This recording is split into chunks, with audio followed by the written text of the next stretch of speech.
feel like I haven't talked to you in like years. You been doing okay?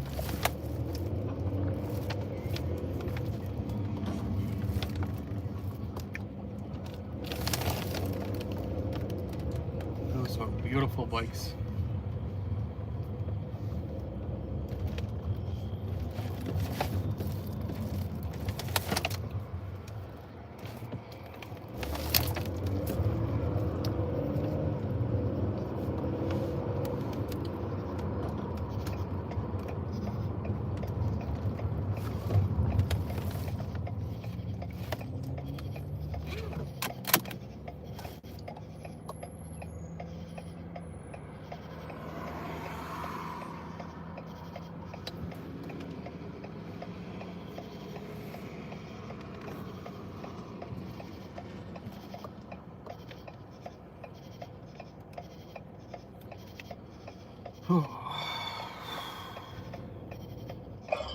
Farah, hello. Hello. How are you?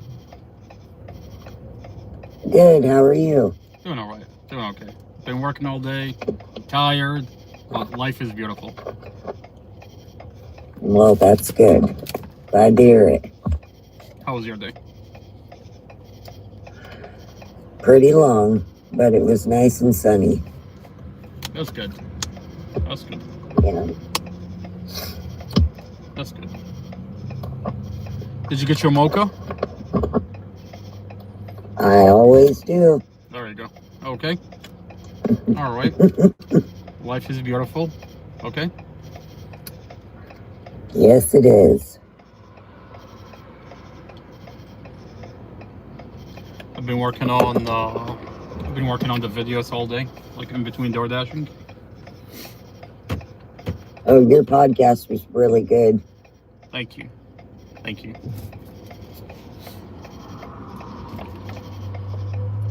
I mean, I just can't see what this I just don't understand what this prosecutor is doing. She's literally screwing herself over doing what she's doing. Yeah, I'd say so. I mean, at this point, she's really worse than screwing herself over. Yeah, I mean, when you understand when you understand, I mean, she's desperate. That's why she's doing what she's doing. Right. I mean, why else would she have Chad Mason? Out of all the officers, you're gonna use the one officer that already under cross already lied. That's unheard of. That is a prosecutor. That's the definition of a prosecutor that's desperate. Actually, I'll tell you something that's really interesting. The best thing that could happen to Mustafa is prosecutor Sarah Sammy using Chad Mason. That's true. That's very true. The minute you put him on the stand, it's done. I mean, all you have to do is cross-examine him over what he said in the motion to dismiss. Right. That's crazy. That is true. Yeah. Well, she's not all that smart. Either that or she's, I don't know. That's all she has left to choose from. Life is a box of chocolate, especially when all of them are especially if you ate all of them. And she definitely did. She definitely did. She's been eating at them for 4 years. Well, I've been eating at them for 4 years. Oh my god. This is funny. I take a bite out of each one. That's right. It worked out good. I mean, they all taste like shit.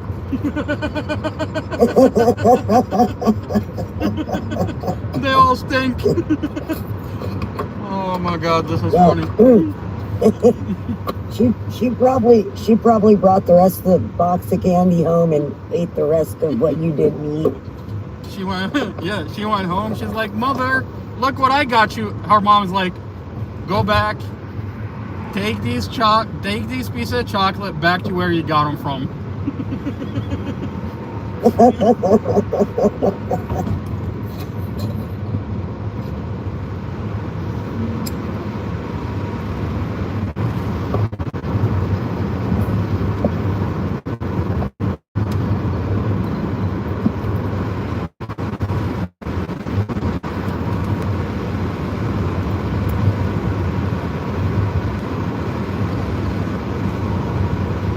I thought you were going to be on the schedule.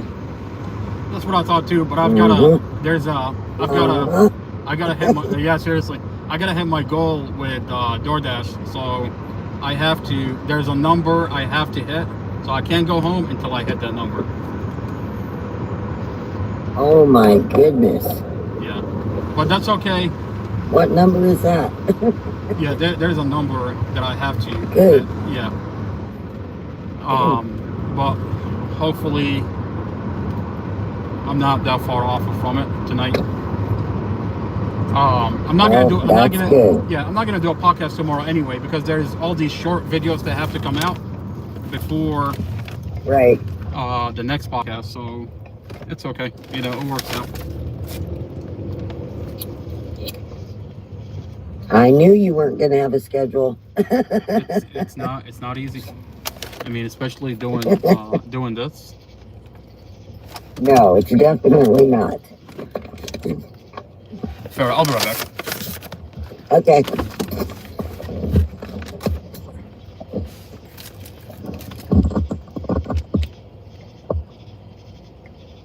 Oh, you look like a garbanzo bean. Thank you. That's the nicest thing I've heard all day. I'll be right back.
All right, I'm back.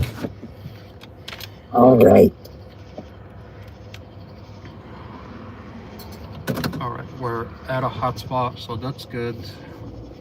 I can work on another video. These videos have to, I have to get through all of them. I've got 40 minutes left. $5.30 offer 3.7. It's not too bad. 40 Offer minutes is not accepted. bad. We'll add it to your room. No. Yeah, it's 3 minutes of video, so 40, how many videos is that? 40 divided by 3 is 40 divided by 3 is 13 videos left. That's not too bad. Yeah, it's not too bad. No. So by today, tomorrow, I should be done, and then we should be able to knock out another podcast on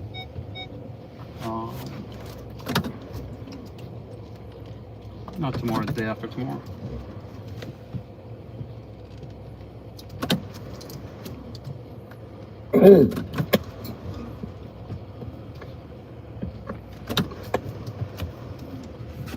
But yeah, this podcast is so detailed. What's good about this podcast is so detailed and it gets the point. That's right. It does. Mm-hmm.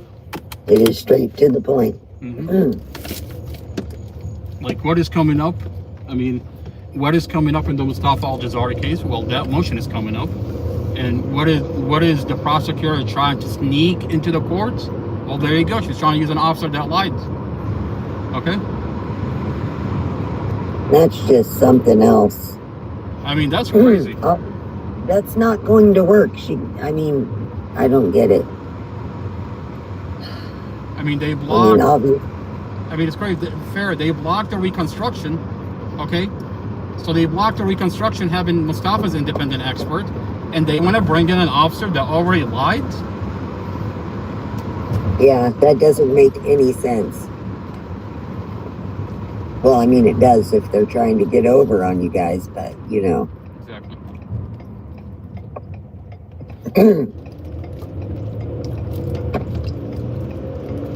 And of course, Sarah Sammy, well, she's the one that says you can't touch the vehicle. Yep. It's like, you don't make the law. You're not the judge. It was ordered. Like, you shouldn't be saying anything to anyone or have anyone say that you did say that. Exactly. Like, you're a prosecutor. You don't just get to break a judge order. Well, she must think she's pretty special. Oh, I don't know. You know, I mean, her mom, look, you know, her mom growing up, I bet you, I mean, look, her last name is Sammy. Okay? Let me give you, like, let's psychoanalyze. Let's psychoanalyze this prosecutor in the Mustafa Al-Jazari case out of Prince William County here in Virginia. I think it's fair, right? Okay? All right? She's from Iran. $7.05. She's originally from Iran. So if we got the culture right, okay, her dad wanted a boy, okay? Her dad wanted a boy so bad, Right. he named it Sammy. Okay? So so Sammy grows up. Its whole entire life, her mother is telling her, you are special. You have a name, Sammy. You have a boy's name. Grows up, she's like, father. Okay? She grows up like, father, am I good enough? He's like, I'm gonna send you to law school, maybe one day. Okay? Alright. This is picking off that her dad has a Persian carpet store.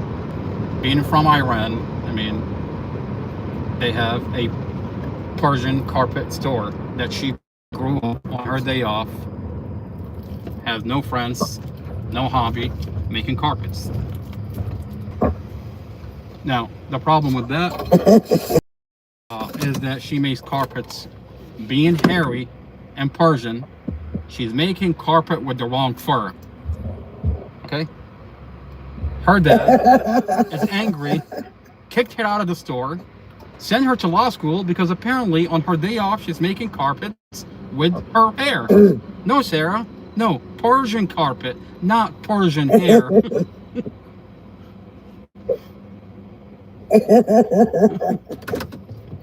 So, growing up, her mother always told her, yours, and here her dad comes out of nowhere. He's like, I always wanted a boy. Okay? Go to law school. So, are we surprised that she broke a judge order? No. No. No, she feels like she has some kind of power now, so she's like, all right. She's like, for finally I have order. What's the name? It is, I've got two of them. I've got Makara and Susan. Mahara And Susan. Susan. Yeah, we got Mahara right now. All right, thank you. You want me to pull up to the window? Nah, you got so much time. We don't have Susan Babe. Okay. All right. Thank you. All right, we gotta go inside. Not the end of the world.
Fair, I'm back.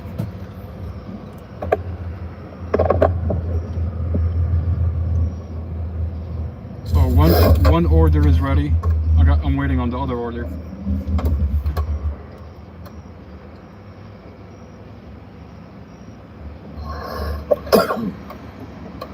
Oh, Jesus.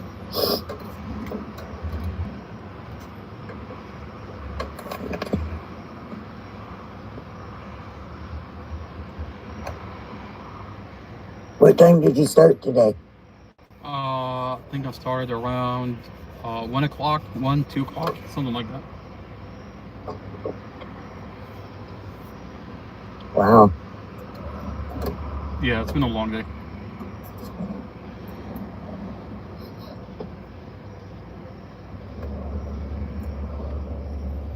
Now,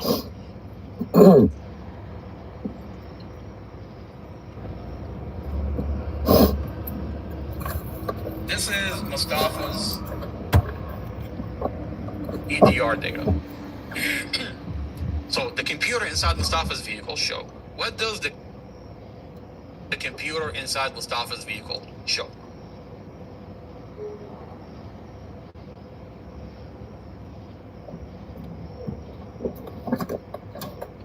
This is Mustafa's EDR data. So the computer inside Mustafa's vehicle show. What does the computer inside Mustafa's vehicle show? I'll be right back, okay? All right. Before I show you the EDR, let's listen. Okay.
Jeez.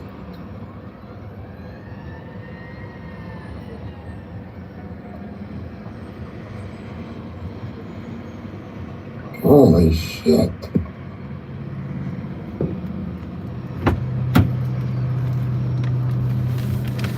All right, I am back. Jesus, those sirens were really loud. Oh, yeah. I think I was just like too caught up in, I didn't even like hear anything. I was inside the store. I got 2 videos. You could hear a car speed past real fast and then sirens. Oh, well. Interesting. Interesting. Okay, sounds like someone's having fun.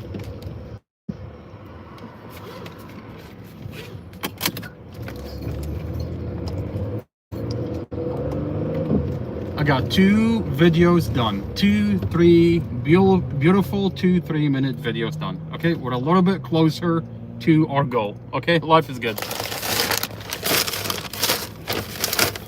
That's pretty good. Mm-hmm. Yeah, like while I was waiting for the order, I just started like working on it. Well, at least they're getting done. That's perfect. I've got, after those 2 videos, I've got 41 minutes. Yeah, 41 minutes to go. And that means I've got 10 videos. 10 videos left after those 2, and I'll be ready for my next podcast. So life is good.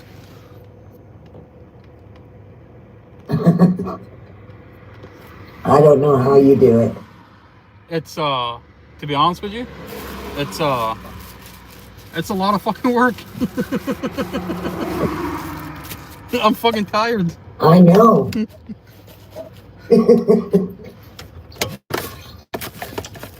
Yeah, I'm so tired. It's like you have to be able to like DoorDashing is on its own a lot of fucking work, and throw on top of it you gotta edit a fucking podcast.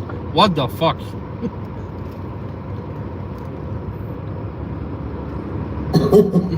You know that feeling? I just want to go home.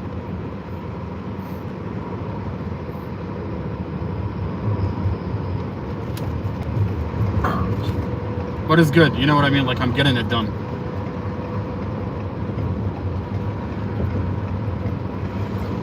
Well, that's a plus. Mm-hmm.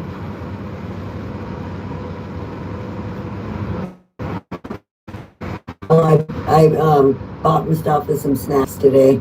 Farrah, I love you, okay? Thank you.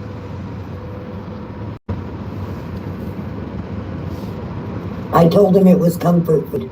There you go. There you go. I told him you better work out. I told him you better work out. I don't want to have someone fat on the podcast when you come home.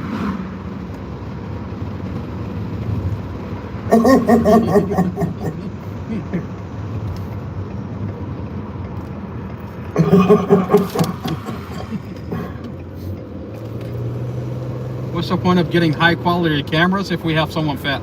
No, I am not using a filter. A skinny filter. No, we're not doing that.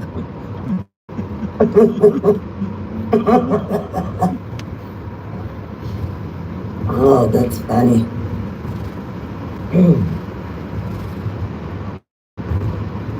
Well, I guess there's not really much to do in there. How are you supposed to exercise when they only let you do it like once or twice a week? Yeah. That's crazy. You could just stand in place and jog. Farrah, That would get very boring. 4 years.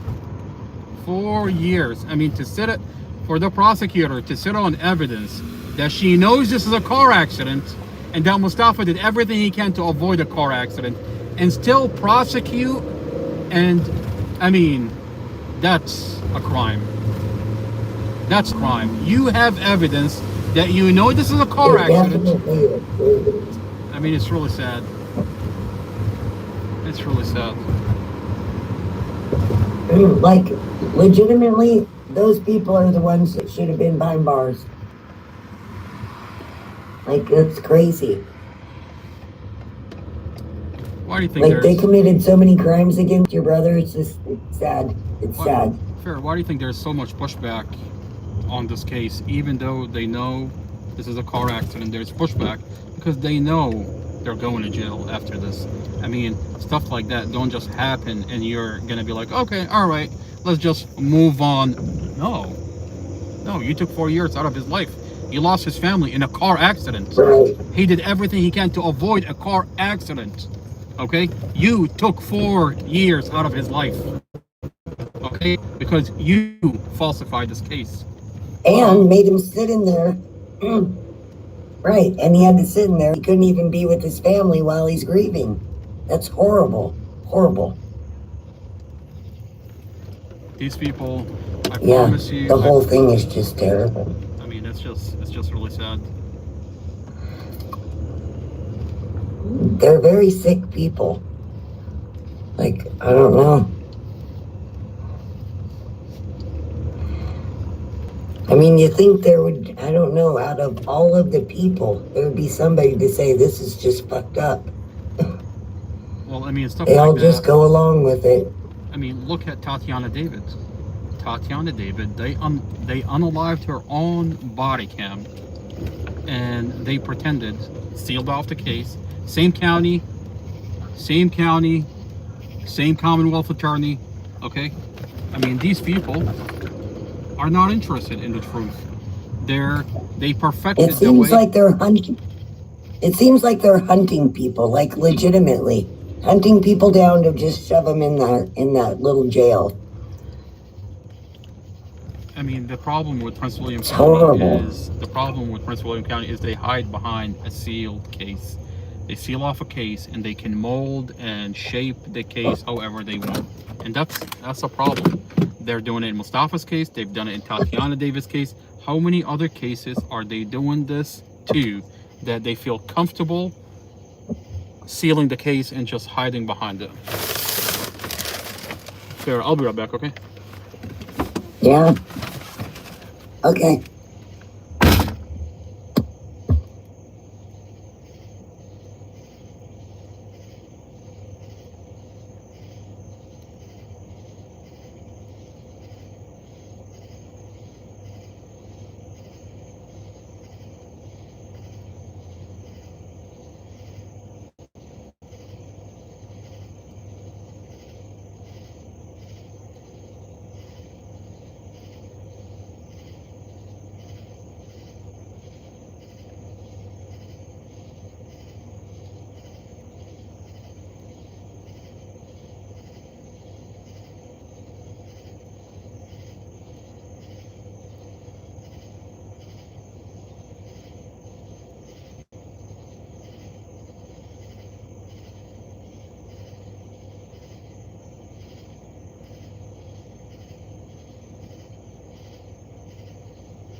All right, we've got 6 minutes. We're 6 minutes away from the second order.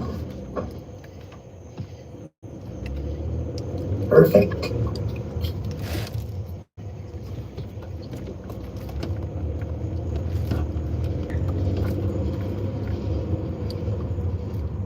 I swear to God, I feel like a hamster on a treadwheel, and I've got like these little goals that has to be like, it's weird. I swear to God, it's weird. They're like these little goals that are like preset.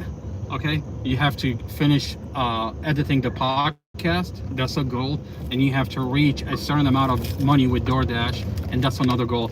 And I'm running as fast as I can on this treadmill, but I just want to fucking get off. Actually, to be honest with you, with you, I'm actually enjoying being on this tread wheel. Okay? Like, to be honest. Okay. And I like getting on this treadmill. Like, you know, I'm a this hamster would get bored if he was just sitting at home, if that makes any kind of sense. Oh, believe me, it does. Yeah. I know I had so much paid time off, like 2 months of paid time off, and I had to take it. Yeah. I sat at home. I was so bored. I was like, why can't I just go to work? I don't know why I'm actually picturing a hamster door dashing. And then I swear to God, in the back of my head, like there's like an image, okay? And then this hamster would work on a podcast, edit the podcast in between the pickups, okay? And then this hamster goes in the podcast room, puts on a suit, and he's behind a microphone talking about a file that he stole. Yeah. But it's just a hamster. And everybody You should is... put a Pink Panther in it. You should put a Pink Panther and a hamster wheel and post it. Everybody's so worried about this goddamn Pink Panther. It's just a Pink Panther. They're like, oh, what is he gonna say? I know somebody asked me. Yeah. Somebody asked me the other day. They're like, what is that Pink Panther for? And I had to explain it to them. The story is so sinister behind the Pink Panthers. It's crazy. It's really bad. You know, I'll tell you, look, you know the county fucked up when they have to worry about what a Pink Panther has to say next on a microphone. That is very true. That is crazy. It's just a Pink Panther. Why are you so scared? Oh, he has your file. That's sealed.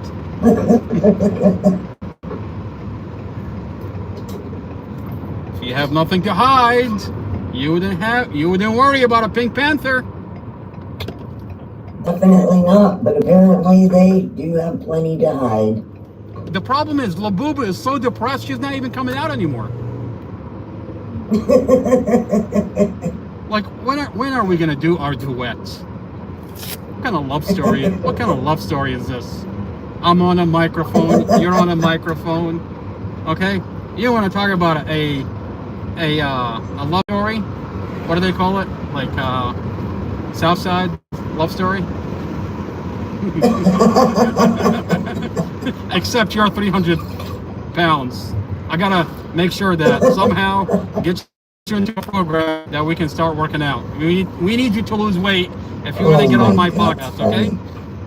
I'm not having a 300-pound advocate on my podcast. The chair is not going to take it. I'm sorry. Bring your own chair. It's a $10 chair out of Walmart. What do you think that's going to She hold? probably has to have a special. Yeah. She's gonna have to have a special built chair for her because she's big. Well, it better be not made in China. It has to be made in America. And the problem is, we no longer have manufacturers in America. They're not making chairs anymore.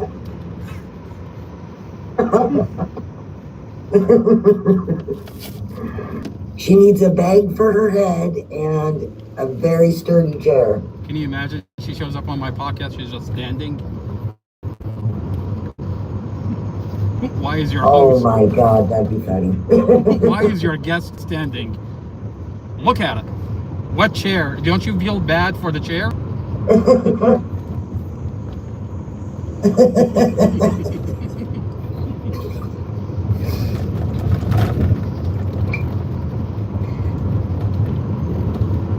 Start a GoFundMe for a $1,000 chair. Why do you need why do you need a $1,000 chair? Look at my guest. We have to have a special manufacturer chair made out of steel. The hinges are made out of steel. You better make sure that it's one of those, and it's got to be one of those chairs that can, you push a button and it helps her stand up. Every time she wants to make a point, there's a button that has to be pressed so she can stand and point at me to make a point.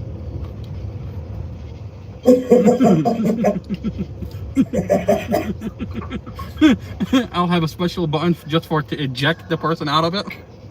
Okay, well there we go. We lost our guest. We'll see. We'll see everybody on our next podcast. Sure, I'll be right back. Okay.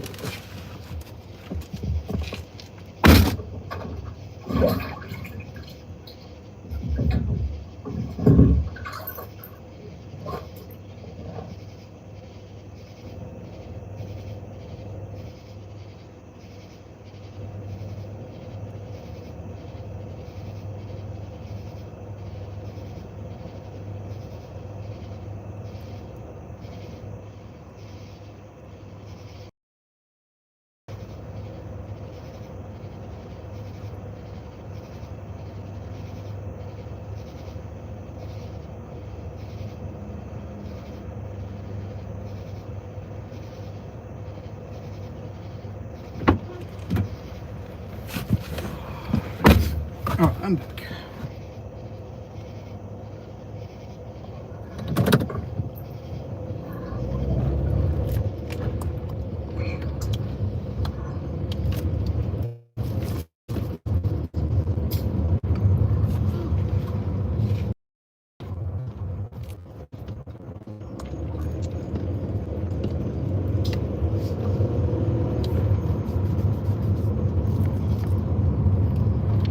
Alright, once I get back to the hotspot, I'm gonna release 2 videos. Hopefully I can release the 2 videos. You know what I mean? Hopefully. Right. The hardest part in editing the podcast is know when. I mean, actually, like I know how to do it. You know what I mean? Like I'm really good at doing it. But the hardest part out of the whole thing is knowing when Right. to cut the video from the other video. You know what I mean? Right. That would be kind of hard. Oh yeah. I mean, it's fun. I like it, but it's just like it's time consuming. Especially when you're door dashing and you're just like in between like the pickups. That is like an extra challenge, like doing this. Like I know I said I wanna, like, I don't mind getting on a treadwheel, but god damn it. Can someone slow down this treadwheel? Just a little. Just a little bit. You see, that's exactly what I'm talking about. $6.60 offer 4.8 miles. 20 minutes total. Offer accepted. We'll add it to your route.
Fair, what do you think about the mail carrier out of Culpeper?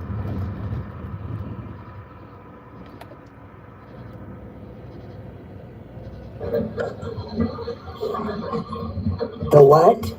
What do you think about the mail carrier out of Culpeper? That's kind of weird. Kind of weird. Isn't it? I wonder, that would be so horrible if they were making lies on that lady. I mean, look, we don't know. I mean, you know what I mean? that's a lot of charges. Yeah, like we don't know. You know what I mean? Like, we don't have the details of the case. Right. I can't tell you it's a lie. Yeah, I can't tell you it's not. I just, it's a weird case. It's a weird case. But to have the chief of police come out so fast, that's a little bit too much. I'd say so. Because because why would he come out so fast? Like, I mean, you never know, and they don't know until she goes to trial, right? I mean, and the problem is, how could she? I mean, I assume that she's gonna have a jury trial. Well, how is that gonna? I mean, Culpeper is such a small county, okay? So how are you gonna have a jury, knowing that? I mean, it's all over the news. The chief of police came out. Right. So, I mean, how could you have a jury trial for that lady with the chief of police already coming out and condemning her guilty? Yeah, and you never know. Around there, anything is possible. I think we're going to send our undercover, I have an undercover detective.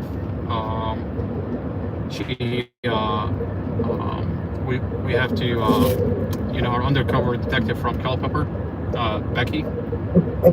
Yeah. We're going to send her to find out. Okay. I mean, to be honest That's a good idea. she is the perfect undercover. I mean, did I give her away? Maybe. All right, but it's okay. Okay. If that does give her away, okay, she's our. Yeah, but that's perfect. Exactly. She's our investigative journalist. Okay. We're gonna send her out. Okay, and have her investigate what is. I mean, look, it's her. It's in her. You know how every anchor, every department will send out people like different jurisdiction, and they have like different people in different jurisdiction. I have someone in Culpeper. And that works out perfect. Okay, I have a home office in Culpeper, Virginia. Okay, a whole department. I have a whole department. We're so big that I have a department in Culpeper. Okay, it's an operational room in Culpeper. Okay. That's great. Forget operation. It's a task force. Okay, I've set up a task force in Culpeper. Okay, and we're gonna get to the bottom of what they're doing to poor old Nancy. All right. Okay, this is Operation Save. This is Operation Save Nancy. Investigate and get to the bottom of what they're doing to Nancy.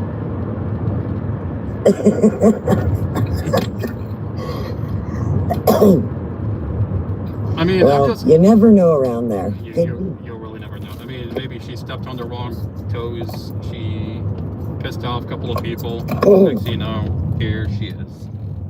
Is that possible? Well, yeah. Look at what they're doing in the Mustafa Al-Jazari case. Why would that not? You think they don't have an Amy Hodson in Culpeper? Exactly. They most certainly do. Exactly.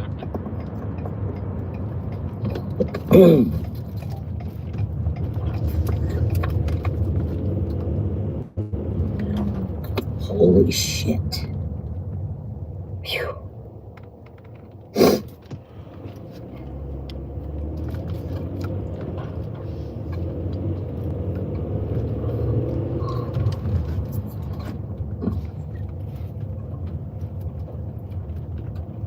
I'm just waiting for Labubu to come out and say, she's guilty. All right. I never said she's not guilty. I said let's just find out. Don't you want to find out, Labubu? If there is, I mean, does Labubu want to find out if there is any Labubu activity? You know she wants to find out. Oh yeah, of course. You know, Labubu learned from Labubu. You know how like you have cockroaches with antenna when they communicate, they like use their antenna. Labubu behavior, Labubu signal. Yeah. Oh I've my got a DoorDash god. pickup. All right, thank you.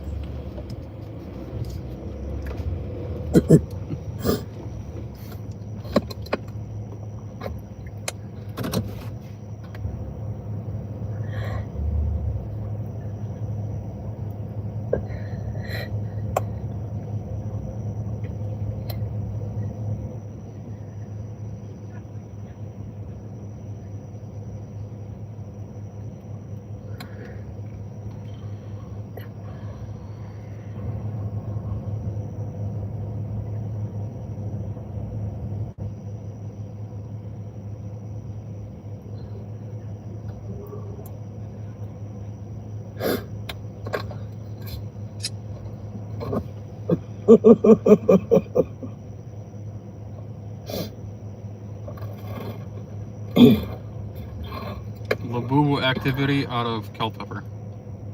Okay. You know, at this point, Mustafa better watch out. He gains too much weight in there. She's really gonna be after him. He's gonna have to buy some really good running shoes. Just crazy. Oh, that poor thing. This is the EDR out of Mustafa.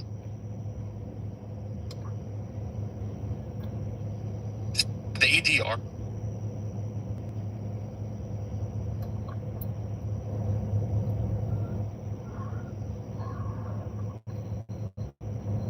The EDR.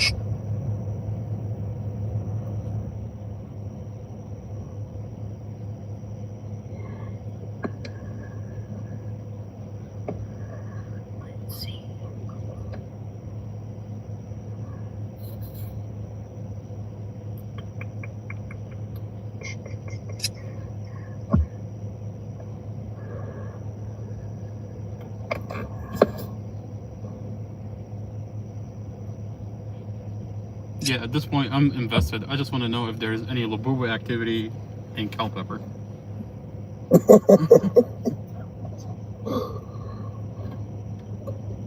There probably is. We just haven't seen it yet. Yeah, I mean, we're gonna get to the bottom of it. We want to reach out to the chief of police out of Culpeper. What's his name? He's on the article. Like I said, his name.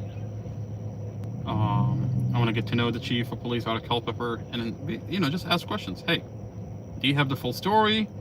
Are you going off of Labubu's? I mean, I just, you know, I think these are legitimate questions. You know, pick up the phone, call the chief of police out of Culpeper, and be like, sir, do you have hard evidence on poor old Nancy, or are you going off of Labubu's activities? Because let me tell you about our Labubu. I'm sure you got a Labubu in your county, sir. And as a sheriff out of Culpeper, and I'm sure you swore a badge and you swore an oath to the badge and the uniform. Okay, that you're not gonna go off of Labubu activities. I mean, how long have you been a sheriff, sir? If you want to tell me that you don't know about Labubu activities, well, let me inform you, sir, about what I've found in the sealed file. Would you like me? Would you like me to play you the body cams? I bet you by now every sheriff in Virginia knows you. I mean, it's crazy.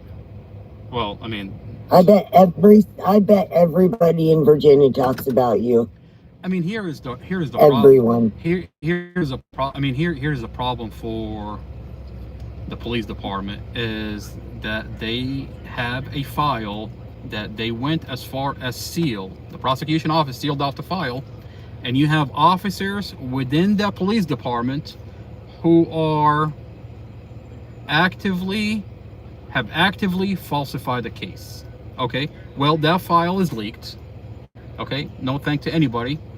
Okay, except me and my Labubu. I have Labubus. All right, I have Labubus that are on my side. Hey, all right. That police department has badges. There are Labubus that are helping me. All right, you have Labubus. I have Labubus. My Labubus are better than your Labubus. Okay, look at what I'm. That's right. Look at what I'm able to do. Hello. How you doing, bro? I've got pickup. Just waiting on the fries for the DoorDash. Oh, you want me to pull up? Yeah, you put the next one down. Thanks. Thank you. Thanks a lot. My Labubus are better than your Labubus. Okay, look at everything that I'm able to accomplish. That's very true. I'd say yours are a lot better. So, I mean, altogether, theirs just got them wrapped up in more garbage. I mean, it's crazy. It's really sad that we have to steal a file to find out what they're doing behind closed doors. I shouldn't have to sit here and steal a file for them to, for us to get to the bottom of what they're doing in this case. You know what I mean? Like, this is just sad. No, you shouldn't. People shouldn't have to have 4 years of their life just taken away from them. It's sad. It's really sad.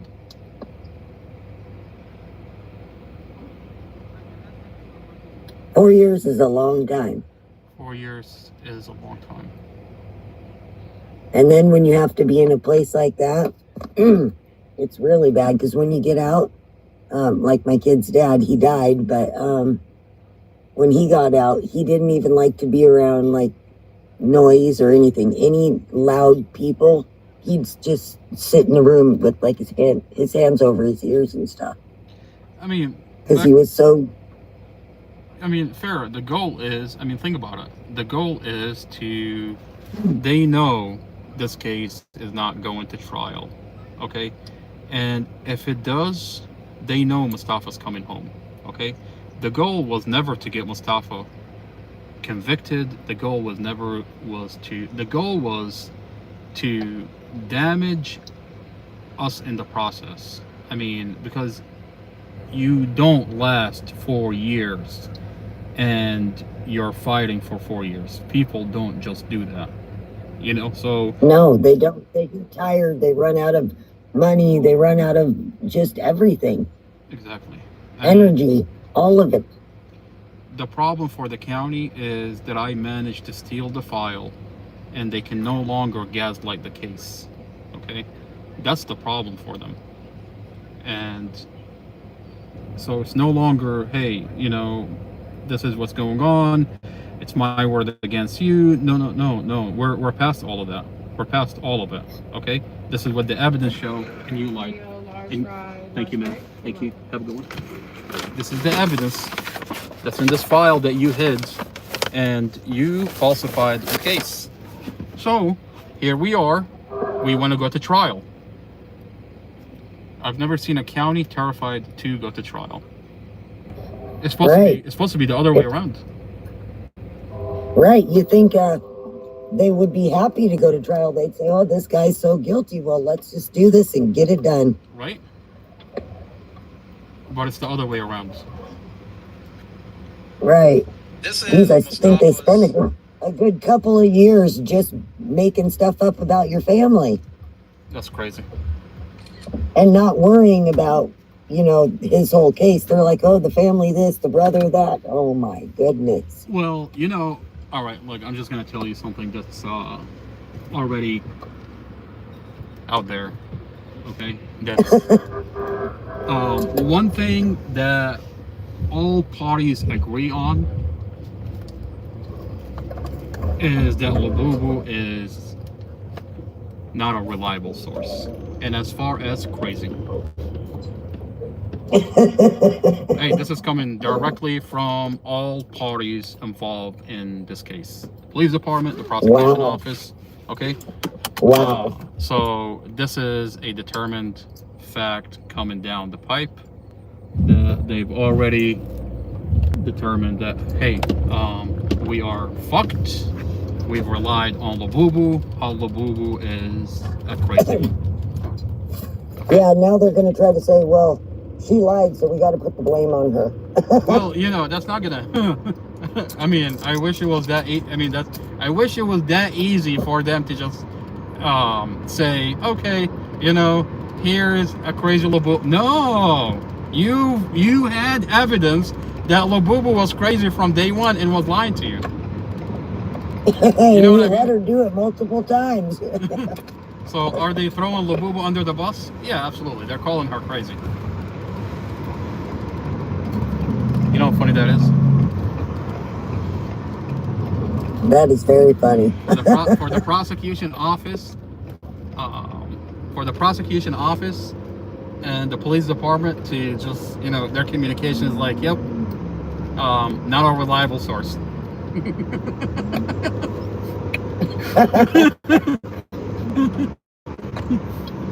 Wow. When before she was the source. Oh yeah. Before she was the source. I mean, yeah. Even though she saw nothing, she didn't know anybody, was never there. She was the source. I mean, think about it like this. They had evidence that whatever she was telling them was a lie the whole time. Why is it now that they're saying she's not reliable? Well, does it have anything to do with the brother gaining access into the file? Yeah. Okay. Absolutely. Now they have to throw it under the bus, and they have to say that, oops, okay, our Labubu was a crazy one. Yeah, but no matter what they say, planned it out, so it's still going to be their ass is still on the line. Oh, absolutely. I mean, absolutely. There's nothing to do about it. They're cooked. I mean, 100%. I mean, think about what they're doing here. They brought in people to lie about Mustafa, sealed off all the evidence, wouldn't release it, wouldn't allow anybody to release it to the defense. Okay? And now you're 4 years into it. That material has to be released. Okay? Now every piece of evidence, every piece of evidence show that everybody that came in is a liar.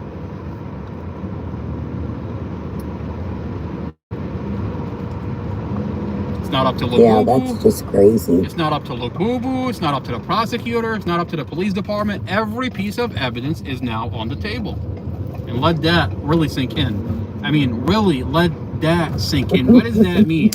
I mean, what does it mean when I mean, all right, well, some people that have insight into this case know what I'm talking about.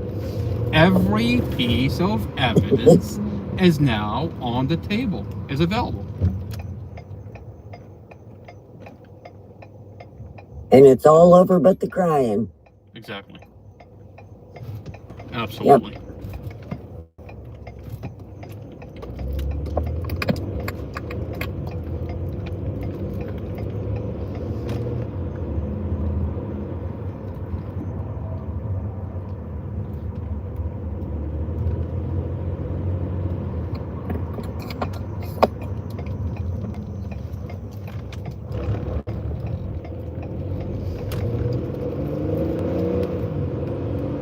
This address is weird. I hate when GPS does this. What, takes you in circles? Yeah, it's like it takes you to...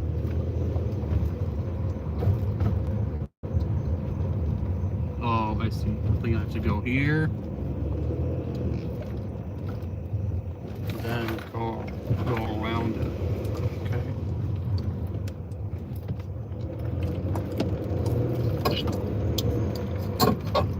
There we go.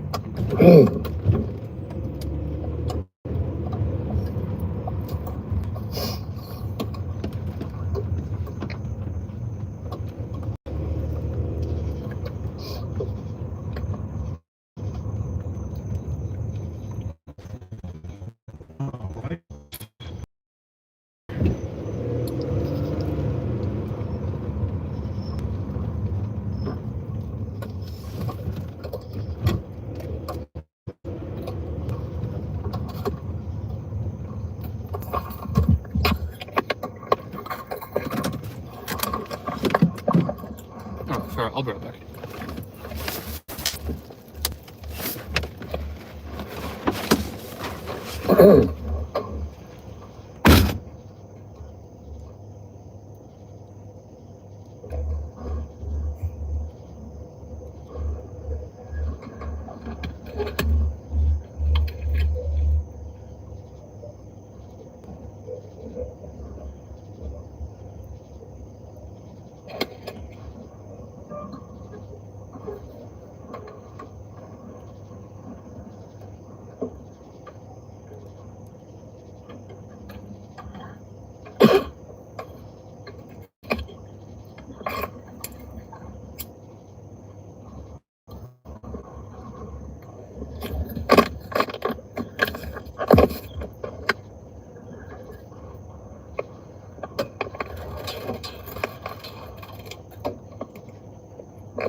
EDR data.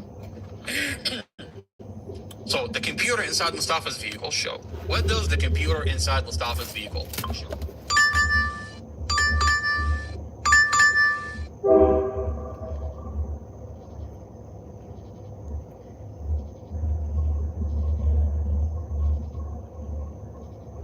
All right. Before I show you the EDR, let's listen. Actually, let's go through the EDR and listen to what this officer is saying all over the news. I think that's fair. All right. This is the computer inside Mustafa's vehicle. Let's see if we can pull that up. There we go. All right, there we go. Did Mustafa have his foot on the brake the entire time? This is Mustafa's foot on the brake the whole entire time. When it says on, that means Mustafa's foot is on the brake the entire time. All right? So Mustafa is slamming on the brake the entire time trying to stop the vehicle. Question is, was Mustafa accelerating? Was Mustafa hitting the gas? Mustafa's foot, when it says 0, Mustafa was not hitting the gas. Mustafa's foot was only on the brake. Only. He was only slamming on the brake. All right. Let's listen to what Officer Chad Mason is telling us. This is the EDR out of Mustafa's vehicle. The EDR show that Mustafa's foot is on the brake the entire time and he's not hitting the gas. He's only slamming on the brake. Now, let's listen to what Officer Chad Mason is telling us. The same officer that today Prosecutor Sarah Sammy wants to put on the stand and have him interpret the computer. Hey, Farrah, I'll be right back, okay? Okay.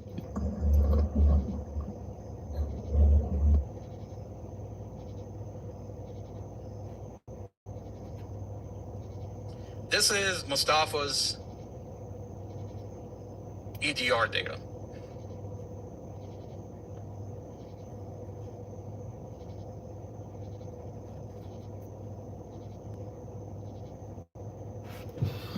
All right, I'm back.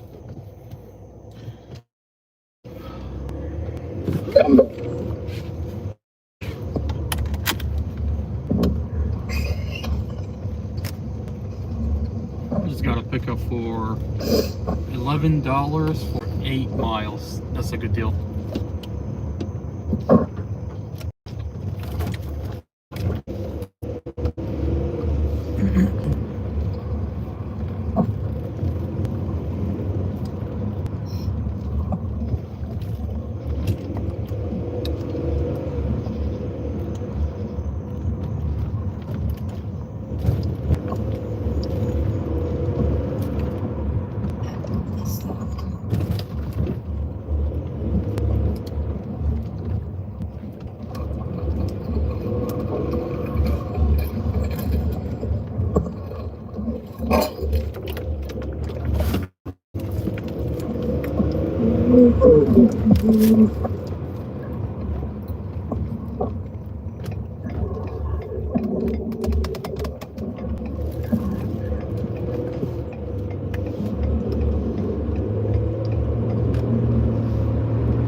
Shut up.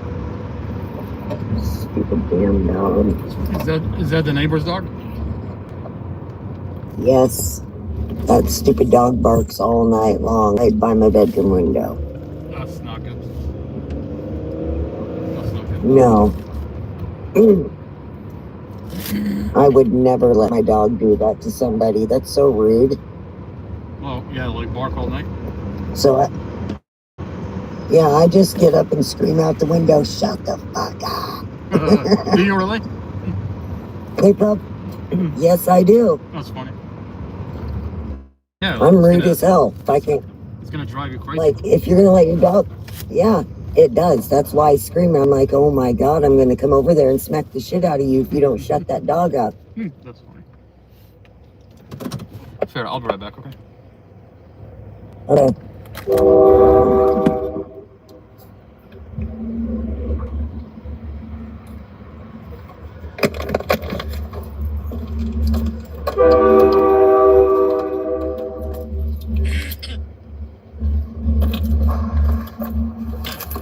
So the computer inside Mustafa's vehicle show. What does the computer inside Mustafa's vehicle show? All right. Before I show you the EDR, let's listen. Actually, let's go through the EDR and listen to what this officer is saying all over the news. I think that's fair. All right. This is the computer inside Mustafa's vehicle. Let's see if we can pull that up. There we go. All right, there we go. Did Mustafa have his foot on the brake the entire time? This is Mustafa's foot on the brake the whole entire time. When it says on, that means Mustafa's foot is on the brake the entire time. All right? So Mustafa is slamming on the brake the entire time trying to stop the vehicle. Question is, was Mustafa accelerating? Was Mustafa hitting the gas? Mustafa's foot, when it says 0, Mustafa was not hitting the gas. Mustafa's foot was only on the brake. Only. He was only slamming on the brake. All right. Let's listen to what Officer Chad Mason is telling us. This is the EDR out of Mustafa's vehicle. The EDR show that Mustafa's foot is on the brake the entire time and he's not hitting the gas. He's only slamming on the brake. Now, let's listen to what Officer Chad Mason is telling us. The same officer that today Prosecutor Sarah Sammy wants to put on the stand and have him interpret the computer inside the vehicle.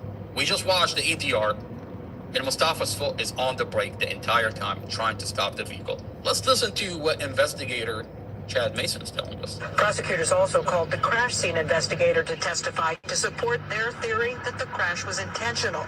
Sergeant Chad Mason says there were no skid marks at the scene, only light braking, and that the heavy damage was all on the passenger side. Al Jazeera's attorney says that evidence. We just watched the computer inside the vehicle show that Mustafa's foot is on the brake the entire time.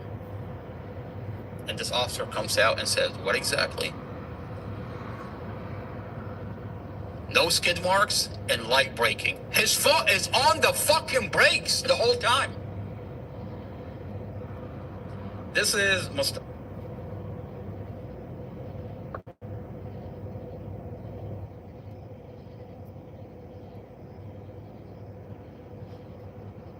All right, fair. I'm back.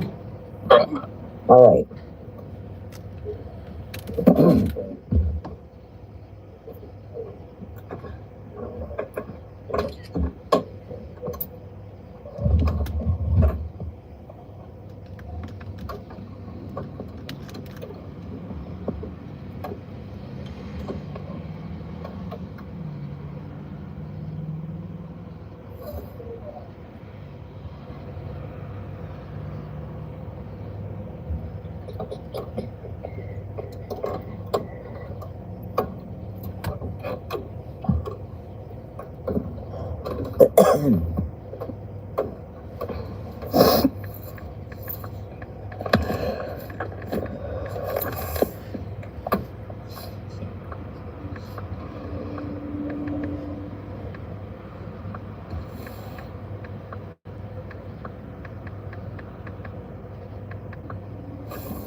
All right, 13 minutes away.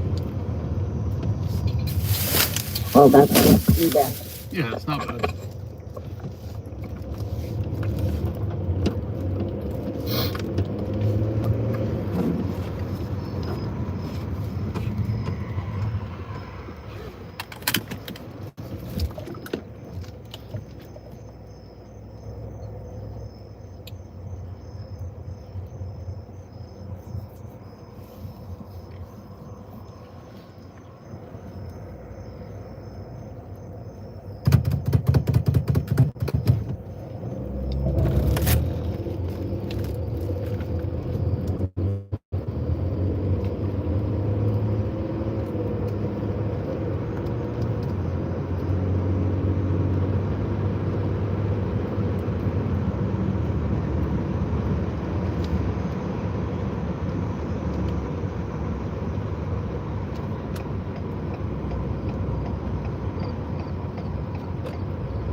So Farrah, there's the next podcast that I'm gonna do, not tomorrow, the day after.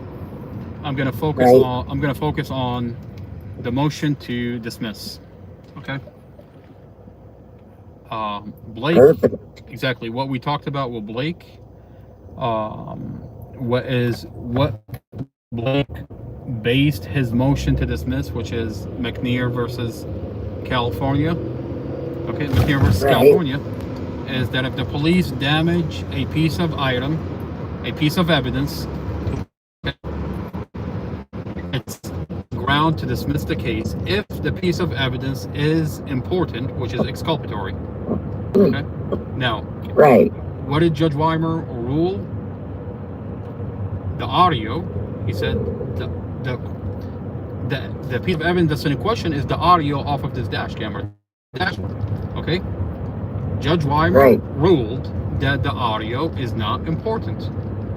Now, I'm gonna have a whole entire podcast on how impartial is Judge Weimer, and what does it mean? What does it mean for the case of Mustafa Al-Jazari? I mean, the problem is the judge. This is the same judge. This is the same judge that is being notified that the county is blocking the inspection of the vehicle, and he says, okay, let's go out and inspect it again. Puts out another judge order, and he's not asking question, why has it not been done yet? I mean, you have an impartial judge. Does it show that this judge is impartial? Absolutely. The reason that the the reason that the prosecutor gets to do whatever she wants is because the judge is allowing her to do it. That's right. He could have stopped everything. Oh, absolutely. I mean, the main piece of evidence is the vehicle, and the judge is notified that the county is blocking the reconstruction of the vehicle, and he allows it. Right. That's a good question. I mean, he said, I need it done by the end of September of last year. Why isn't he asking, where is it? Right. Okay. Why isn't it done yet? How is this judge ruling that the audio on the dash camera is not exculpatory? I want someone to explain that. Yeah, that makes no sense at all. Absolutely not. None. And if you remember, this was a sealed case. This was a sealed.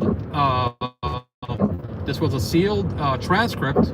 If you remember how it got unsealed, it's because I was given an audio of the motion, and I sat in front of the courthouse, in front of the police, in front of the courthouse, in front of the county jail, and we played the whole entire motion.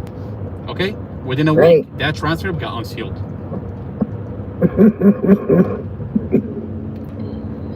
I bet it did. Okay. Someone in the county is asking questions.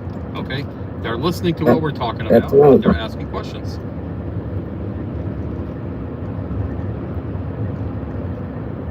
Why do you think they're so? They definitely are. Absolutely. I mean, why do you think they're so terrified of what we're going to talk about on this podcast? Because this podcast has ears.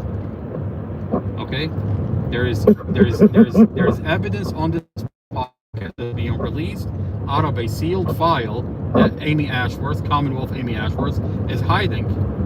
Okay, it's not just me talking on it. No, I'm actually releasing material into this sealed case. So that's terrifying for the county, because it's no longer my word against them. No, I've got their file that they're hiding. They're just wondering what you're going to put out next. I mean, if I was them, I would be very terrified. If I was them, I'd move to another country. That's funny.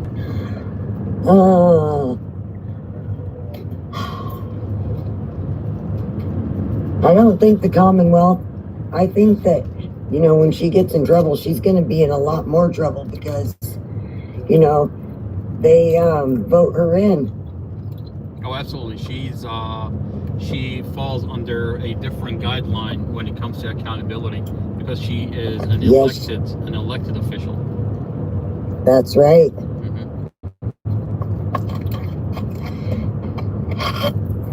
I bet she really hates you. I don't see why. I mean, what am I doing? I mean, she says, show me the evidence. I mean, isn't that what she told my dad? She told my dad, she told my dad. She said, show me the evidence. Okay. Well, how can I show you that fucking evidence if you're sealing it? Exactly. Okay, well, I can't believe she said that thing. oh yeah. Okay, well, I had to How think, fucking rude. how fucked up is that? Okay, to tell a father that, hey, show me the evidence. When she's doing sealing it, she's doing hiding it. Well, I had to think outside the box and say, well, father, hello, mother, hello, Commonwealth Amy Ashworth. Let me just reach into your back pocket and take a file that you're hiding. Well, there you go, ma'am. I think I reached a little bit too deep. I don't know where I reached, but I reached somewhere, and it's coming from one hole out the other hole. And here I am, looking at the light at the end of the tunnel. Hello! I'm coming out! I'm coming home! I've got a file. I'm only doing what Amy Ashworth told me to do, okay? All right, she said, show me the evidence. I'm showing her the evidence. This is not another boring podcast.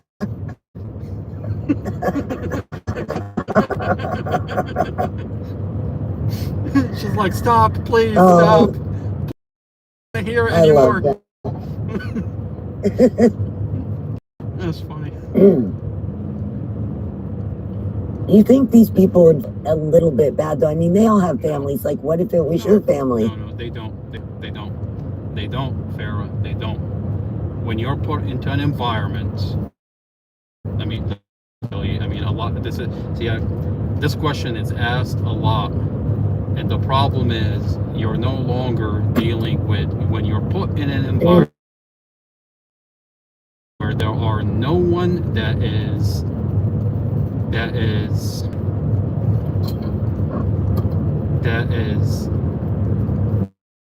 it's like it's not gonna do the wrong thing.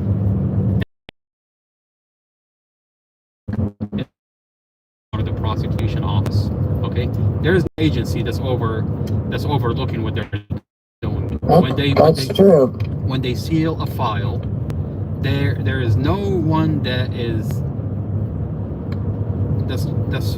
that's checking whether these people are doing the right thing. Okay, I mean, think about it. The federal was sealed, so that person becomes. Yeah, you give them enough money, they become monsters. That's true. Who's verifying whether Amy Ashworth is doing the right thing? Nobody. Put them in the right position, they're like, all right. Okay. I mean, who's verifying whether Amy Ashworth is doing the right thing? Nobody. Okay? Nobody. Okay? Nobody. I mean, that's why I had to go and steal the file. But they should be, though. I mean, they should. But are they? No. No. I mean, this is a system failure where you have a government agency, where you have a government official with no one to check whether she's actually doing the right thing or not. Forget Mustafa. Let's talk about Tatiana David. Did they not unalive Tatiana David? The way they dragged her out of that vehicle. I mean, they literally dragged her, dropped her. I mean, if she wasn't unalived by what they've done to her, they unalived her when they pulled her out of the vehicle. Yeah, that was sick. Where's the accountability with Amy Ashworth? No one is checking because that file is sealed. Right. I mean, if you hadn't have put anything out about it, no one had ever known anything. No one will ever know.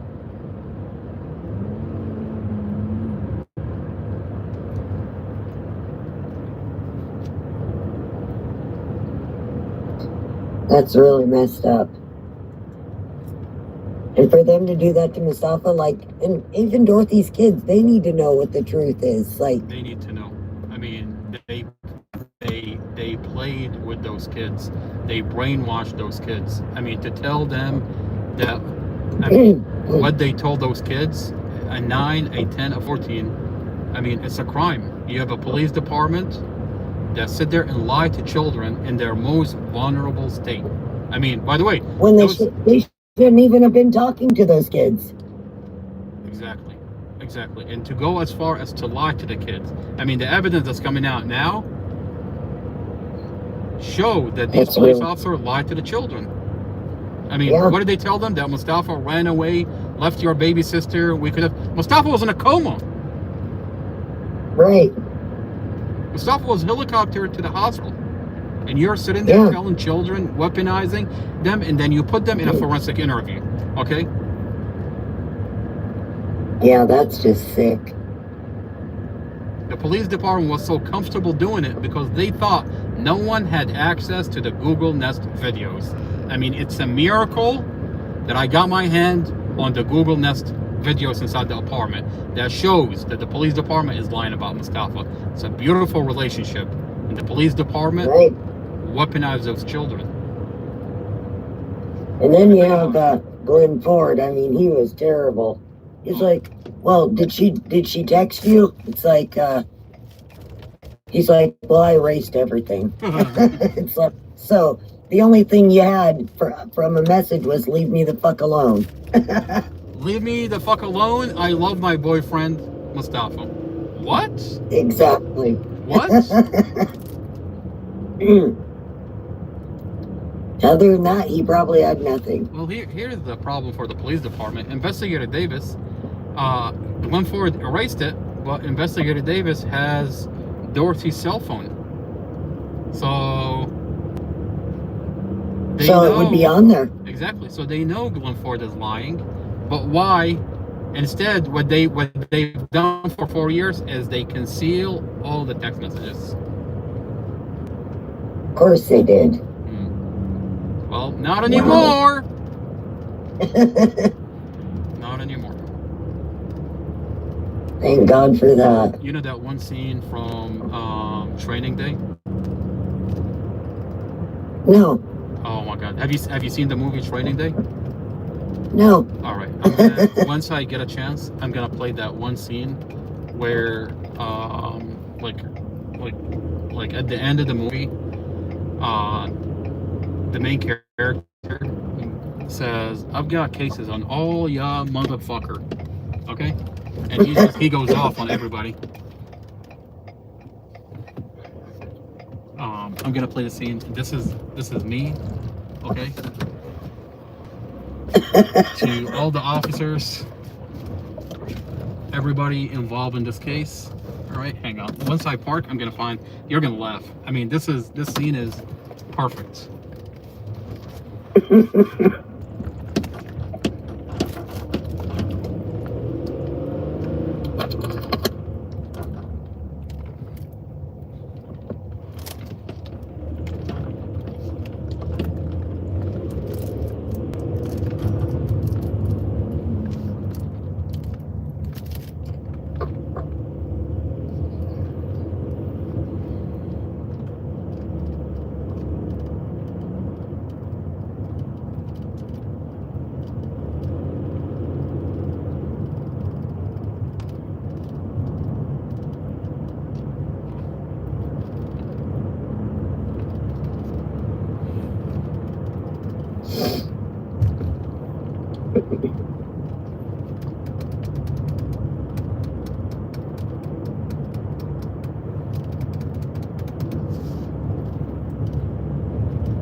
All right, sure. I'll be right back. Okay.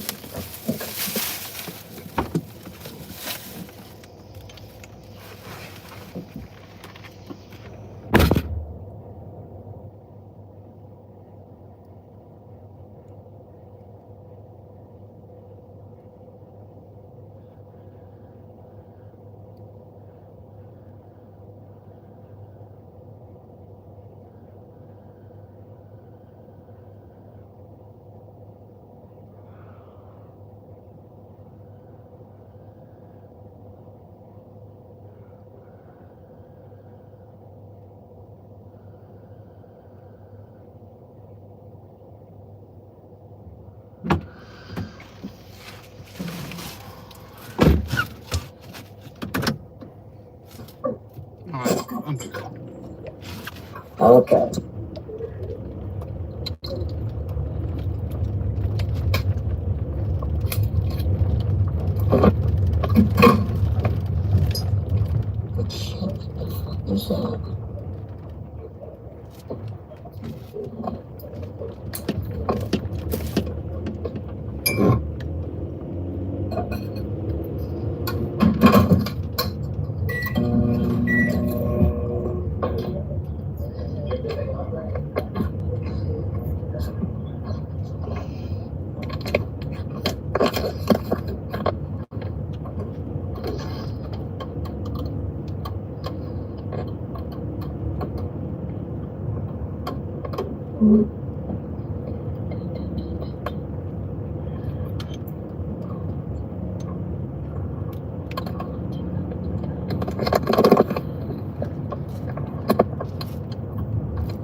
Damn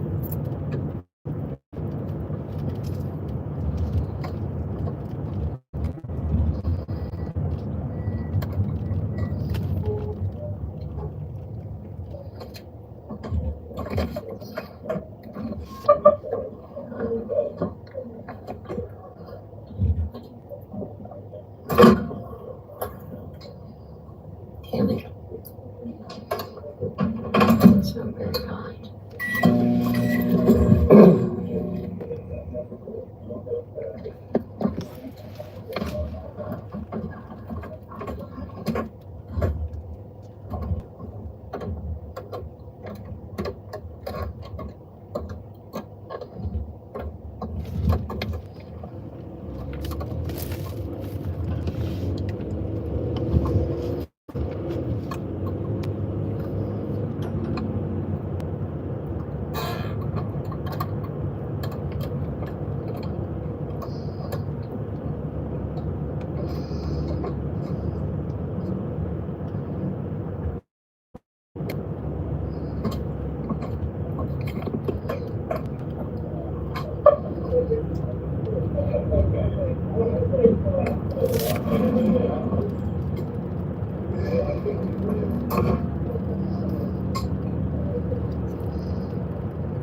What?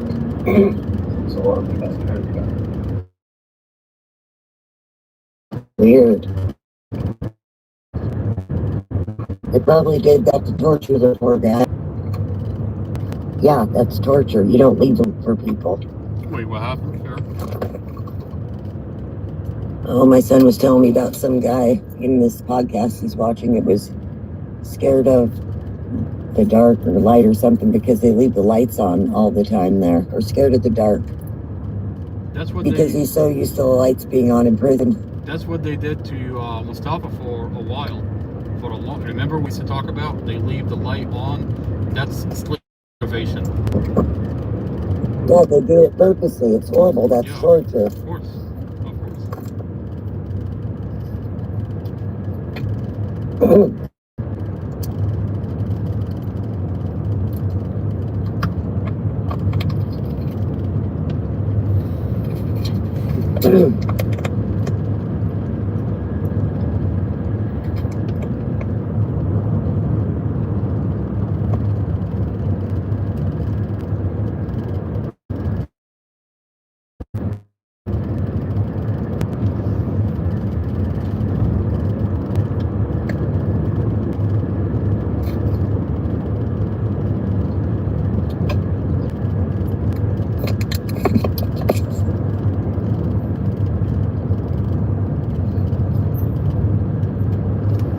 Alright, once I get back to the hotspot, I'm going to release this video, and hopefully, we'll see. You know what I mean? If we don't get another order, like really fast.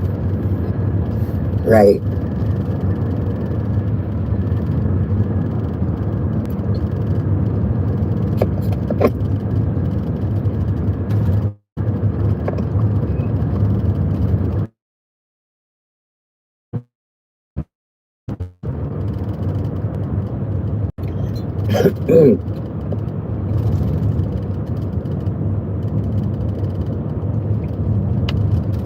Wonder if the kid what was that kid's Juan Campos? Yeah. Wonder if his parents ever are going to get them in trouble.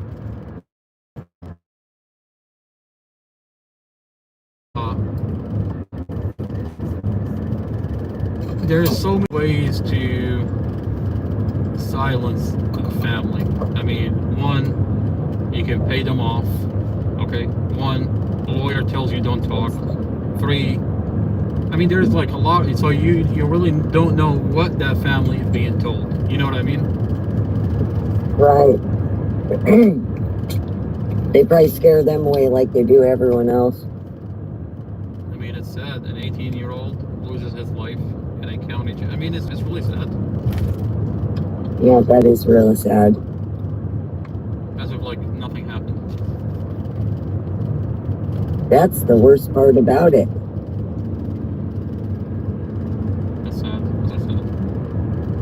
I mean, those people that do that kind of stuff, they just got to be. Those kind of people should not be working in places like that. No. I mean, just look what they did to Mustafa. How come they needed to have 6 or 8 or however many? Those guys were so massive. Like, they were huge. It's crazy. Like, why they need to have so many? Like, they're just sick. They get off on doing sick stuff like that. They're sick. They probably video it and send it all over the countryside. Look at this. Because that's the kind of people that they are. You know, Amy Ashworth is in a lot of trouble. Because all this happened under her watch. And she hid behind the file. And she knew everything. She knew everything. Of course she knew everything. Okay? She knew everything. She's the one that had access to she's the one that sealed the file. Right. Okay?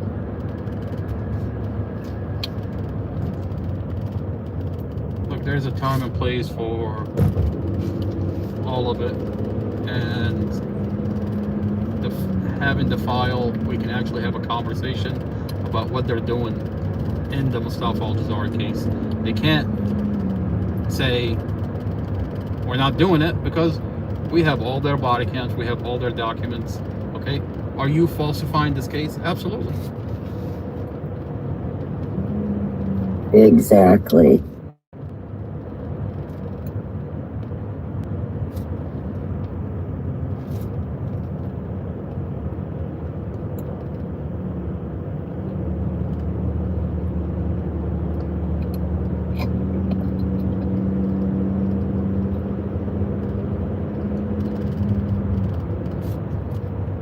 And the ones that's done all this stuff, I mean, they've all worked there a long time, like 20 years, 13 or 12, or, you know, they've all been there a lot of years. So they've been doing it to everyone all along, every time they feel like it.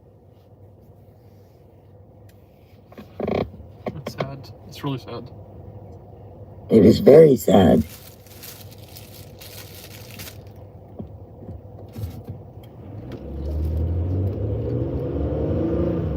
But fortunate for everybody in your community that your family's strong, because a lot of their stuff is going to end.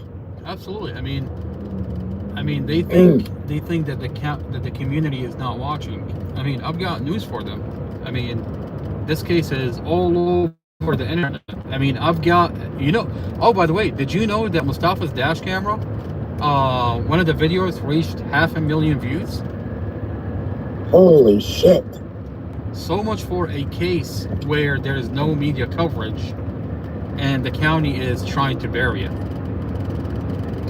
Yeah, it's a little late for burying it now. Absolutely. A sealed dash camera is Okay, this is what Sarah Sammy tried to hide.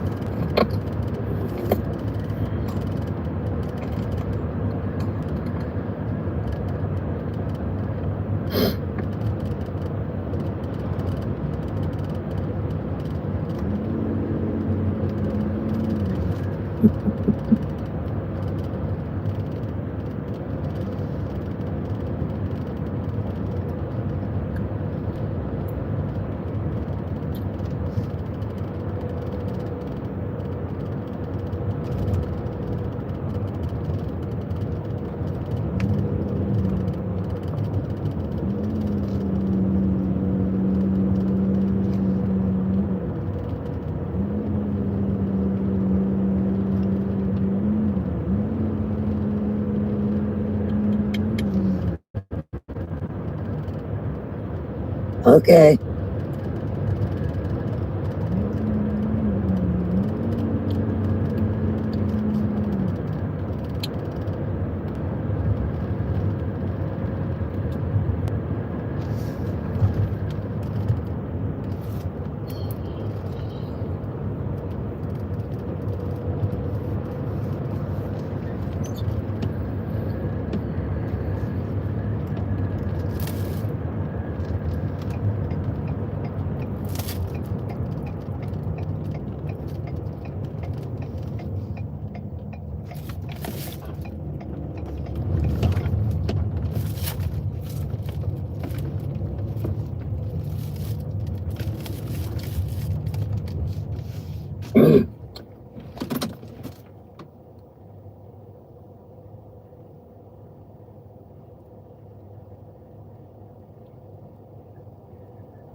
No skid marks and light braking. His foot is on the fucking brakes the whole time.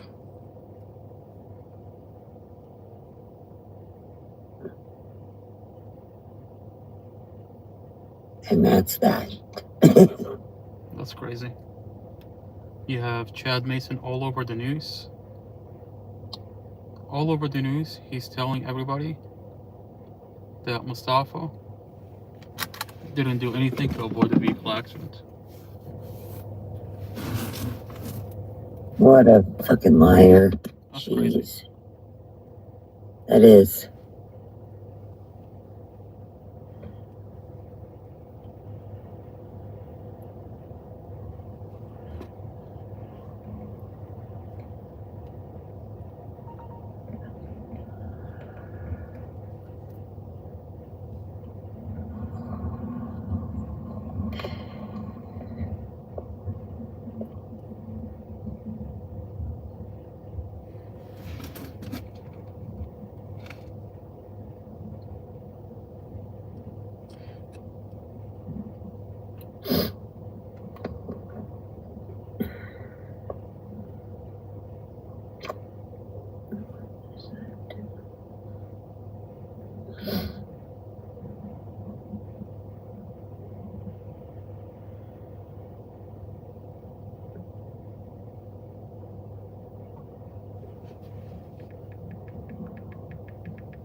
$4.10 offer 2.3 miles, 21 minutes total.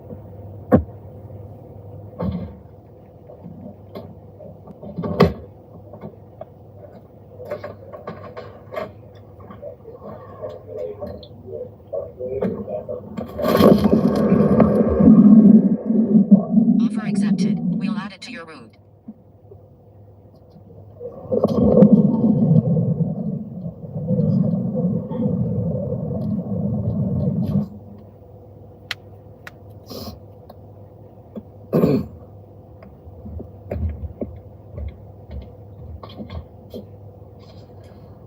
Let's hear from Mint Mobile.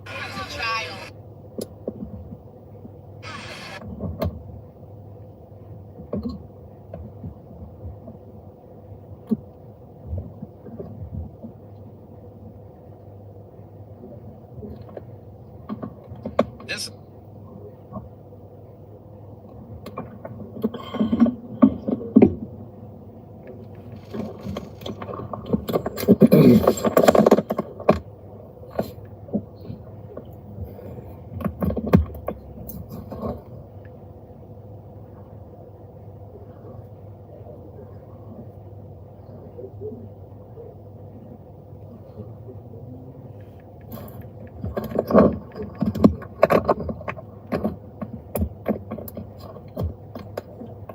Oh, sure. I'll be right back.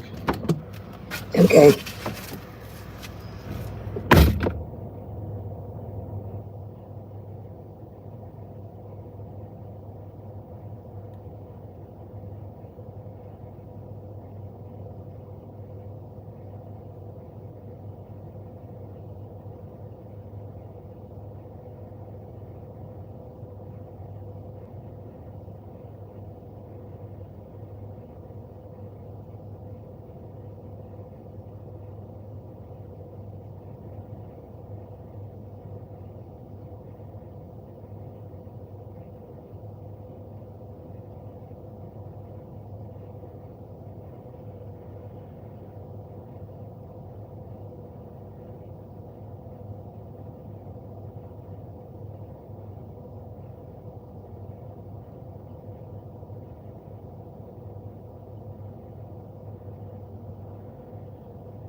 Since then, it's just been continuing to grow and grow and grow.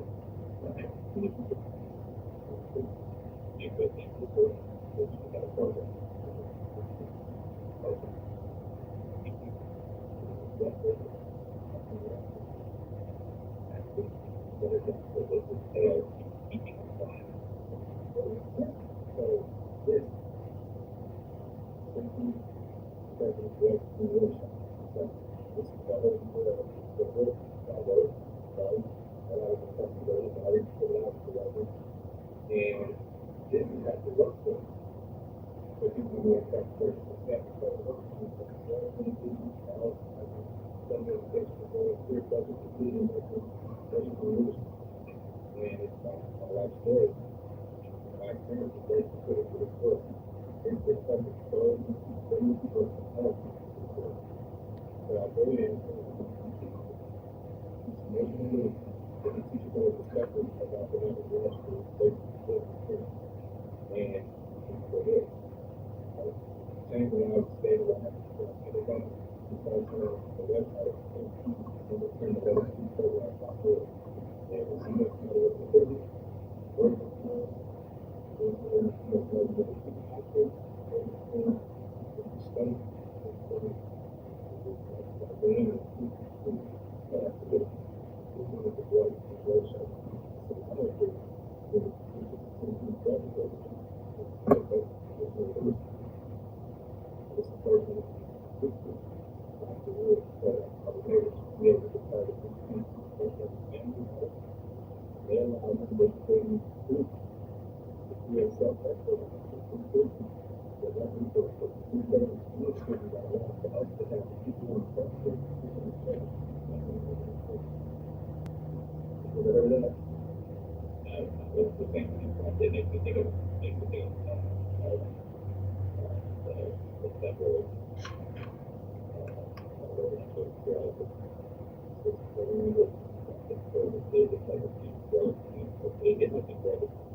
I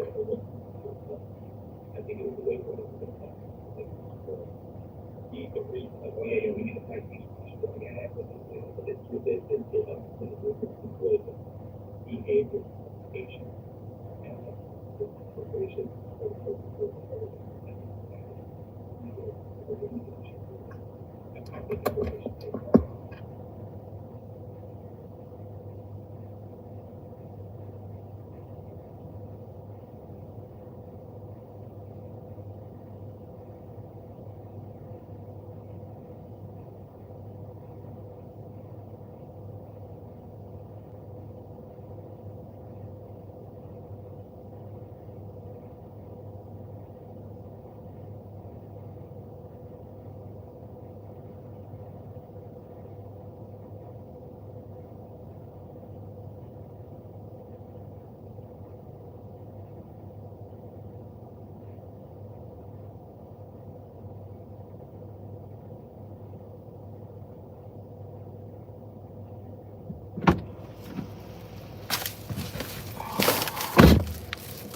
Alright, I'm back. Okay. Fair, I just released the video. So we just released a short video on there. We're good. We are good. One more down. Exactly. One down, 11 to go. That is a lot. Mm-hmm.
I would never wait until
It's dead. Ooh.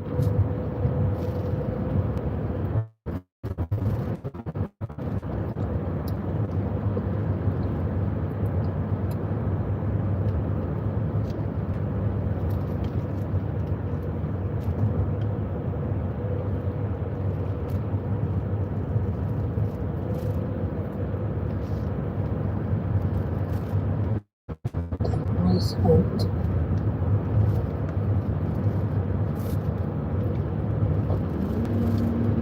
This one.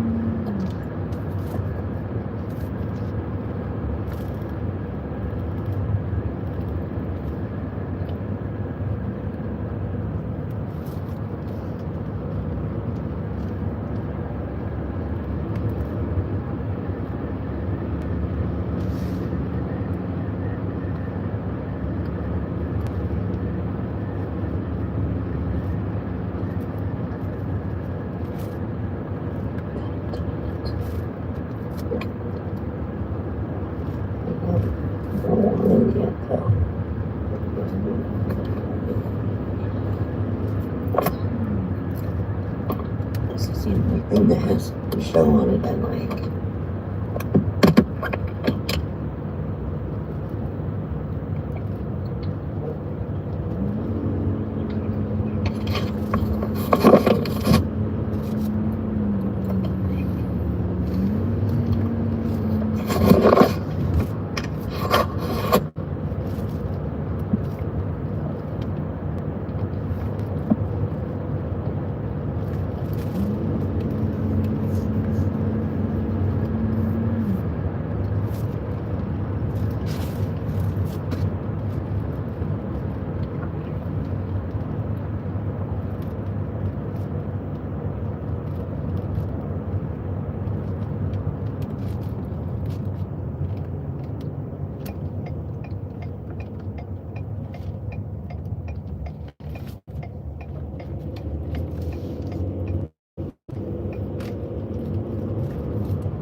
What's up, brother?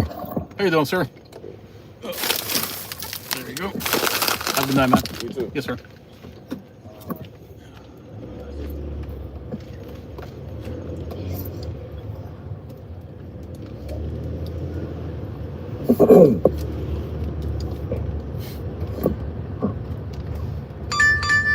$10.35 off for 13.0 miles. Offer accepted. We'll add it to your route.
Yeah, I've got a DoorDash for Delia.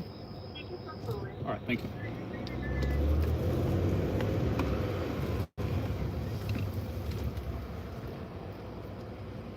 Well, at least you don't have to get out.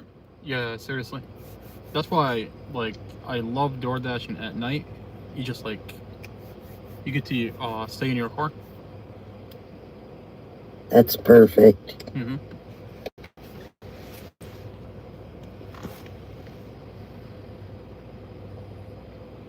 Wait a minute. Why is Officer Chad Mason not telling us what the police department found when they inspected Mustafa's vehicle?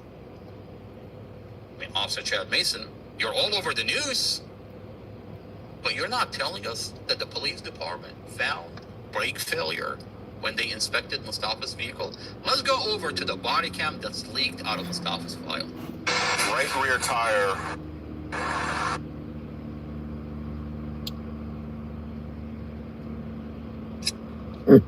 That's crazy. It is.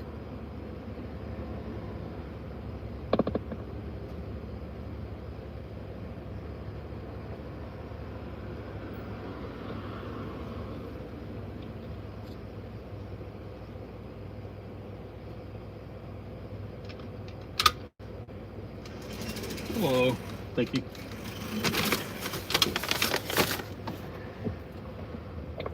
The entire time.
I really hope this takes me back to my county. I'm one county over. Right. Mm-hmm. Like I'm hoping an order takes me back. You know what I mean?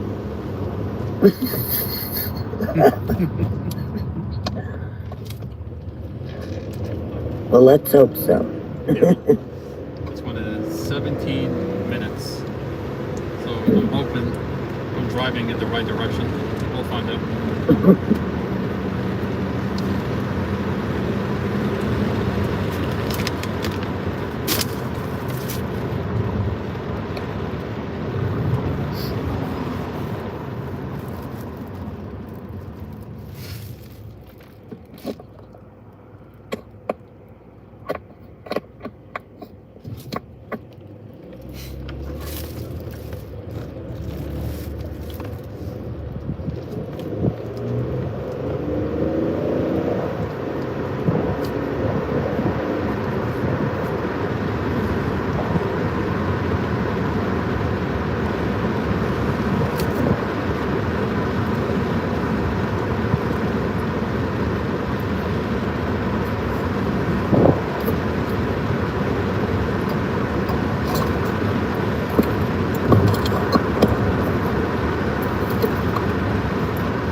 No.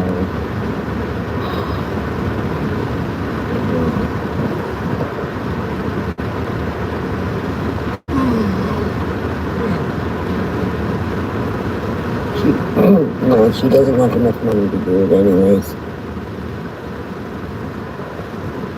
She doesn't need a dog. She needs to learn how to take care of herself first. What we are gonna do, we're gonna get coffee and hot chocolate. That's what you need. We've got 13 minutes to go, but it's gonna be okay. We're gonna stop. We're gonna get the chocolate, hot chocolate. We're gonna get our coffee. That's a must.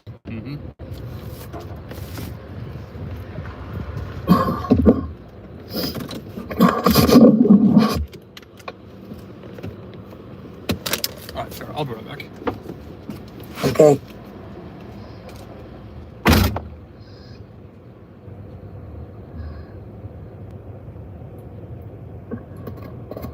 This is the only place I can find streaming this that it doesn't, you don't have to buy each episode or buy the season. X-Files, it's old, but You can tell it's old. the look of it, I don't know why I've always liked it.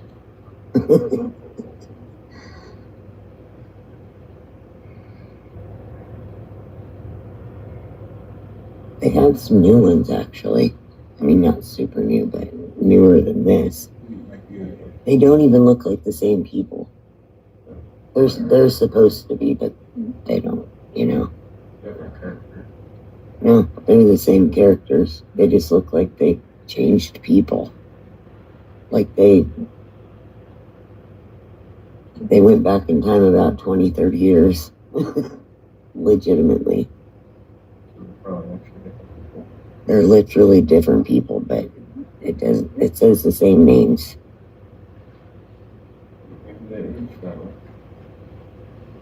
Aged backwards.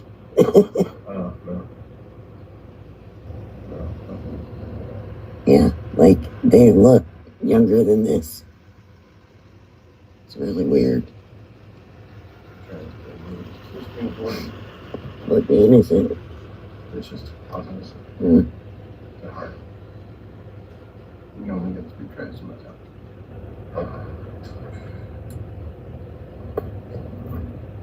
They're all different shapes. It pissed me off. You know. And then it's like if you mess up, you know. You're messing up. I know, I'm showing you. Oh. But the whole, you know, like wherever the arrow's pointing, Mm-hmm. that's where it's gonna go when you tap it. You know.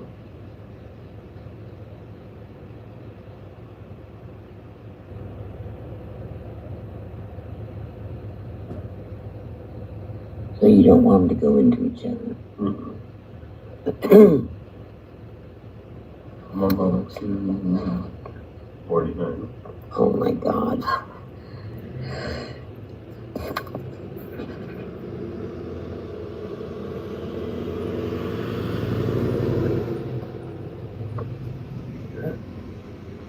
Mm-hmm. Yeah. I have really good hearing.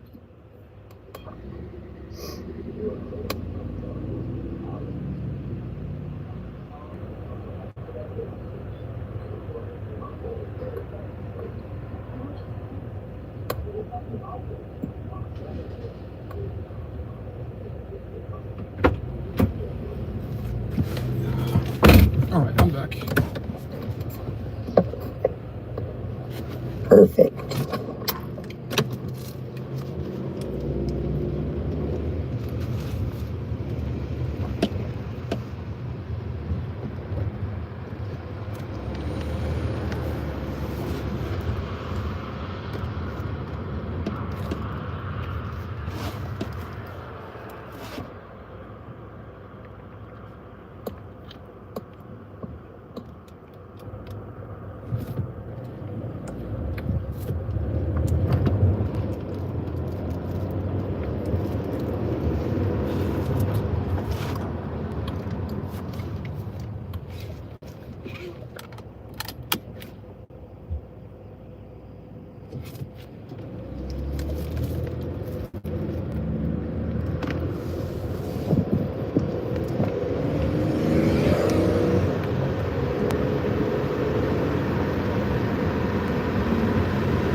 go, stupid blonde lady.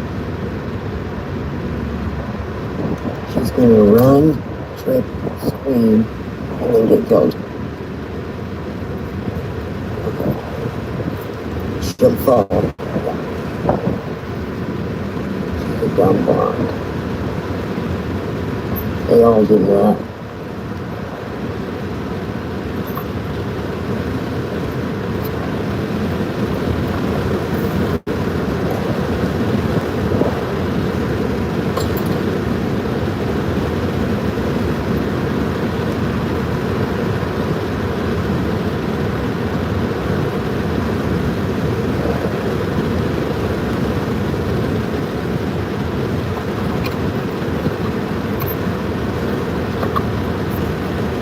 Alright, we're driving back in the right directions.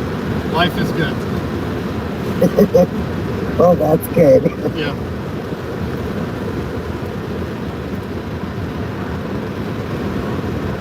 You might get to go home and go to sleep sometime this century. Seriously, I swear to God, I am so tired. It's not even funny. Okay? But it's just like everything is just like exactly how it's supposed to. You know what I mean? Like I'm just going along with the schedule, if that makes any kind of sense.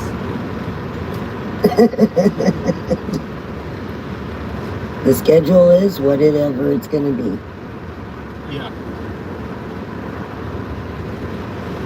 As long as I get to release those videos, as long as I get to release them by tomorrow, I'm on schedule. You know what I mean? And then the day Right. after, the day after tomorrow, I'm gonna do a podcast at 12.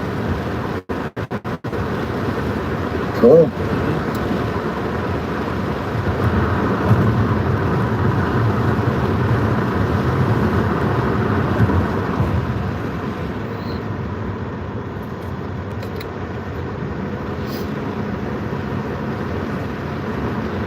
Wait a minute, you're going to do a podcast at 12?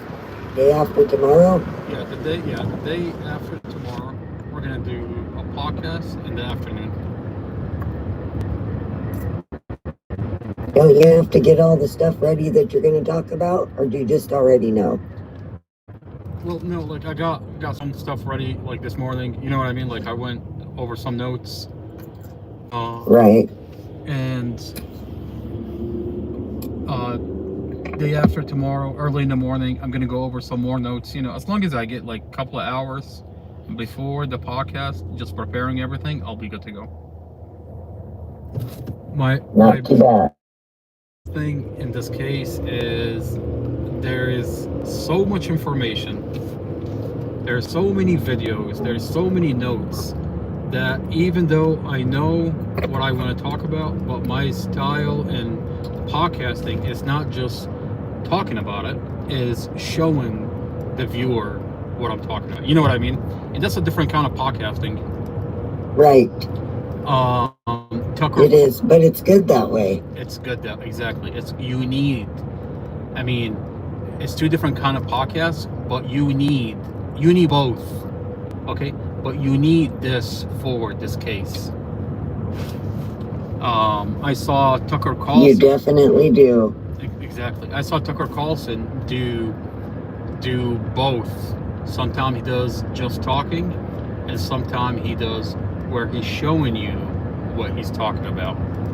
And I was just like, I was looking at Tucker Carlson. I was like, you know, I study his style in podcasting. You know what I mean?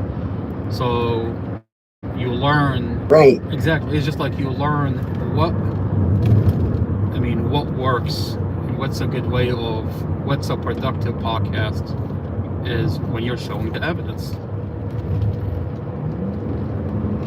Especially for this case. Especially for this case. Yeah.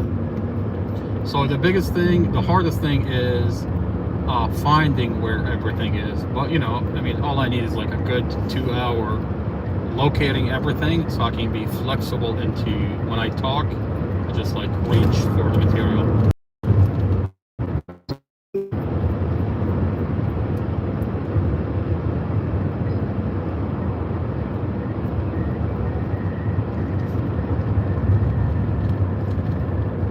Well, you've definitely gotten better over time. Right? Like, I'm getting better, right? Yeah, you're pro status now. That's crazy. That is crazy. I think that's the craziest. I think that on its own, it's crazy.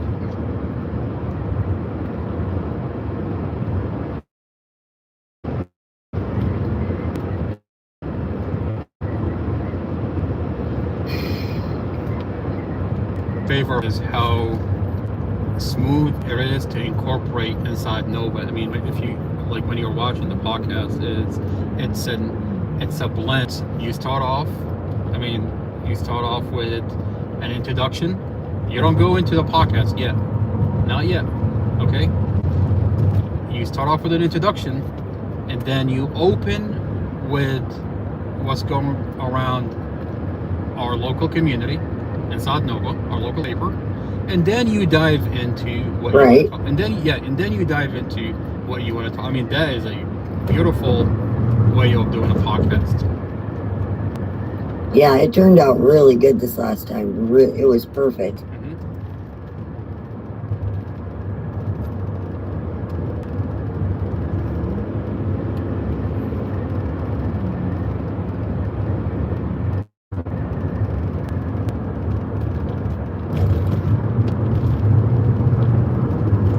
So good, even Amy Ashworth enjoyed watching it. I bet she did. She probably recorded it and she's just watching it over and over and over, thinking, man, I that's funny. Really screwed myself. You know, I'll tell you, nothing weirder than going to circuit court to get, like, you know, the updated, you know, whatever, because Mustafa's file is now public. The filing is public, the right. transcripts and the motions, and then finding your podcast is transcribed in Mustafa's case. Many times. I mean that always doesn't always weirds me out when I find my 2-hour podcast transcribed word for word in Mustafa's file. I'm like, wait a minute, why am I here? That's so weird. That's funny. I wonder how many times in their all the paperwork they mention you. That's crazy. Like, there's probably thousands. That's crazy. I mean, I'm all over Mustafa's case in Prince William County. I'm all over Mustafa's federal case in a federal court. I'm all over Warren County. So, three different jurisdictions. Well, you're getting there. Yeah, I'm definitely getting there. Okay, I'm definitely leaving a mark. I'd say so.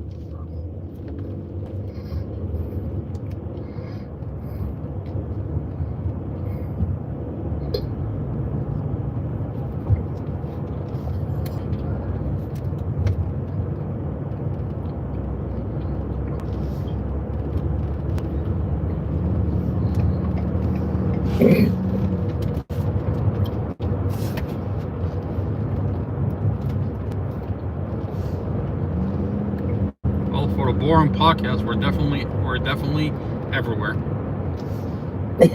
That's true. We're definitely keeping it interesting.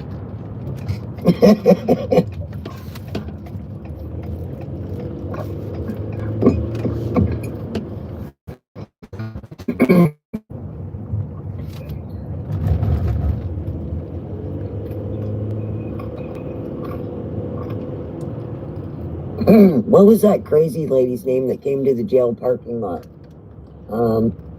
Joyce. Lady. What's her name? Oh my God, Joyce. Yeah, what about her? Was her name Joyce? Joyce, yeah. Oh my goodness, that one, she was nuts. What was that? I don't even know.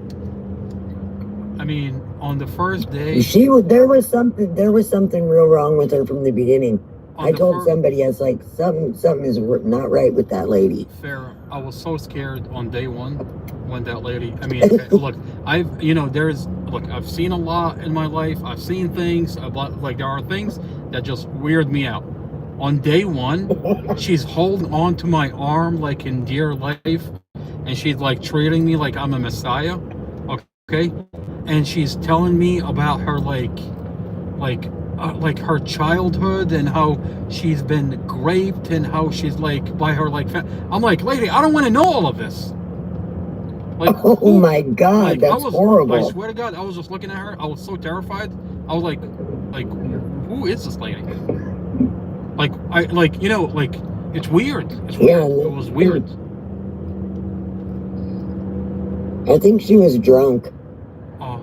No. She was not. She was drunk, something. Farrah. She was all over the place. Farrah, she was like She didn't look drunk. Okay, she's. You know that what I was mean? she was. I mean, for someone to throw all that at you on day one, and it's like, and talk to you like, you are the one.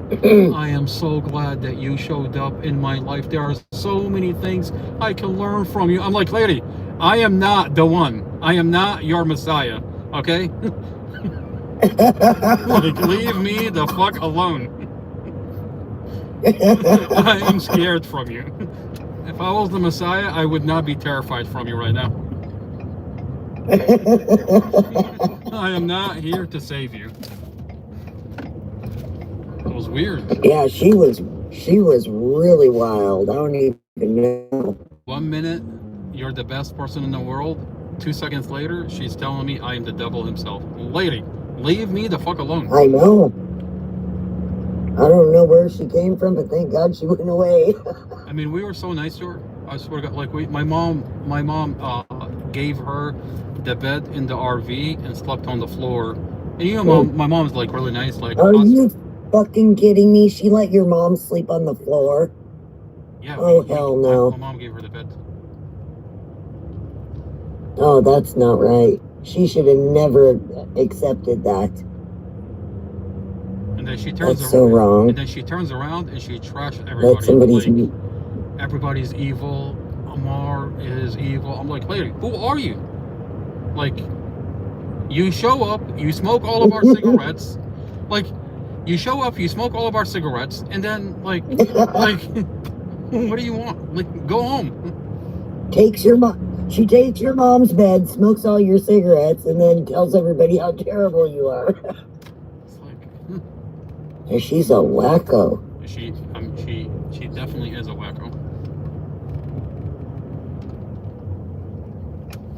Boy, you guys ran across some strange people.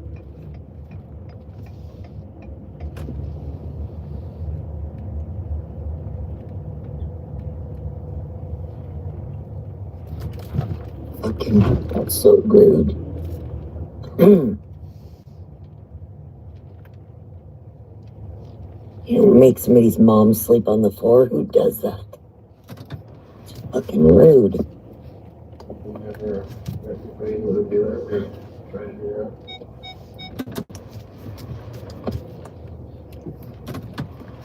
You know, I had a dream. What's her name? Was in my dream. What's her name? Connie. Oh, I can't believe I had. It was a fucking nightmare. Connie G. It was. Connie was in my dream. I swear to God. Oh, I woke up so angry. Horrible. I woke up so angry. I was like, I'm trying to fucking sleep. Why the fuck am I having a dream and she's in it? No. I swear to God, I woke up and then I was like, I was so angry. And angry because, like, somehow she seeped into my dream. I was like, we're not doing this. I'm going back to sleep. I'll be back. I'll be back. Okay.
Turn out.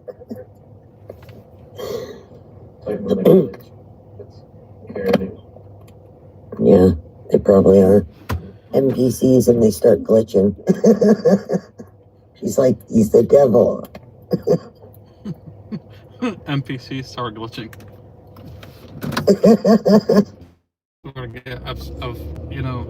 I've been dealing with a lot of NPCs. All right, that's how I feel. Okay. I think you have. I mean, this journey has definitely showed me there's a lot of NPCs. Okay. I think you're right about that. And the problem is they really do glitch. It's like they're glitching. Okay. It's like, can you give me an NPC with a better AI?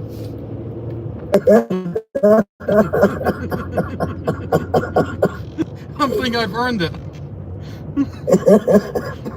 I don't think I'm asking for too much. At this point, I accept the NPCs. It is what it is. All right. But I'm demanding. At this point, I'm demanding a better AI. Okay. Yeah, at least update the software.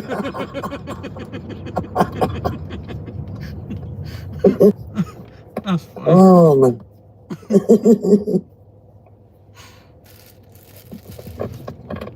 If I can put a request for Commonwealth Amy Ashworth, is if she's gonna send me NPCs, I like that software to be updated. I don't think it's gonna cost that much. I think it's part of the budget. I think it's part of their budget too. We're all gonna have better experience out of this.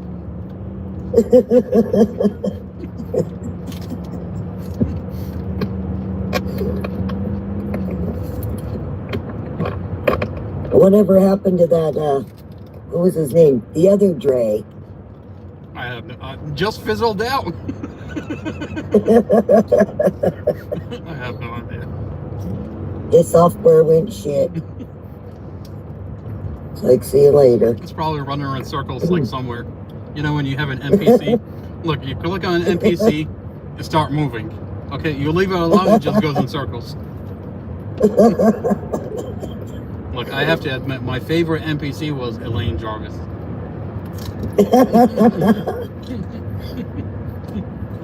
Oh my god, yeah, she was something. I think she released a new video. I haven't seen it. A new one? There is a new one. Wow. Completely. I saw like 5 seconds of it. I said it's not like it's on my to watch list. I can't reward myself yet until like I accomplish all my tasks. Okay, then I can take a break. I swear to God, then I can take a break and enjoy watching her video. You know, but isn't that? Oh, okay. All right. I have to admit that's really bad. Okay, if what I look forward to when I do have a downtime and something to look forward to is to get like some kind of snack and watch Elaine Jarvis' new podcast. That's really bad. It's in the back of my head. I created that. You did.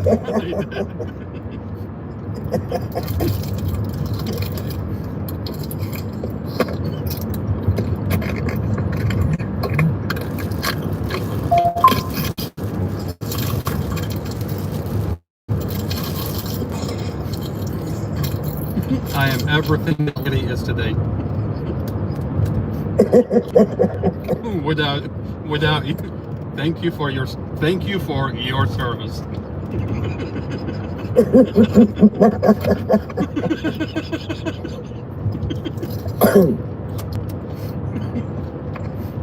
Was that other big girl that was next to her the one time in that video? Is that her daughter? Yes. Jeez. I almost became her She father. looks a lot like her mom. That's too bad.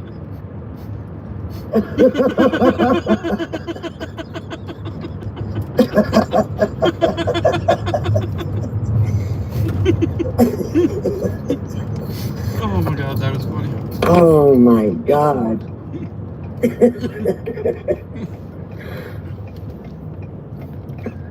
Sacrifices we have to do. Yeah.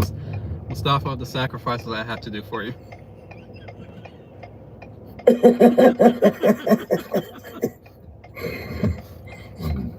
Almost took her back to my mother.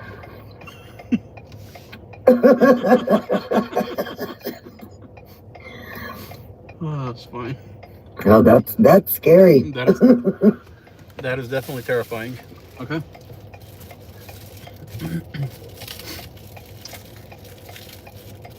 Thankfully. Your mom would say, "Get out." Get out.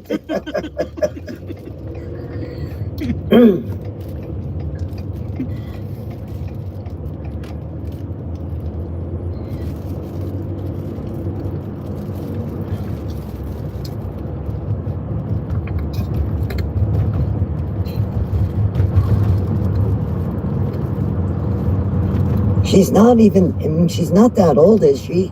No. How old is she? She looks really old, though. She looks old. She does look old, yeah. She looks at least 60, I think. Look, time travel has an effect on you, okay?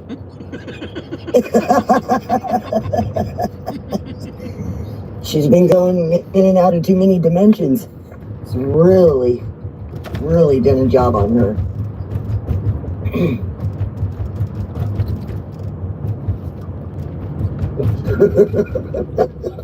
Stayed on Windows 10 too long.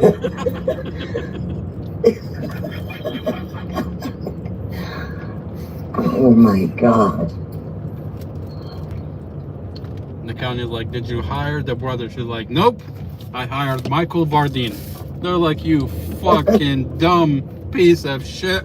Michael Vardeen is the brother.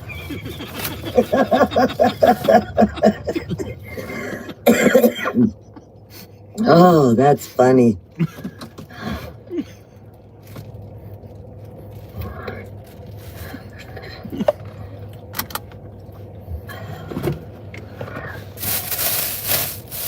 That's funny.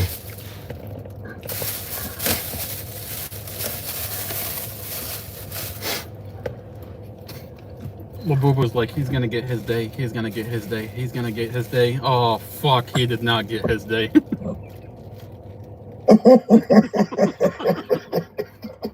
You promised me. Amy Asher, like, we tried. but it turned out he was a real paralegal.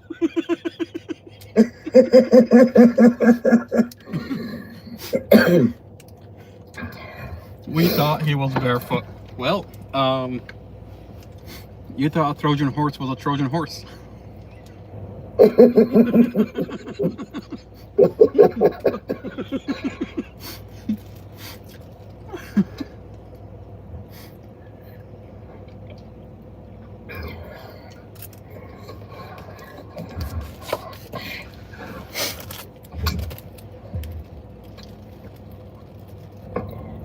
You know, I think since she lost weight, she looks older. Mm-hmm. Her eyes look crazy. Really crazy. Mm-hmm. I mean, if she had those eyes when I was there, I don't think I would have been able to, like, sleep there. Can you imagine her talking about time travel with those eyes? That's terrifying.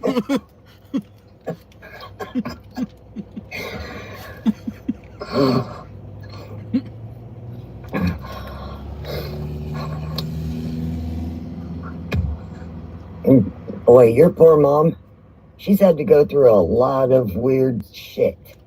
Oh, yeah. That poor thing. just one thing after the next, and then you get all the crazy people to top it all off. It's like, oh my God, does it ever end? It's crazy.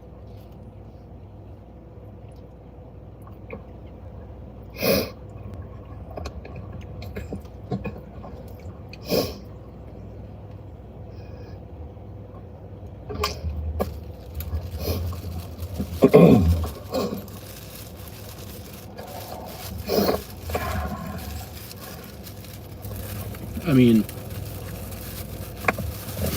it's not. I mean, it doesn't get crazy until you're trying to convince your mother, these people are NPCs. And mother is like, no, no. I'm like, mother, I love you, mother, but these people are NPCs. Look at them. Why are they going around in circles?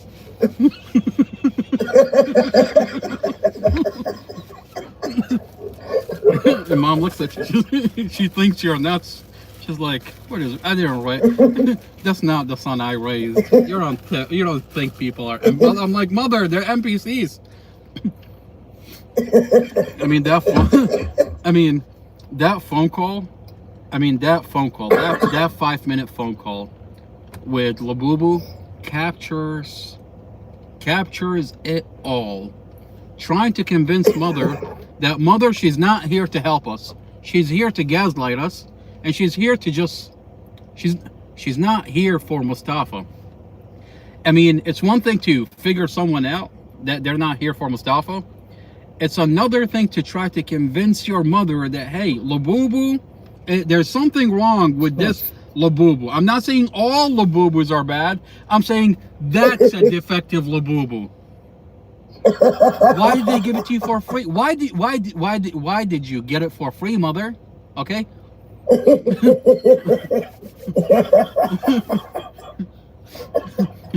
Everyone had to go and buy their Labubu. You got it for free? Okay, something is not adding up.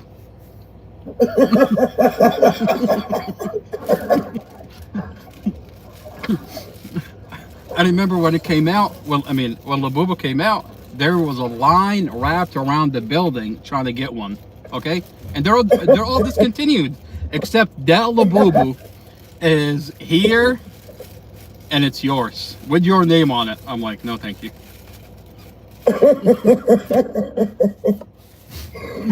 Oh.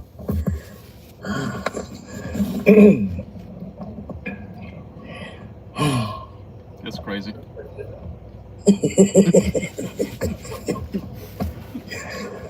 Oh, that's funny. Mother think she got lucky. We have an advocate that's here to help us. I'm like, no, mother. No.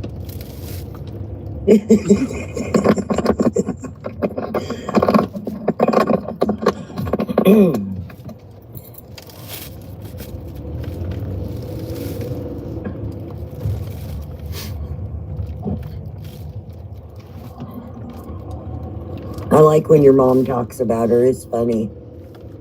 I mean, it's crazy. You know, it's just I feel bad for my mom, what she had to go through. I do.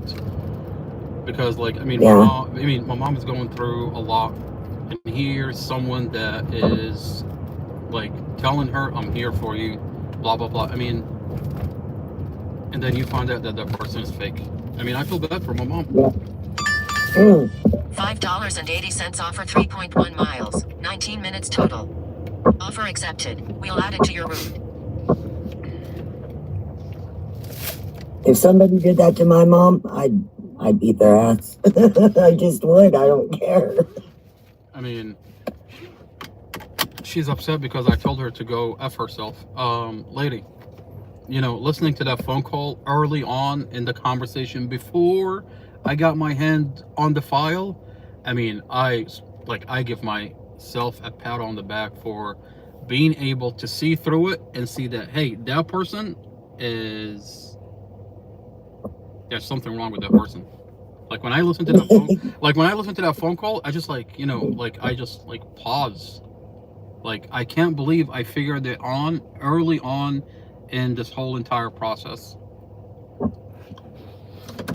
And then she says, I got somebody from here that wants to speak to you in your language. Like, What is oh that? my God, What does that even mean? It's like, what do you mean? Like, lady,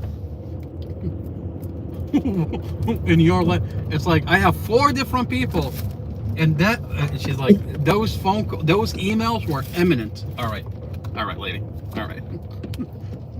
Eminent emails. Whoa.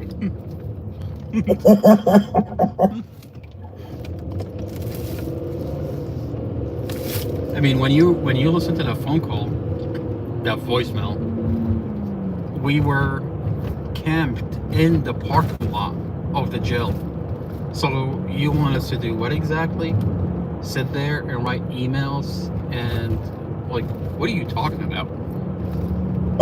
Like, okay, how about this? Why don't you write the emails?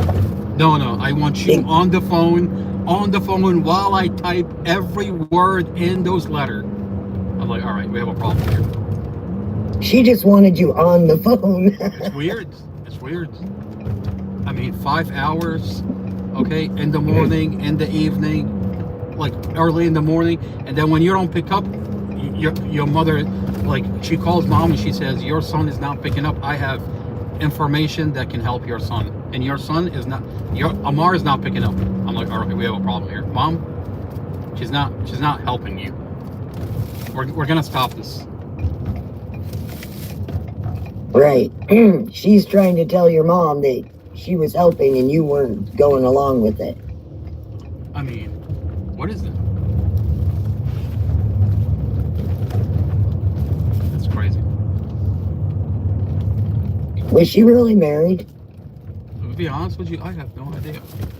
I don't even think, to be honest with you, that that Iraqi guy that she has on the phone, I don't even think that guy is there. I think she has him on 3-way. Who says he's really there?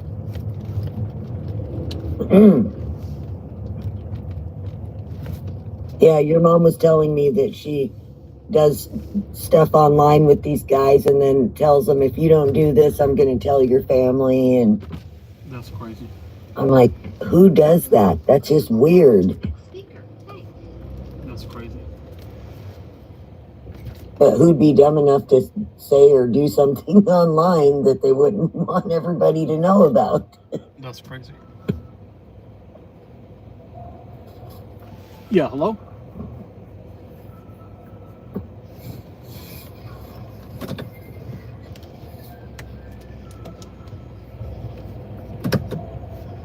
She's sitting there waiting. Yeah, I've got a DoorDash for Kadim. Oh, thank you. Sitting there writing love letters behind my back. I'm like, all right, that's it.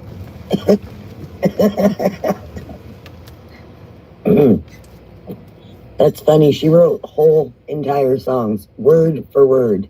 That's crazy. That's weird. It is weird. I've seen people quote a song, put a title of a song, put maybe one line in a song, not the whole entire thing. She's like, here's a song for you. You're the king. And this song is for you. It's from the 70s. He probably doesn't even know what the hell the song is. That's crazy.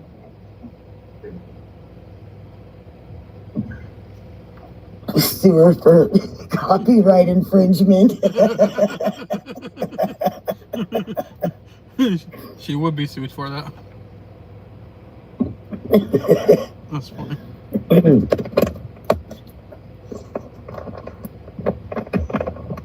Yeah, like the story she told about her life. I mean, that sounds like something out of a book, like a movie. I don't believe one single thing she put in that letter. Like, no. There's no way. It's too much. Mm-hmm. Probably could have been trying to, what they did and start more. Just some of the stuff she would say was just, I don't know.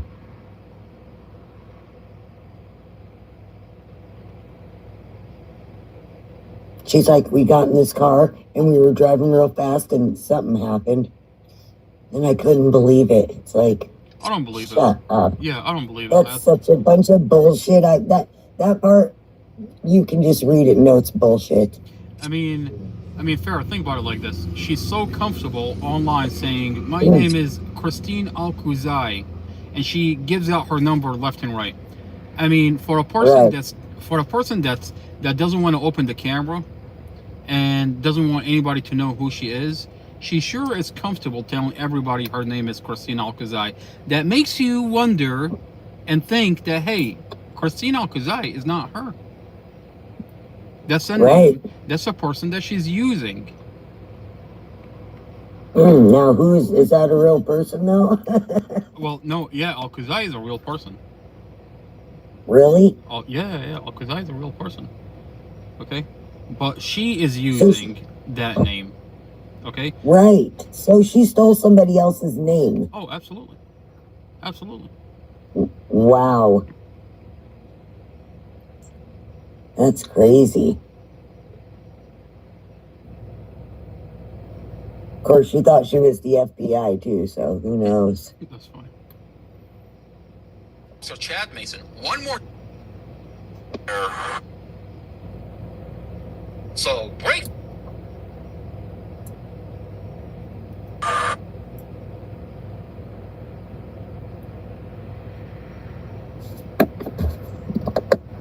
Body cam that's leaked out of Mustafa's file. Right rear tire, brake, didn't engage.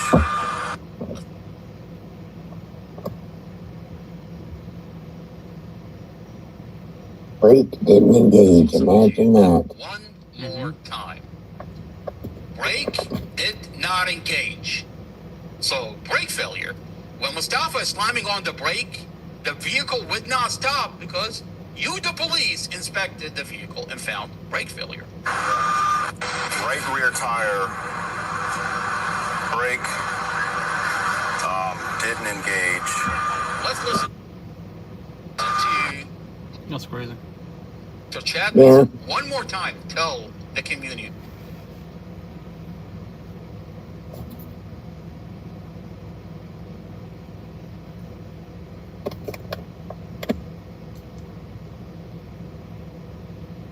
And that Chad Mason wants to get on the news and say that Mustafa didn't do anything to avoid a vehicle accident.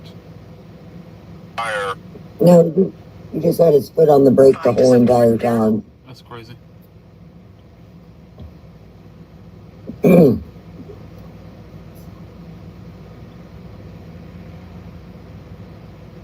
And didn't one of the witnesses say that they heard him like slamming on his brakes, Yes. like the brakes squealing? Yes, And exactly. that he said, yeah. Exactly. One of the witnesses said she heard the brake being slammed the whole entire time. Prosecutors also called the crash scene investigator to testify to support their theory that the crash was intentional. Sergeant Chad Mason says there were no skid marks at the scene, only light braking, and that the heavy damage was all on the passenger side. So, Well, no shit it was. What does that even mean? Light braking. His foot is on the brake the entire time. You inspected the car and found brake failure. Okay? Oh, you don't want to talk about the brake failure. Wait a minute, if he went head on, how would all the damage be on the passenger side? Wait a minute. Exactly. Why is officer Exactly. And it's not even on the passenger side, it's on the back quarter panel of the vehicle. It's on the back quarter. You want to tell me that you crashed the vehicle on purpose, but the damage is on the back quarter panel of the vehicle? Exactly. That's bullshit.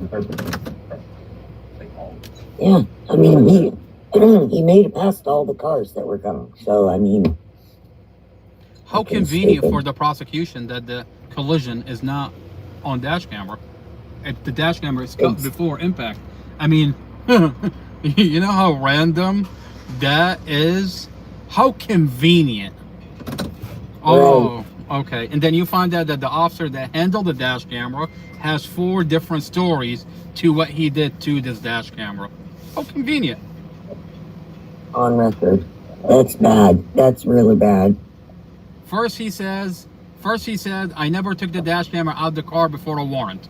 Then you find out that he said, under cross, that he took it back to his vehicle, took the SD card, downloaded it, and it's not his job to download it, without a warrant. Then he says he took it back to the department, not to the car, to the department. Which one is it? And then he says, no, an officer gave it to him back at the department. Which one is it, Chad Mason? It can't be all four. Yeah, he lied 4 times. Yeah, Basically, he lied. in court, he lied like that. Scared. I mean, he did that. There's no saving his ass when there's all those dash cams. His ass is on fire and it's gonna burn. Oh, 100%. No matter how they try to cut it up, you can always get the original video. Yeah, Always get it. They never expected the case to get this far. They never expected that, hey, this family is gonna go and steal the file, have a podcast, release the file that they hid, okay? And 4 years later, hey, we're here, okay? We have the evidence Right. that you lied. This is a car accident, okay? They never that they never expected. I mean, come on. I mean, the way they look at it, okay? We the county, we step on people for a living. I mean, this is what they do. You do not exist. They don't care about you, and they will step on you, and they are the county. What they say, they're God himself. That's how they look at things. Yeah. You are nothing. Yep. I'm gonna step on you, and whatever I say goes. I mean, yeah, they did that to 18-year-old Juan Campos. They did that to Tatiana David. They did that to Robert Reed. They did that to Muhammad Ikram Shardel. And these are all cases coming out of the same county. Okay? What That's are they really doing sad. What are they doing to Nawash Bot? Okay? 3 years in a county jail on a case that the prosecutor says is an open and shut case. Then why haven't you taken him to trial? Okay? exactly. If Nawash Bot unalived his wife and you have evidence that he's a monster, that he's guilty, why is he sitting in a county jail for 3 years? Okay? Why? Okay? Because every Right. piece of evidence show that Nawash Bot didn't do it. You do not have a case. So what you're doing to that man is you're putting him in a county jail, hoping that he's gonna break and he's gonna beg you for a plea deal, so he can tell you, get me the hell out of here. I'll take whatever you That's throw at right. me. Yep. That's exactly right. They just torture people until they give in. Same prosecutor, same county, same tactics. What are they doing in the Mustafa Al-Jazari case? They withhold his evidence, intimidate every lawyer that comes in, stop the evidence from getting reconstructed, are destroying evidence in the process, and 4 years Right. later, you're in a county jail without a trial. Without an anything. Jeez. That's crazy.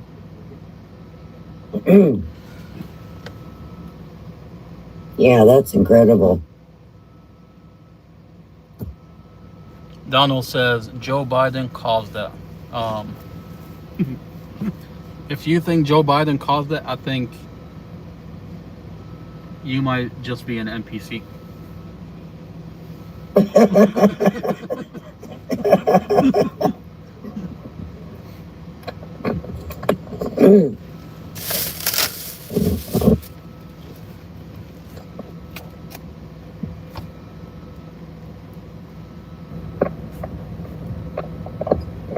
Wait a minute. Why is Officer Chad Mason not telling us what the police department found when they inspected Mustafa's vehicle? I mean, Officer Chad Mason, you're all over the news. But you Sure, I'll be right back. Okay.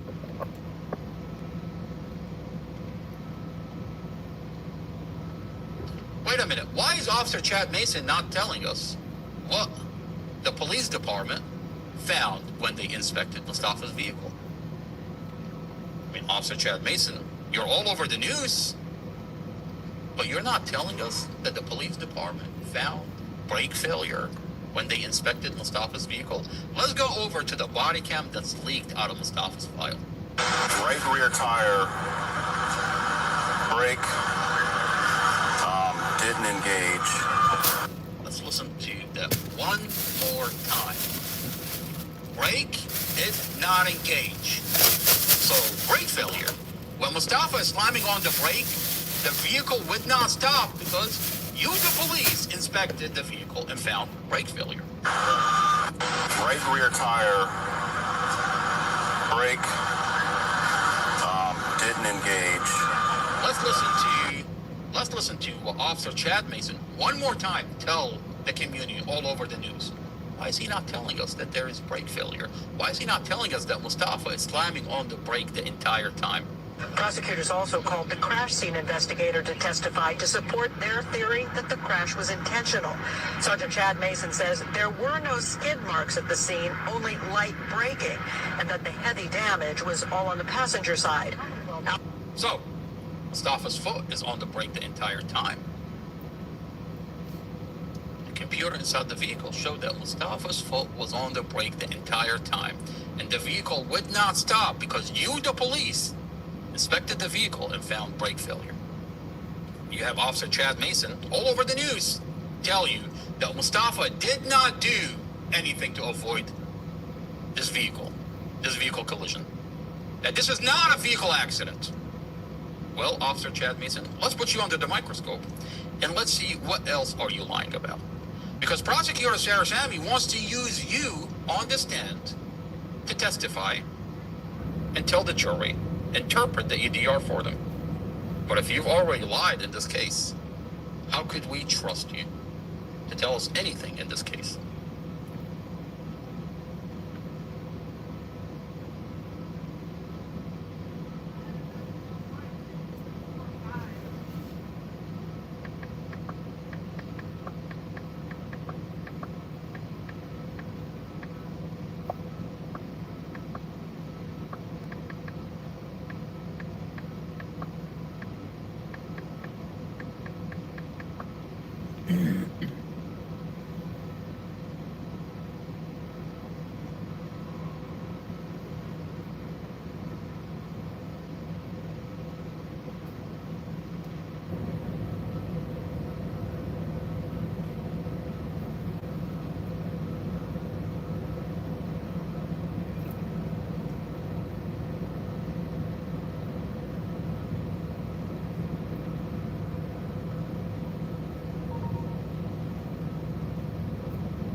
Farrah, I'm back. Shelly, hello. Hey, Shelly's here. All right, I just got done another video. Beautiful video. Good. Slowly, we're getting them done. Slowly. Well, at least they're getting done.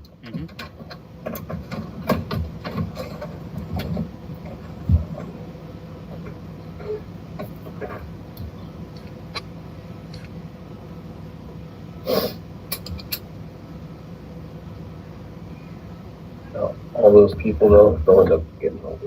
They'll be in prison probably for the rest of their life. Yes, we can only hope. Oh, absolutely. I mean, these people are, it's getting to a point that it's no longer allegation. It's no longer my word against their. No, the file is here, and anybody that's looking at it, you can see what they've done in the Mustafa Al-Jazari case. You falsified this case. The whole entire thing, not just a little piece. Everything. Hello, how are you? Good. I've got Kadim. Kadim? Yes, ma'am.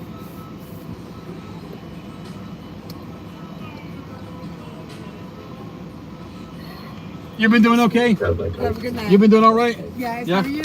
Tired. Look like it. Don't let them overwork you, okay? I'm trying not to. I love you, okay? I love You have you. a good night, yes, ma'am.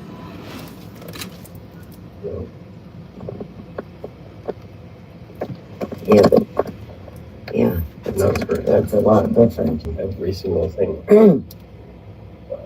Every single time they lied, that's a whole other thing. You know. Like if they lied Yeah, but 15 times, it'll be 15 counts. Right. That's how they do it. yeah, but no matter what, federal time is much different than just regular. You're doing your time. Yeah, you do all of it. You don't get a third time off like people around here get when they go to jail. You get 15%. Up to 15%. Yeah, but that's not shit. If you get it. This is Mustafa.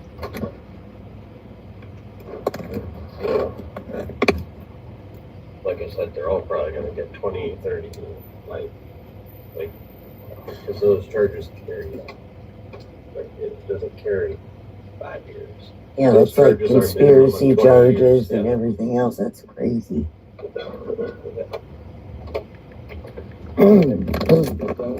Just from knowing something and not saying.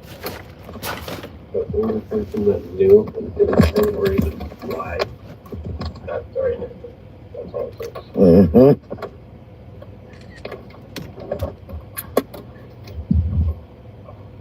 I need to screw this down before I think the reason there's so much pushback on what's going on in this case is because you have each of these officers that are caught lying in the Mustafa case, you have to turn over every case they've touched, and you go back 20 years.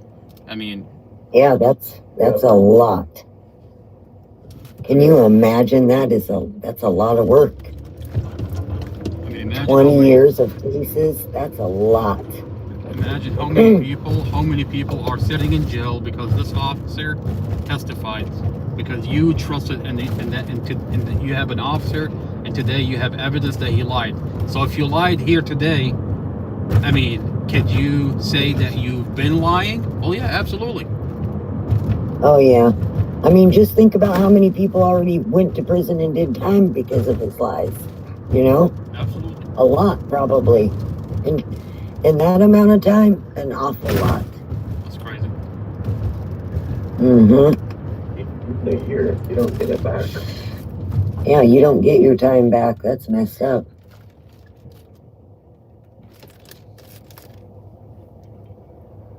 That's just crazy. I think every one of those people should have the same punishment. And then some. And then some, but at the least, they should get everything that they've done. Yes, they definitely should.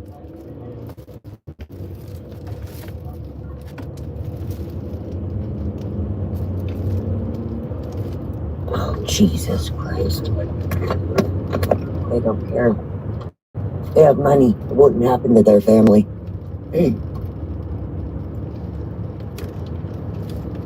I mean, when you look at this case, you see what the police department and the prosecution office did. They brought in individuals that sat them down on body cam and had them make multiple claims about Mustafa. The problem here is you can easily, the police department had all the evidence. They have the text messages, they have the home videos, they have all the evidence that these people that are sitting in front of them, that are telling them a number of things about Mustafa, is all lies. Now the question is, why the police department just looked the other way?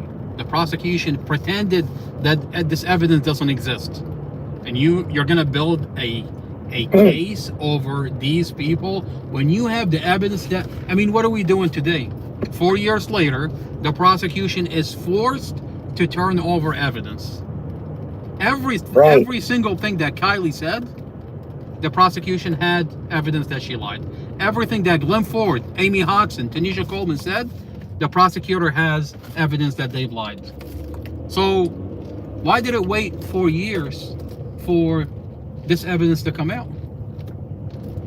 And you want to tell me that you put someone in a county jail because individual 1, 2, 3, 4 decided to lie about Mustafa, and knowing that you, the police, you, the prosecution office, had the evidence? I mean, Yeah, that's fucked up. I mean, they had it since day one. I mean, hello. They had That's crazy. They've had this since day one.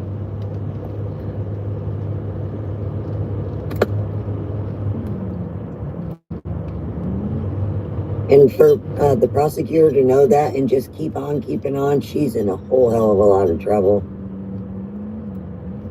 And she thought she was moving up the ladder. I mean, but you know, this case. I mean, this is why this case is so terrifying. I mean, it's terrifying for anybody that hears. I mean, today we're watching a case that, yeah, the file is leaked. Okay, well, I mean, let's take a step back and really look at this case if the file wasn't leaked. And the real question is, does Farah, does every file leak? No, not every file leak. No. This is an exception. This is a miracle. And it's terrifying because you're talking about individuals that have a badge and a uniform that you trust that they're not going to be engaged in hiding behind a sealed file. Well, welcome to Prince William County. Every other case is sealed. Every other case in Prince William County is sealed. Yeah, and that's exactly why. Because it's all lies and bullshit. I mean, but look at the demographic of this county. I mean, you have to really put this county under a microscope. The demographic, a lot of people think it's a race issue. It's not a race issue. Absolutely, it's not a race issue. Okay? What this county deals with, if you have no money, this county gets to take advantage of you. Yeah. I mean, and if you have a little bit of money, they'll just screw you over until you have nothing left. Absolutely. They'll send you a bullshit lawyer. I mean, off the bet, he wants $20,000. Off the bet, he wanted, Casey Stephen wanted $45,000 off the bet. Holy shit. Okay. I mean, I gave him $45,000 up front. I have the cashier check. Okay. Tell me. So even if you have money in this county, they're gonna find a way to steal your money and get you to a point where you no longer have money to screw you over. Mm-hmm. Okay? I mean, that's you having money. Imagine if you didn't have money. Imagine if you... Exactly. Yeah, imagine if you didn't know your rights. Imagine if you didn't speak the language. Look at the demographic of this county. Yeah. That's why they get to... I mean, look at that poor guy that they maced in his mouth. He couldn't even speak English or anything, and they're screaming at him. And what did they do? Beating him up. It's horrible. And what did they end up doing with the guy? They trolled him all over Facebook because they've got people that will go out to troll you to protect the county after the county fucks up. Okay?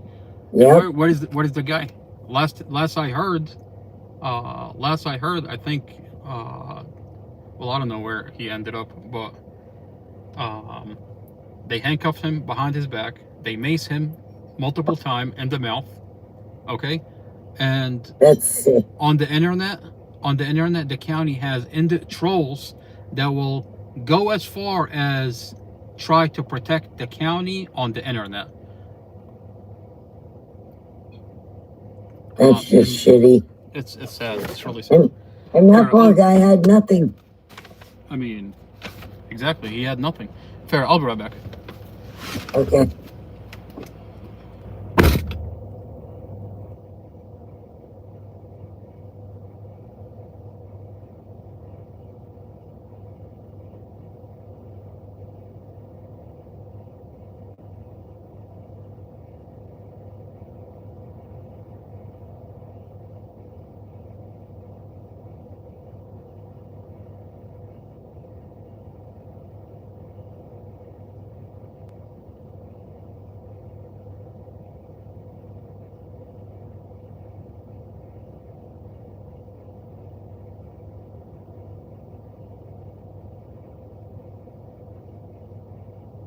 You have cuffs on somebody and you're pepper spraying them in the fucking mouth. That's sick.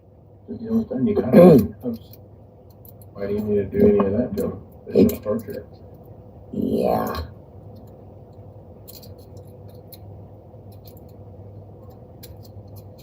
Well, look what they do to the people who do speak up about it, like the cops and shit that speak up. They get sent to prison for it. Yeah.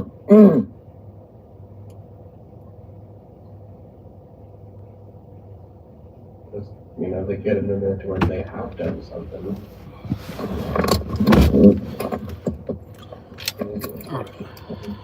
Yeah, Farrah, they were doing with him the same thing they're doing with us. You know how you have Labubu all over the internet, a troll the case, troll us.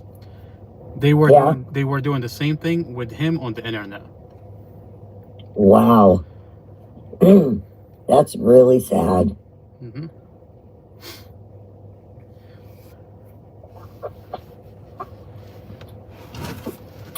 Anytime you go against the county, you'll have fake accounts that will show up and will try to steer the narrative to protect the county. I mean, I find it interesting. I mean, but you just have to take a step back and see. I wonder how much they get paid to do that. It's probably part of their budget, you know. I mean, to be honest with you, I wouldn't be surprised. I would not be surprised.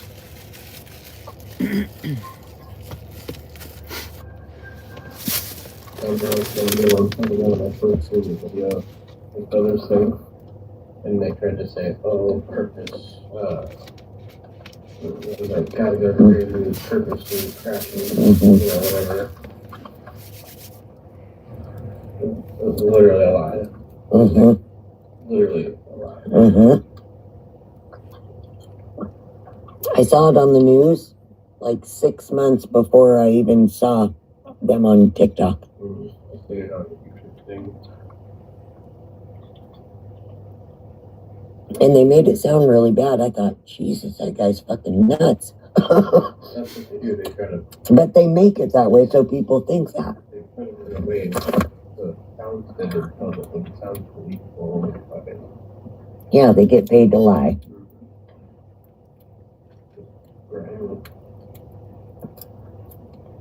The worst kind of people.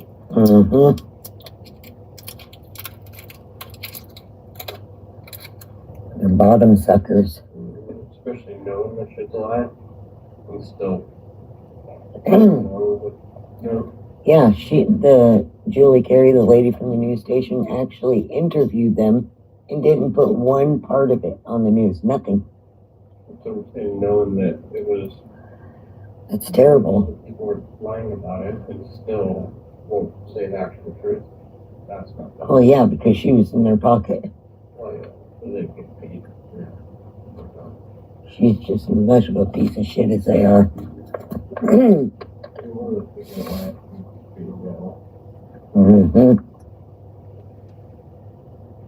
Wonder how their family's gonna like it.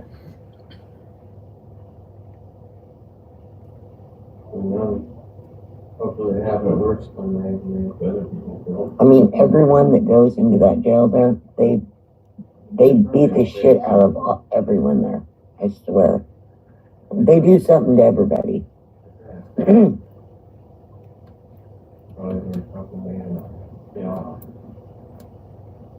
They're just fucking sickos. It makes me so mad. I think what they would do is they could do all of it. They were.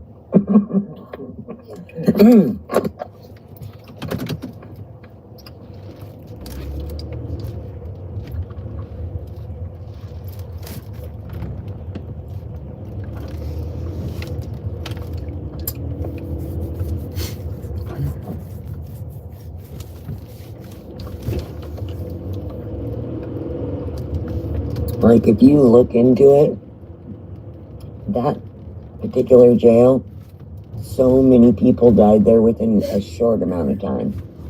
I looked it up, I was like, holy shit. That was one of the ones I was in, That's scary.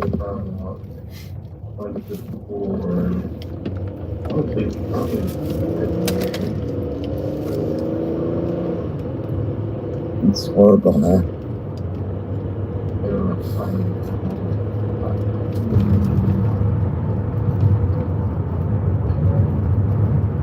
Oh,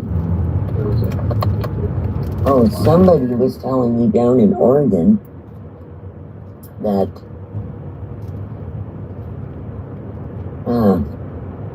one of their family members was in prison, and it was about time for him to get out in like a week or something. And they just supposedly died from a drug overdose. And when the family wanted to come take them and do their own autopsy, they were missing organs. That's why it goes. Mm-hmm. Now that's terrible. But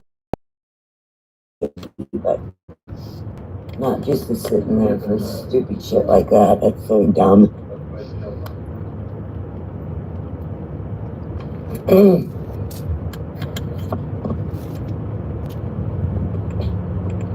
No, it works exactly how they want it. They torture people until they give in and say, I'll take whatever you say, just let me out.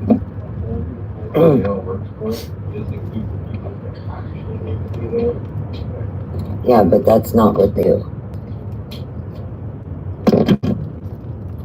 Yeah. And the other 93% just get tortured.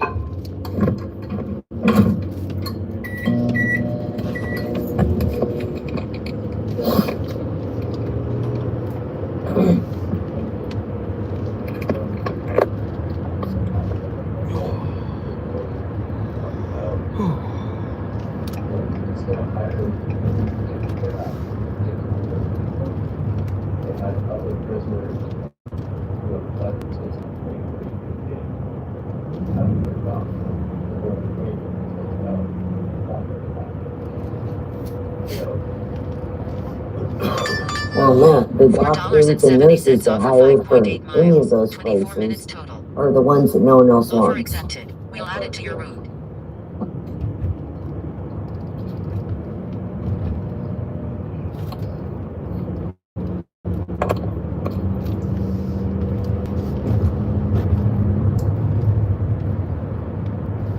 Are you tired yet? I am exhausted, but I'm almost there. I'm almost there. I just need maybe 3 more orders, and I'll be good. That's not bad. Mm-hmm. Oh, shit.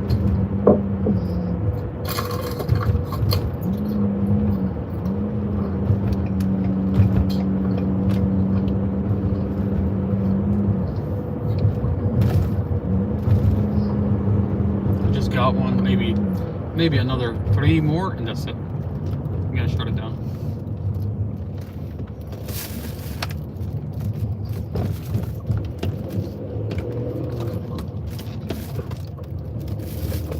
And you've already been going since 1 or 2 of the afternoon? That's a long time.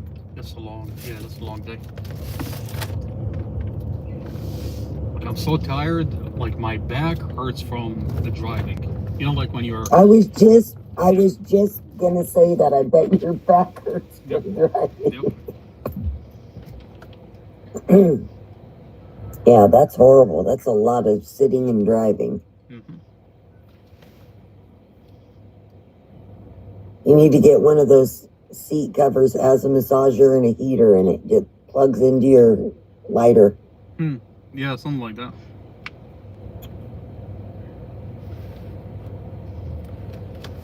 Of course, then you'd probably fall asleep. That's fine.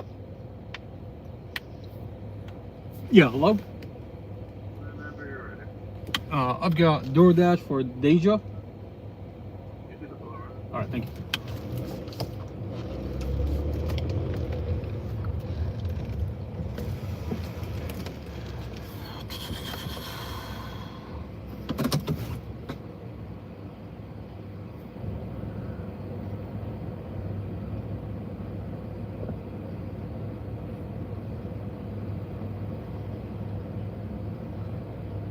Before we go into Chad Mason, I think it'll be a good idea to read. It'll be a good idea to go over the motion that's coming up. All right, let's start with the motion, and then go and put Chad Mason under the microscope. I think that's a good idea. All right. So this is the motion that Prosecutor Sarah Sammy. We'll come back to Chad Mason. Let's go over the motion, and so that way we know what Prosecutor Sarah Sammy is attempting to put through in the court. All right. So this is a document from, this is the motion. You'll find it on Beyond the Metal Bars on TikTok. All right. Under Commonwealth motion, eliminate to admit evidence of event data recorder and expert testimony. So what she's attempting to do is attempt to bring in Chad Mason and have him testify. Hey, Farah. You remember Donna, right? Yes. Okay. Do you know Donna? I don't know her, but I remember her. Okay. What if I tell you that's a fake account? It is? Oh, absolutely. She was in our lives all the time. All the time. All the time.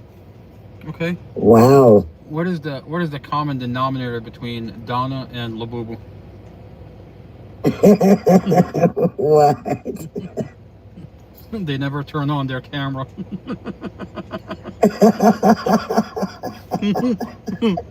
Donna's like, abort, abort, abort. I never even thought of that. Yeah, she didn't. Uh-huh.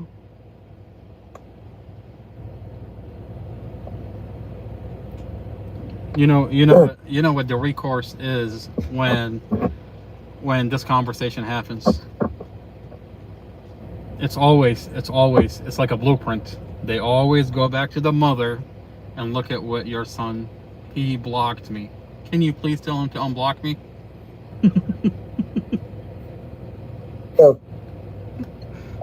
And of course, your mom used to talk you into unblocking everybody. I'm like, Mother, it's an NPC.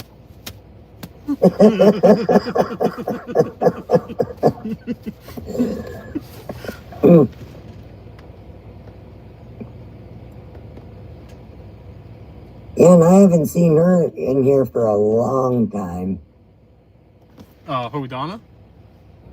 Yeah. Oh, yeah. I haven't seen her for quite a long time. Yeah, I haven't seen her in a while.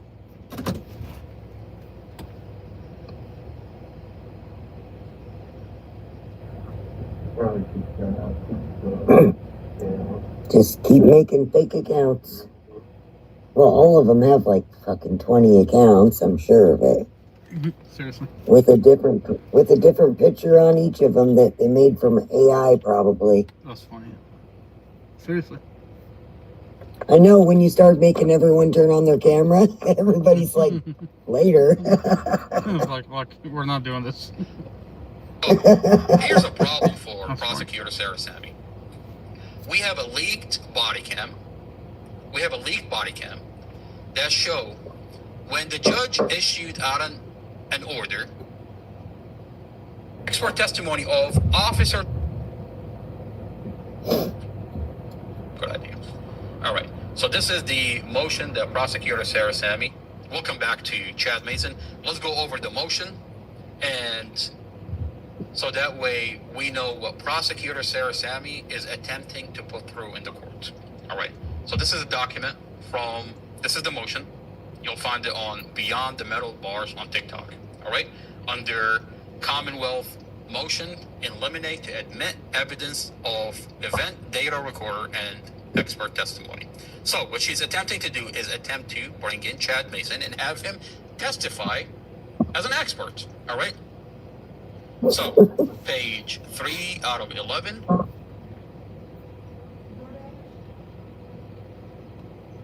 Okay. All right. Come now, the Commonwealth, by and through her attorney, and respectfully submits, moves this court for a pre-trial ruling to admit the following. 1, the expert testimony of investigator Derek Vaco of the Prince William County Police Department regarding the retrieval data recorder, EDR data of the Chevy Suburban. So, the other vehicle involved in this collision is the Chevy Suburban. And what Prosecutor Sarah Sammy wants to do is bring in investigator Derek Vaco to read and interpret the EDR for the jury from the SUV. Now, Item 2, the expert testimony of Officer Chad Mason of Prince William County Department on retrieval and analysis of EDR data from the Chrysler 300, Mustafa's vehicle, and analysis of EDR data for the Chevy Suburban. Okay, the EDR data from the two vehicle involved in this case in support thereof of the Commonwealth states as follows. All right, so here's a problem for Prosecutor Sarah Sammy. We have a leaked body cam. We have a leaked body cam that show when the judge issued out an order to get Mustafa's vehicle inspected by an independent expert, investigator Robert Drum, the main investigator, is seen on body cam blocking the SUV from getting inspected. States as follows. All right, so here's a problem for prosecutor case in support thereof of the Commonwealth states as follows.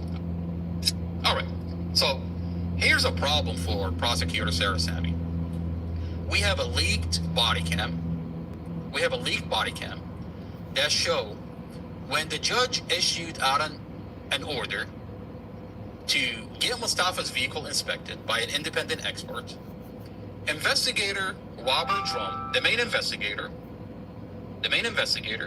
is seen on body cam blocking the SUV from getting inspected. And he goes on and blocks Mustafa's vehicle from getting inspected by an independent expert. And he says, Prosecutor Sarah Sammy told me that to block the inspection. How does that make any sense? Because you're breaking a judge order. When you block the inspection of the independent expert, you're breaking a judge order and you're blocking this case from going to trial. Now, that's a problem because here in this motion, Prosecutor Sarah Sammy wants to bring in Investigator Derek Vaco to pull the EDR from the Suburban, the other vehicle involved in this collision. Wait a minute, on body cam, we're watching Investigator Drum tell his supervisor that the other vehicle has no evidentiary value. Therefore, we're going to block it from getting inspected. Let's watch that body cam.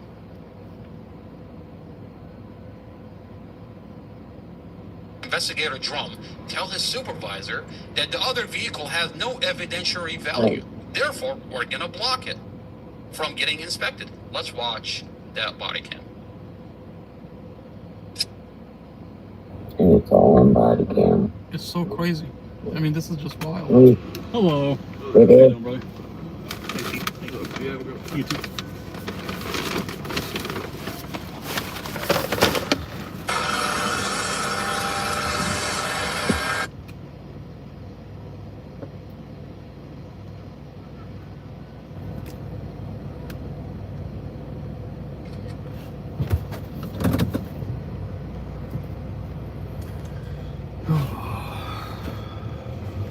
I mean, he says there's no evidentiary value, but then she turns around, she said she wants to put Vaco to interpret the EDR for the vehicle that your main investigator said has no evidentiary value.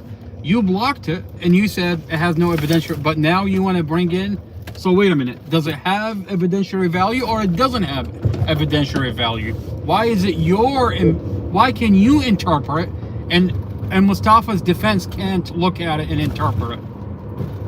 Right. Well, why do they need two different people to do that? Well, no, This is the way they do it. I've seen it in other cases where they have two. So there's a case that's being referenced here, the Martinez case, where Robert Drum testified in the Martinez case. So what I did, I went and pulled the Martinez case. I have the whole file, and it's, you find a bunch of inconsistencies that they're not doing in the Mustafa Al-Jazari case, which is department policy. You're not supposed to remove the EDR out of the vehicle. You're supposed to plug in an equipment to the EDR, and that's how you're supposed to extract the information. And that's what they did in the Martinez case. In Mustafa's case, they pulled out the EDR. They didn't pull out the EDR in the SUV, they downloaded the SUV, but they pulled out Mustafa's Wow. EDR. And the reason they pulled out the EDR is because they wanted a reason to play and to say this is why we crushed it. You see what they're Right. doing. So they didn't need to crush the car to pull. Even that is not a pretense, because they could have just took out the EDR without crushing, but they're using it as a pretense. No, they never thought anybody's going to have access to this file and see the pictures and the body cams of the vehicle after the accident versus inside the police department and how they crushed the car. Right. So, Yep. so in the Martinez case, department policy, you're supposed to have two investigators read each EDR. The problem in this case is that they blocked the independent expert, Mustafa's independent experts, from the SUV because they said there is no evidentiary value on the SUV. But here they are pulling out the EDR and they want to read it to the jury. Then why did you block Mustafa's independent expert from looking at the SUV? Well, how does anybody even know that that's the right box that they're getting the information from? No. Every box has a VIN number. Every box is there's a way to So there's a way to authenticate. There's a chain of custody. The problem, exactly. I mean, what you're saying. I mean, here's the problem for the police department. Here's the problem for this whole entire case. The chain of custody is broken in the vehicle. Right. The chain of custody, the EDR, there is a way to authenticate the EDR data. Okay. Right. In this case, they can't authenticate it because there's a way when even when you're not supposed to take out the EDR out of the vehicle, but they did. There is a way to authenticate the information in the EDR. There's a process, and they didn't follow that process. So the chain of custody is broken on the vehicle, the EDR Right. from the vehicle. Okay. If you notice in the discovery, the EDR data is horizontal. It's not. I don't know if you know. There's numbers in the EDR. It's like tilted. Right. They blocked the independent experts from downloading the EDR. They downloaded the EDR and put on a PDF for the independent experts. They blocked him from going in, and the question is why?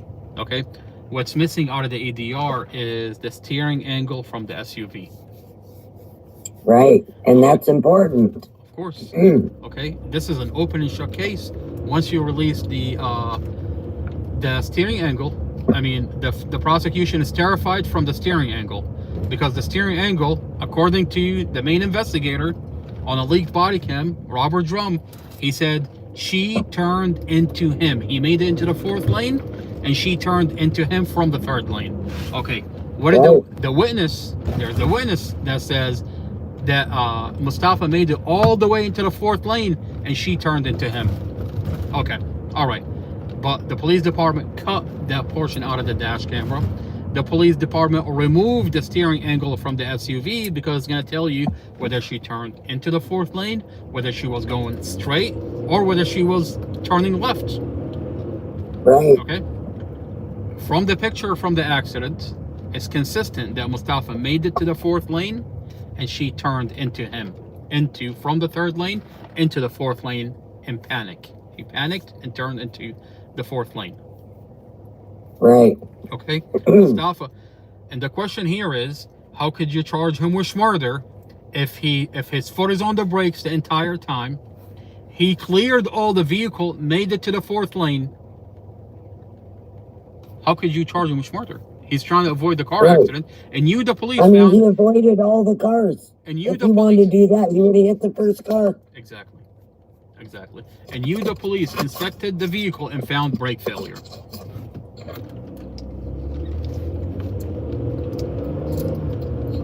You know the best case scenario for this prosecutor? Here's a problem for here's a real problem for the prosecutor.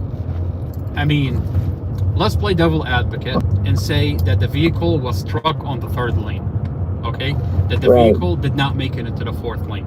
Okay, well, Mustafa's foot is on the brakes the entire time. Mustafa avoided every vehicle. Mustafa, you found brake failure. And four, if the vehicle was struck in the fourth lane, the vehicle was struck in the back quarter panel of Mustafa's vehicle. Mustafa's Right. vehicle was T-boned by the SUV in the back quarter panel of the vehicle. That means Mustafa cleared most of his vehicle, and what was left is the back quarter panel. Right. Does that make Farah? How could you charge someone with murder if he cleared the vehicle? If he's Exactly. attempting to clear the vehicle. Does that make sense? The best case It- it- scenario for the prosecution is to say that he didn't make it into the fourth lane. Well, you have a problem because in the third lane, he cleared 75% of his vehicle. Right.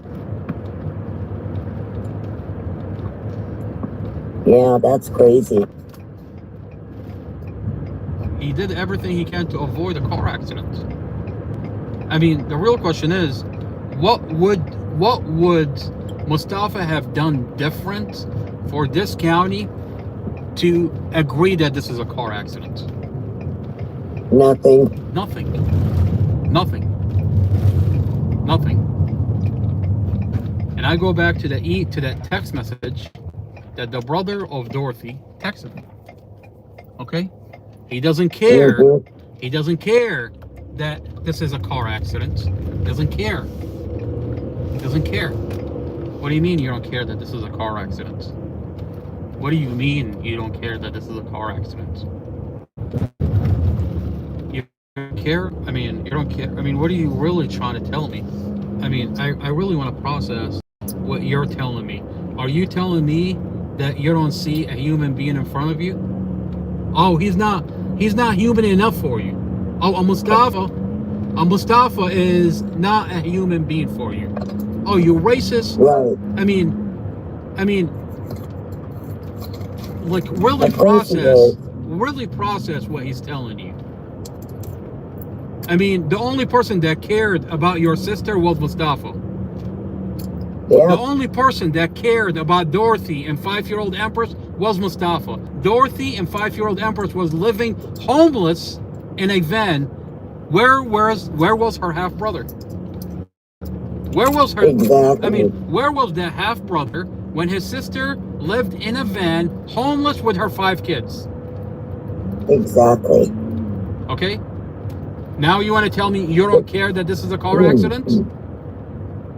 But he wants to be in the middle of it and say stuff about it. I mean, you know, I'll tell you, if I didn't have my hand on the body cam that he's sitting there with the police after the car accident, he's telling them, I don't give a fuck about the kids.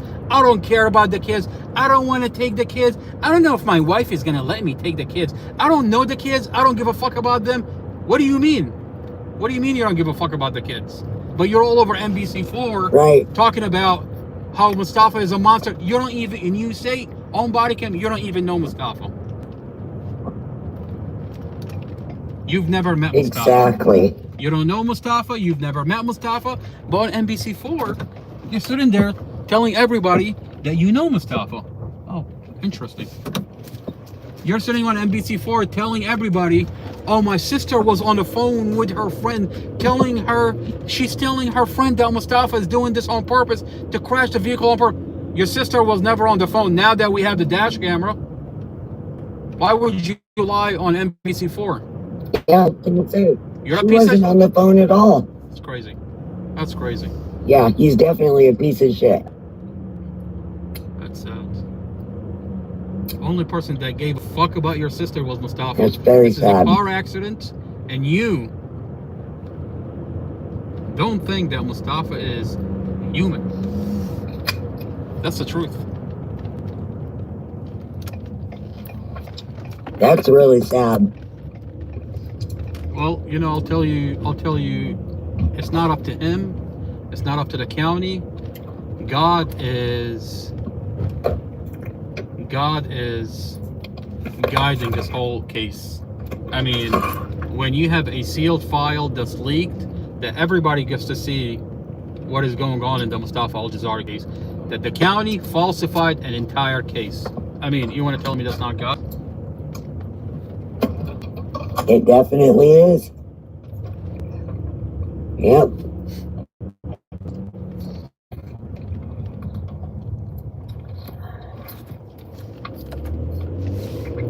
I can't believe he said that. That's horrible. He doesn't care that this is a car accident. What?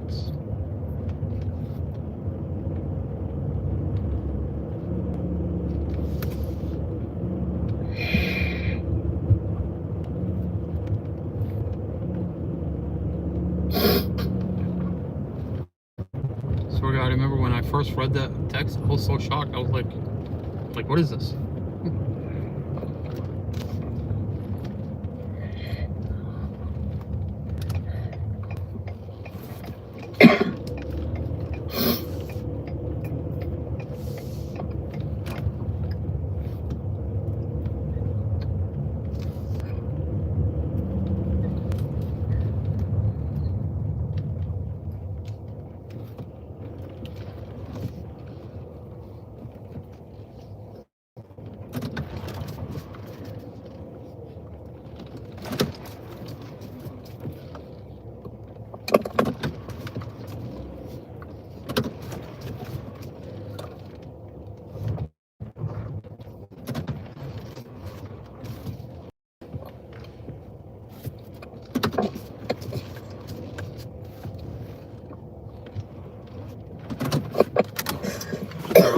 Alright, I'll be right back.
I think I got 100 diamond on YouTube.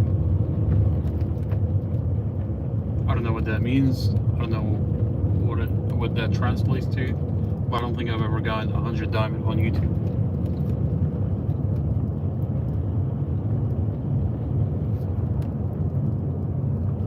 What? No, my YouTube says I got 100 diamond on YouTube. I've never gotten 100 diamond on YouTube. Oh. Wow. Yeah. What do you do with them? I have no idea. I don't even know what it translates to. What does that even mean? Is that something? I don't know. I mean, it feels It's good. obvious. It's probably something good. It's probably, yeah. Look, I've, never. It feels Probably good. something good. Exactly. It just feels good. You know what I mean?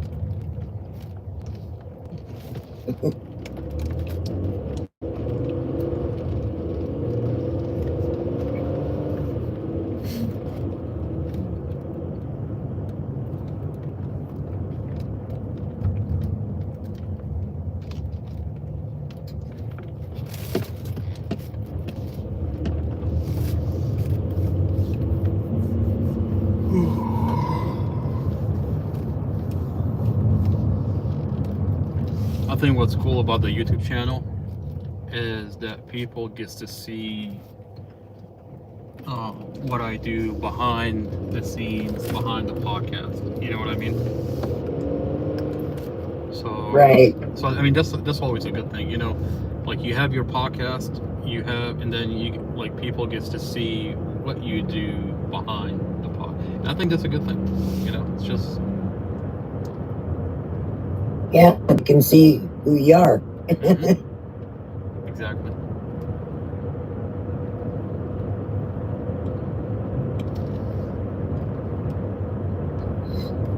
I mean, can you imagine? There's a budget in courts in the Mustafa Al-Jazari case I mean, I'm definitely running their budget at this point.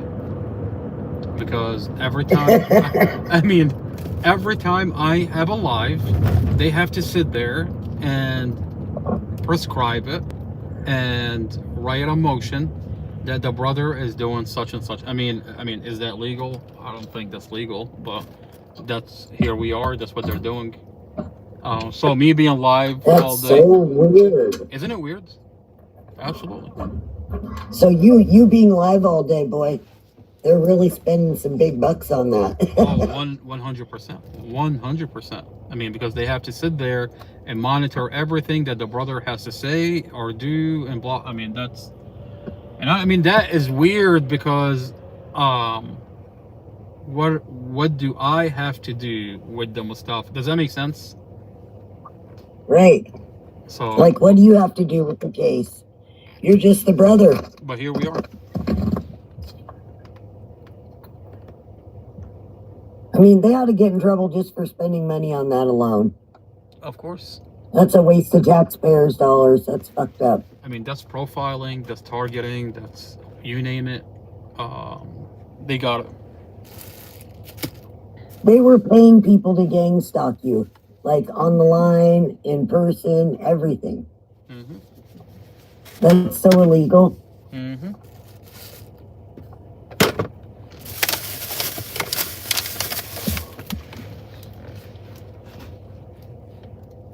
Fucking Pluto TV pisses me off. It's probably why it's free. Yeah, it's a piece of shit. Like right in the middle of something, it'll just stop. I only watch one show on it most of the time anyways. No, they actually have some good movies on here, but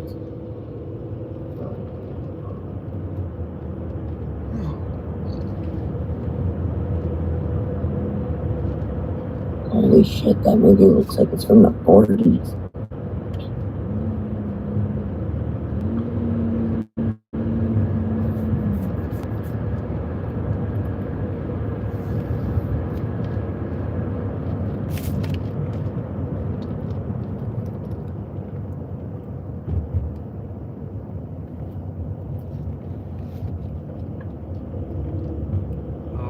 turn right if you have so much construction.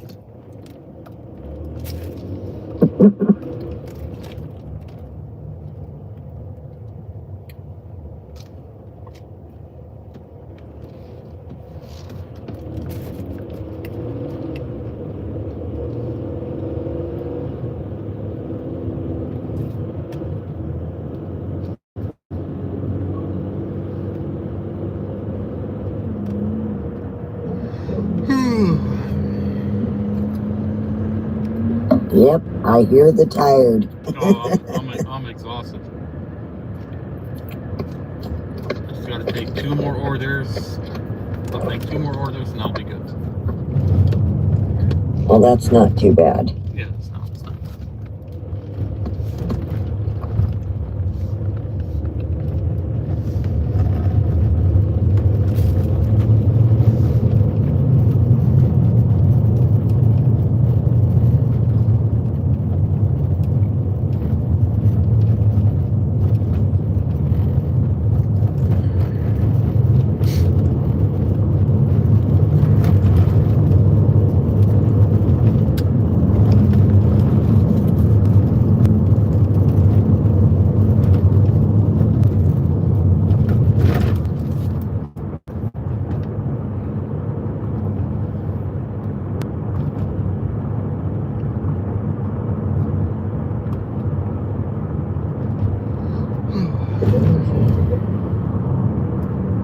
What?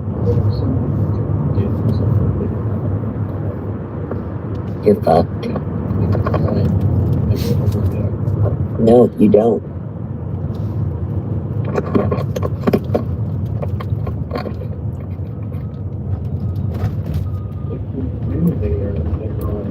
I know, if you did something in that county, you'd really never get out. You wouldn't get out alive. You get out in a body bag, maybe, because that's what they do to people there.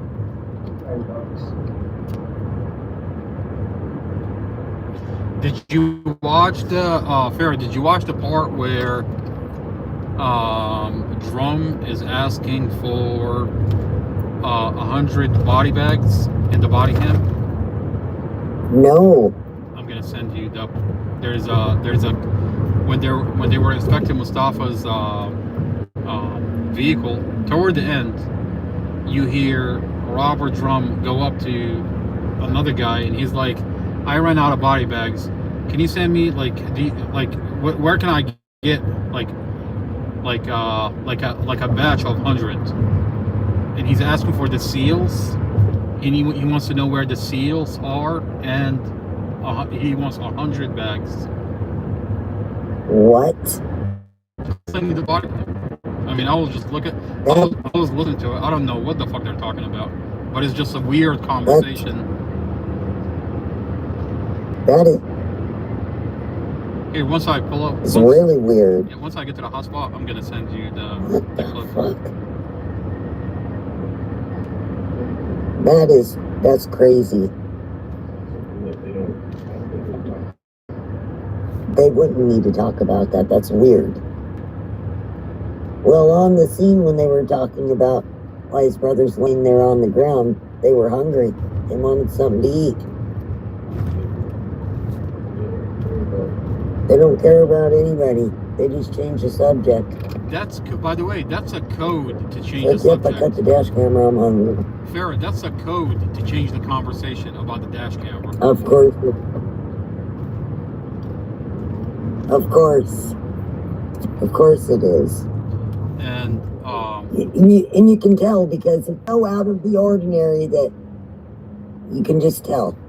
I mean, you've got Mustafa in a coma. You've got his family in critical condition, and all he can think is that he's hungry. When they're talking about the most important piece of evidence. Exactly. Yeah. Definitely shady. Yeah, you don't just come out and say something like that. That was so obvious.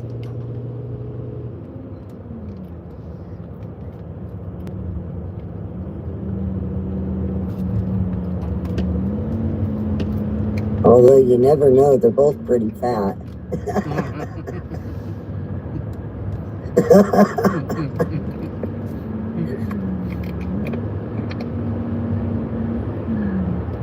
I mean, the worst is when your belly come out of your vest. What's the point of what's the point of wearing a vest?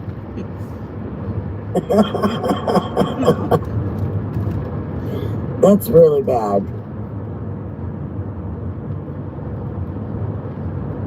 I thought police officers were supposed to be fit. I mean, you can tell how corrupt they are by the way that they don't have to be.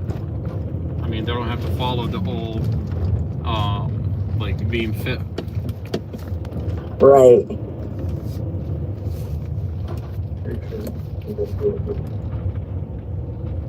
Yeah, they're not even close to fit. They couldn't run if they tried. They'd run out of air is what they'd run. When they shoot people in their shady chair. Where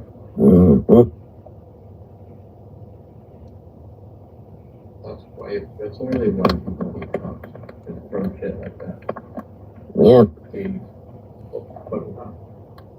that's terrible.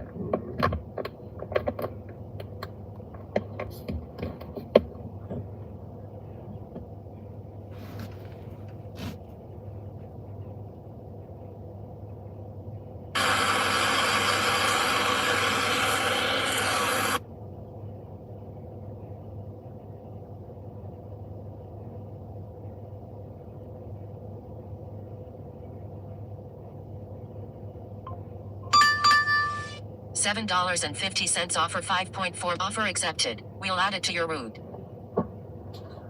There's one. There's one. All right, maybe one more. It will be good. Yep.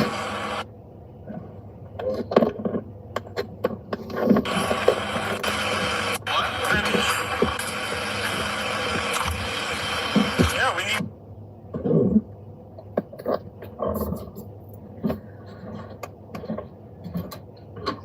Start keeping on our trucks. What? Yeah, we need to start keeping on our trucks. Yeah, we need to start keeping. Yeah, we need to start keeping on our trucks. What? Cribbage. What? We need to keep cribbage on our truck. Cribbage. We need to keep cribbage on our trucks. Fair. That's weird. That's weird. In the group chat on Facebook, on the messenger, I sent this body cam. He tells him we need to keep cribbage on our trucks. He's like, what? He's like, cribbage. Yeah, that's really weird. And he's pointing at his body cam. He's like, you've got a body cam on. He's reminding him to change the conversation. He's telling him, like, the body cam is on. Stop talking about what you're talking about. So what does he say? This is like, we need to keep cribbage on our trucks. Like, he's just using gibberish to remind him, hey, you fucking moron, there's a body cam that's rolling. Okay? I mean, you have to watch this. I mean, this is weird.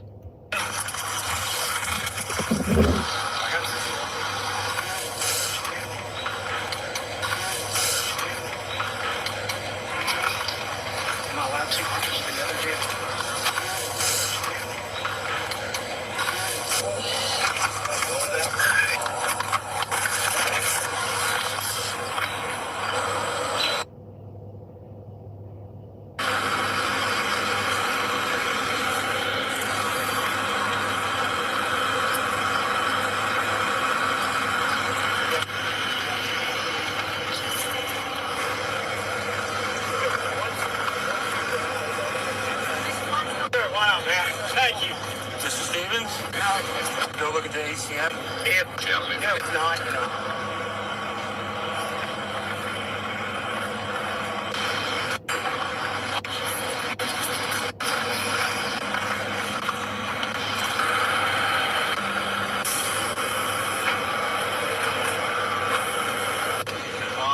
No, it's not one of your guys. What's the black pickup truck back there at number 30?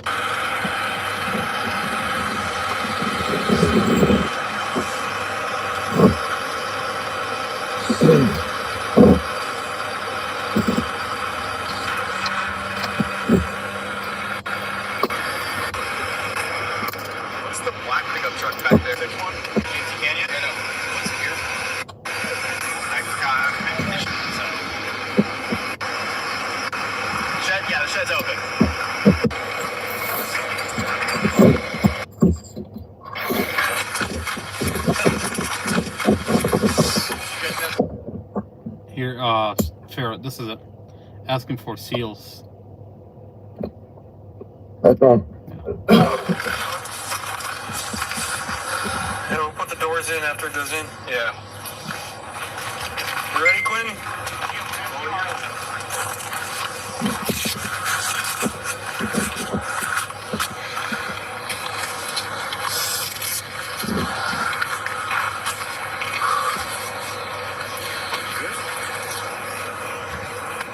I do not. I hate humidity. Well, you're in the wrong area. That's why it's raining in Texas. Your seal number. I changed it. No. I'll put the seal numbers. That's what it is. Hey, where did you get those? We need some of those. You see that? Seals. Seals? Can we get more that's not from here? Yeah. Okay. Yeah, we need some more for ME bags. Yeah, we don't have any for ME bags. Keep stealing them from DCU. Yeah, we need some more for ME bags. Yeah, we don't have any for ME bags. Keep stealing them from DCU. That's not from here? Yeah. Okay. Yeah, we need some more for ME bags. Yeah, we don't have any for ME bags. Keep stealing them from DCU. He needs more body bags. They keep stealing them from VCU. We ran out of... You get us, like, they come in this roll, like, all connected. You could be, like, 100? Yeah, like, well... Okay.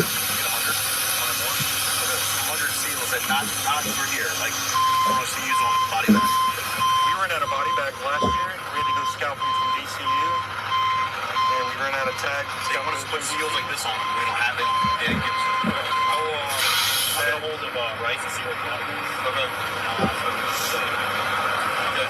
That way you guys. It's just fucking weird. Wow. They run out of body That bags. is They're fucking stealing, weird. and they want the seals. They want to know where the seals are. They want them at 100 seal. Okay, what do you want to do with the seals? So you can just unseal and seal whatever you want. Like if Yeah. I mean, the whole point of evidence is that when you seal it, it's numbered and no one can touch it. And if you have to break that seal, Right. then you have to. But if you have 100 seal, you can just seal and unseal whenever you want. You're Right. you're accessing evidence whenever you want. You have the seals. I'm pretty sure that's not how evidence works.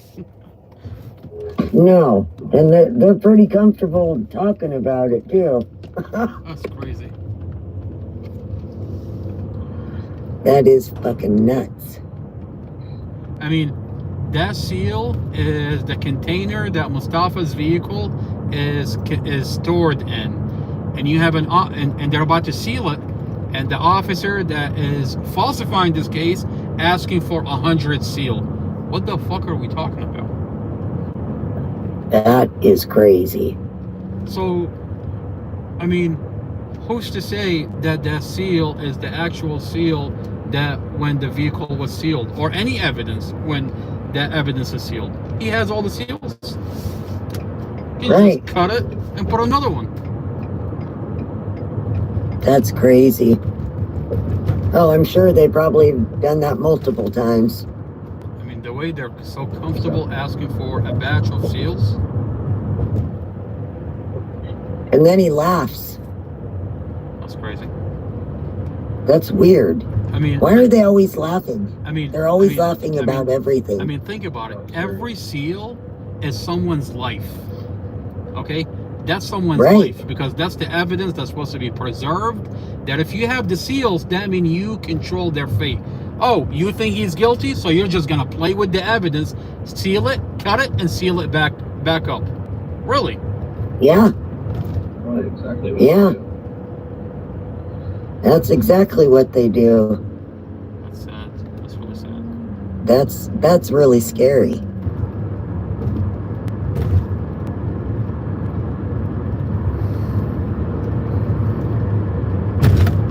Those people have probably put a ton of people in prison that shouldn't even be there, Of course they have. including hmm jail. So,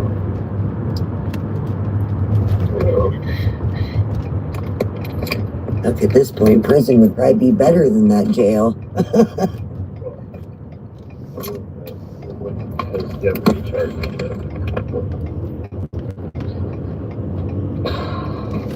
Plus, a lot more goes on. So if they were trying to do shady shit, there's more possibilities for shit to go on. That's just ridiculous. The only reason that they would want this is if they're working with them. And that many? My God. Why else would we do it? And then he laughs about it too. That's just really weird. Say another job. Yeah, they think that's what they like. They think it's like fun to them to ruin people's lives. Because to them to be.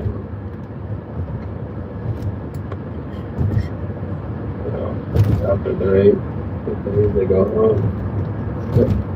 Yeah, until one day they don't get to go home. They get to go where they belong. Mm-hmm. Sooner than they think. Mm-hmm.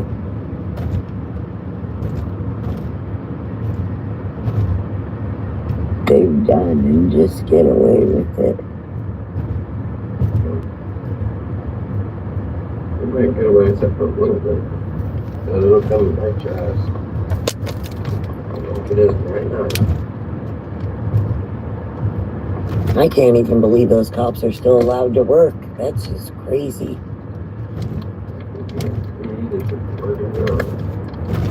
Not only should they not be getting paid, they just shouldn't be allowed to work, period. Like, there's no leave for you. Not paid leave, you get nothing. You're done. That's what they do. They suspend them until they resign. Not here. Or not there. They still just keep on working. Just because they're all there.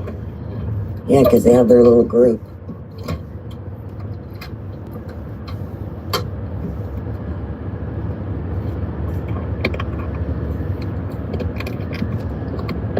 Their good old boy group.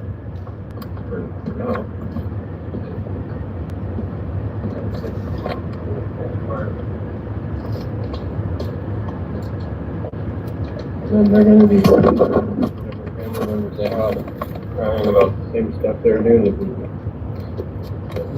But worse, because when you're police and you have to go to prison, no one likes you. Yeah. They need to stay in their cell every day, all day, the whole time they have to sit there. That's what they deserve. Yeah, they won't let those people go because they know somebody will do something to them. That wouldn't be good. But that's why they put people like them they keep them in solitary or whatever.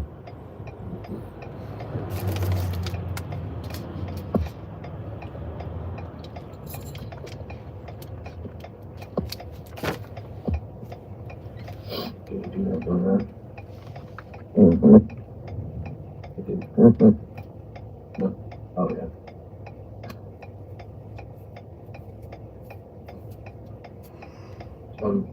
Puzzle thing. Didn't have time. His life's a puzzle. Oh. Just to come and think, yeah.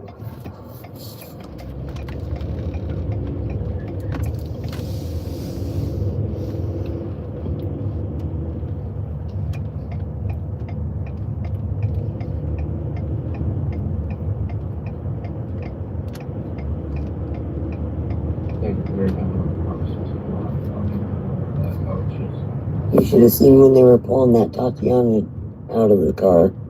They were laughing, joking. It's very sick. I mean, when you're laughing, like, oh, that's sick. That's a person. They were pulling her around, like, bending her up like a pretzel. It was horrible. That was the worst video I've ever seen.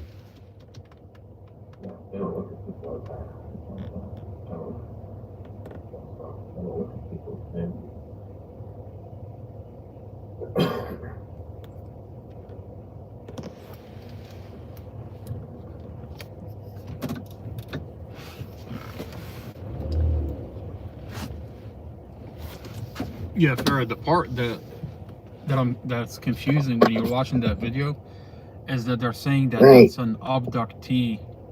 So if it's an abductee, why would you do that to an abductee? Right. You wouldn't. Exactly, you wouldn't. So, I mean, that's according to you, the police. Your narrative is that this is an abductee. Why would you handle an abductee that way? Yeah, you definitely wouldn't. That's just sick. I mean, you wouldn't pull her out of the vehicle like that. No. I mean, they were ripping her every which way, and then they laughed. I mean, they pulled her out. They dropped her, and then they pulled. I mean, I mean, even if she wasn't unalived because of what they did to her, I mean, at that point, you just unalived her. Yeah. Like her C-spine is supposed to be. I mean, like you're supposed to secure the C-spine when you're pulling someone out of an injured person. I mean, you literally ripped her out of the vehicle, dropped her, and ripped her out completely. Like they were pulling her by her arms. That's crazy. Like who the hell does that? That's sick.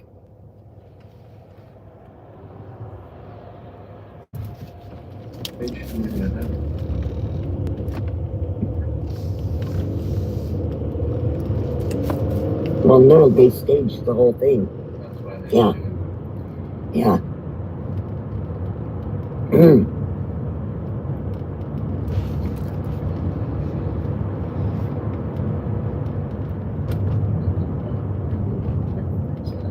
Of course. But of course, that was sealed too. Of course. They probably do that. It's like they purposely go around hurting and ruining people's lives. It's like they get a kick out of it. It's weird. It's just sick. Fair, I'll be right back. Okay. And you see them, they're always laughing and shit. It's gross. It's really gross.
All right, I'm back.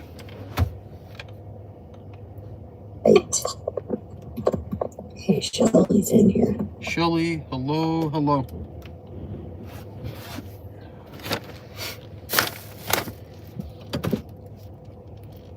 Okay.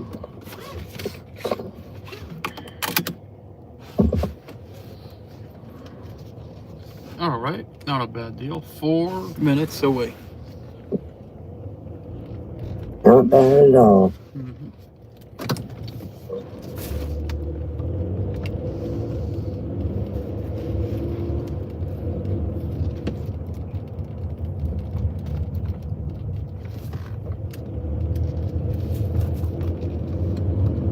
Let's see.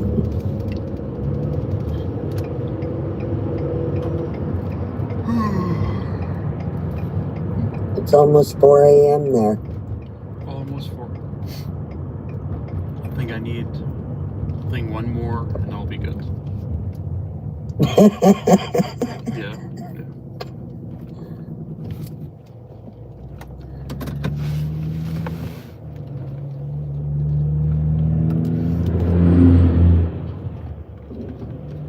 That's a lot of door dashing. That's a lot of door dashing. I agree.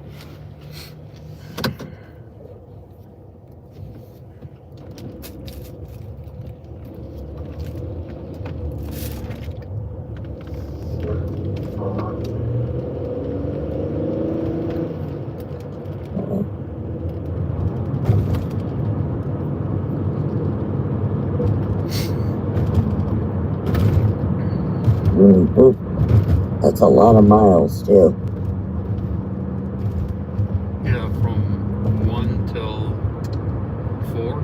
That's crazy. Yeah, that is crazy. 13, 14. So what is that, like 14 hours, right? Just about 14 hours. Yeah. That's a lot.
The best part about what I'm doing is that I somehow, some way, I mean, the whole point of this whole YouTube channel is that the file gets out.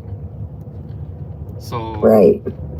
I've somehow managed to, even when I'm not podcasting, the channel is active where people are finding out about this material. Right. So that's, I mean, at the same time, I'm able to make money to keep going. So, I mean, that's, And that's it works. Mm-hmm. Like, we do our podcast, the videos are going out, and at the same time, we're broadcasting, like, every day. Yeah, that's perfect. Mm-hmm. I mean, I have 100 diamond. Yeah, whatever that is, it's obviously something good. Uh-huh. I mean, that's good for the channel. 100 diamonds on TikTok or YouTube. YouTube. I mean, that's really good for the channel Look it up because... YouTube. Exactly. I mean, the whole point, if this channel goes viral, they can't play around in the Mustafa Al Jazari case. Right. they can't do what they want to do if there is a media coverage, and that's the media coverage. That's it. You made your own.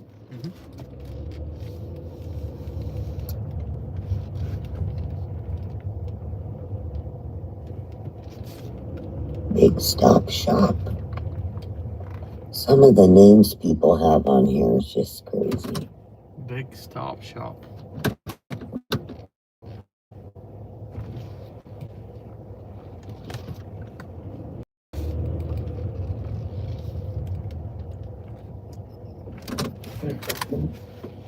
Where's the 100? All right, sure. I'll be right back. Okay.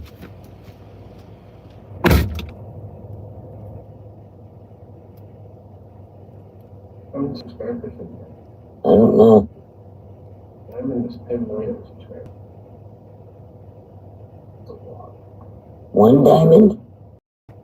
It doesn't say. He has 100.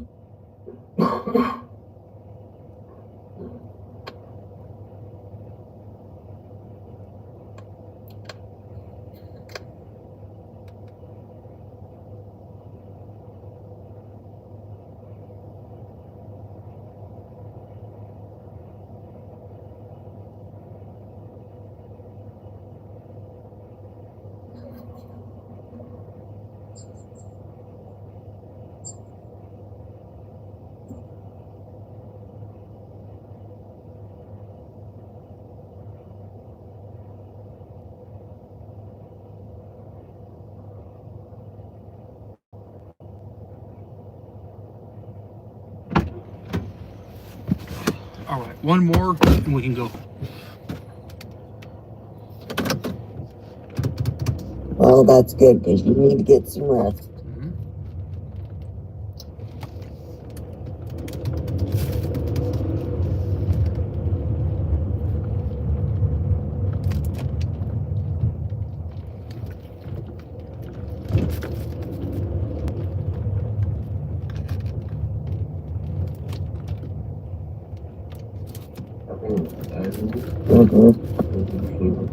Using the 10 million subscriber milestone, check earn the physical and YouTube creator award diamond play button. Or it means you're, or it's confusing it with 100 million subscribers. How many, does it tell you how many subscribers you have on YouTube? It does, yeah. Let me, I'm gonna snapshot this and send it to you. Let's see. Okay.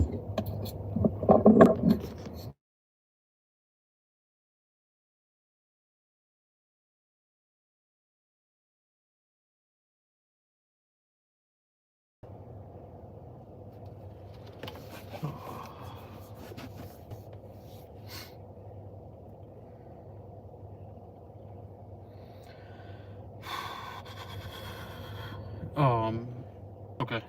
If you want to know how many subscribers, all right, let me hang on. Let me send this to you.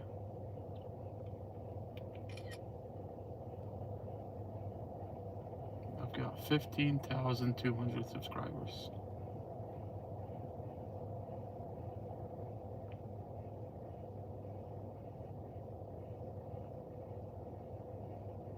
There we go. Sure, I just sent you another one.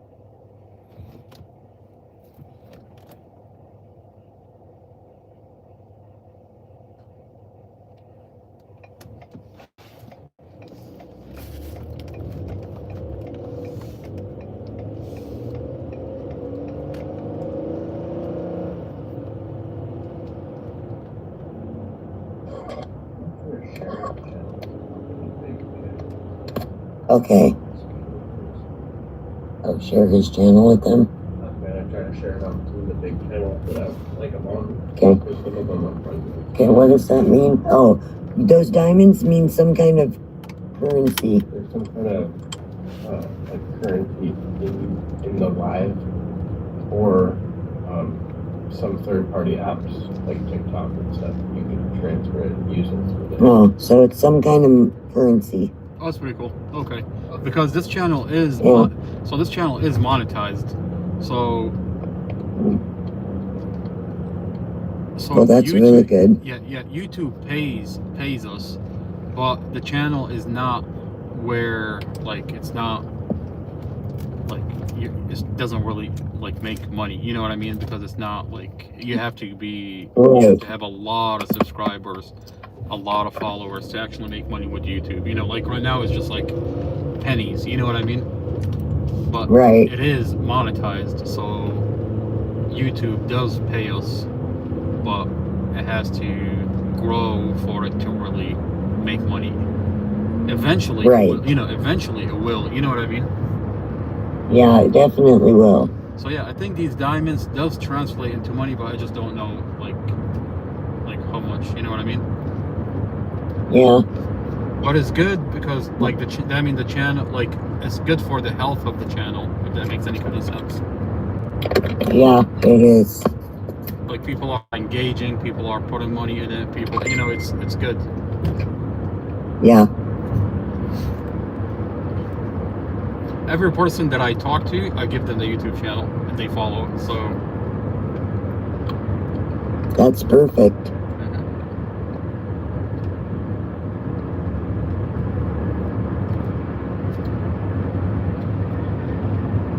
I tell everybody. look, and you never know, maybe Crystal is gonna call us, and you know what's really funny? It's like reading the article. I felt like I know Crystal. I'm like, Crystal, call us. We will talk.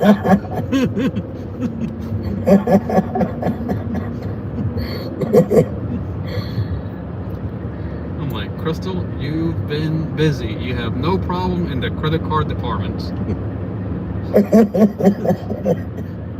And then I turn around and I'm like, okay, look, these are all allegations. Okay, they have to prove that you're innocent. And then I turn around and I'm like talking so much shit. she's like, no, thank you. I do not want your help.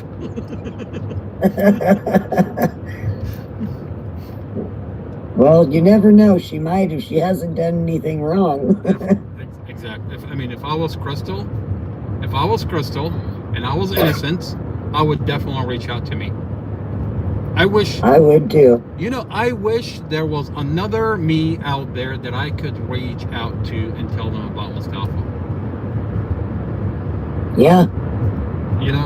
Anybody that's listening to this that doesn't know the history of what we've been through, here we go. $4.15 off for 7.0 miles. 21 minutes total. Fuck you. Why? 4 for 7 miles? Why? Should I take it? I'm not gonna take it. This is like an insult. Should I take it? This would be my last. I don't know. This would be my last one. I don't even know where it's taking me. No, I'm not gonna take it. Nope. Offer declined. We're not Looking for your next one. We're not doing that to ourselves. Okay. There's like what's the word I'm looking for? It's like $4.80 off for 7.2 miles. Same one. 24 minutes total. Nope, we're not doing that. Same one. Offer declined. Looking for your next one. Nope, we're not doing it.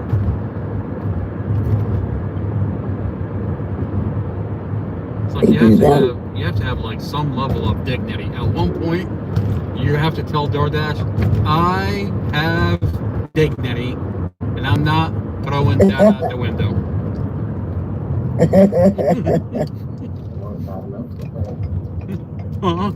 Yeah, my son said if he did that, if he denied him and kept denying him, they would give a bigger tip so people would go do it. Oh yeah, absolutely. Like, I've seen that happen. Because I mean, think about it. It's 4 o'clock in the morning. Who's gonna go out and deliver this? Nobody. No.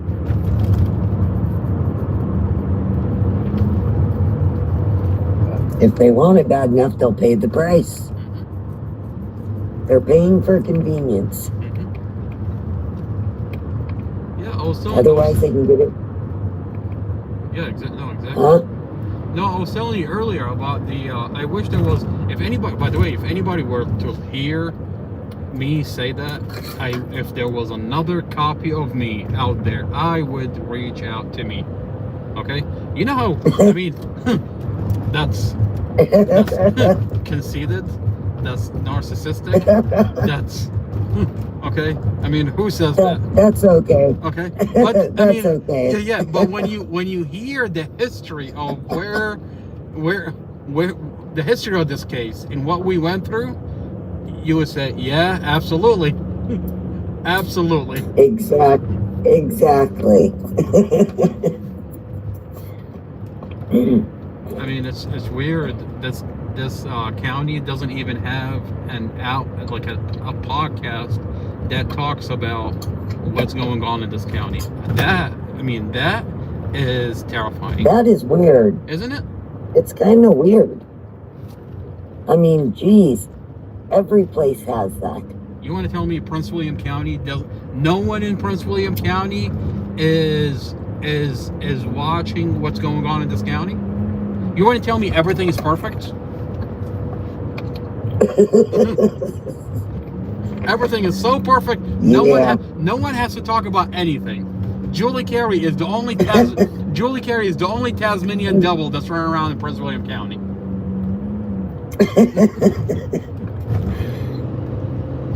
That's wild. It is.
Before we go into Chad Mason, I think it'll be a good idea to read.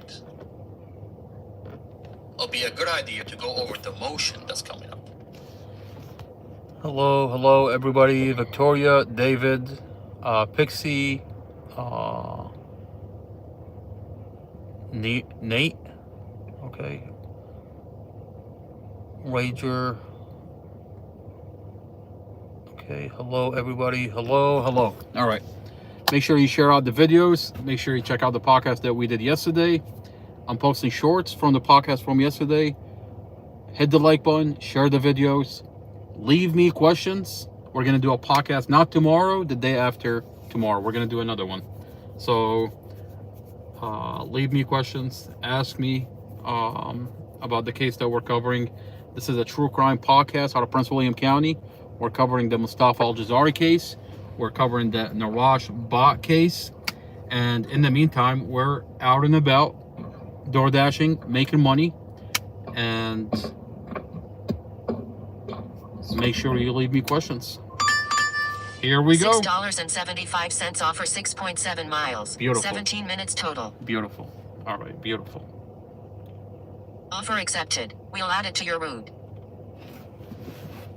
Okay, all right.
guys are gonna scream. It's gonna go good. Michael Lester.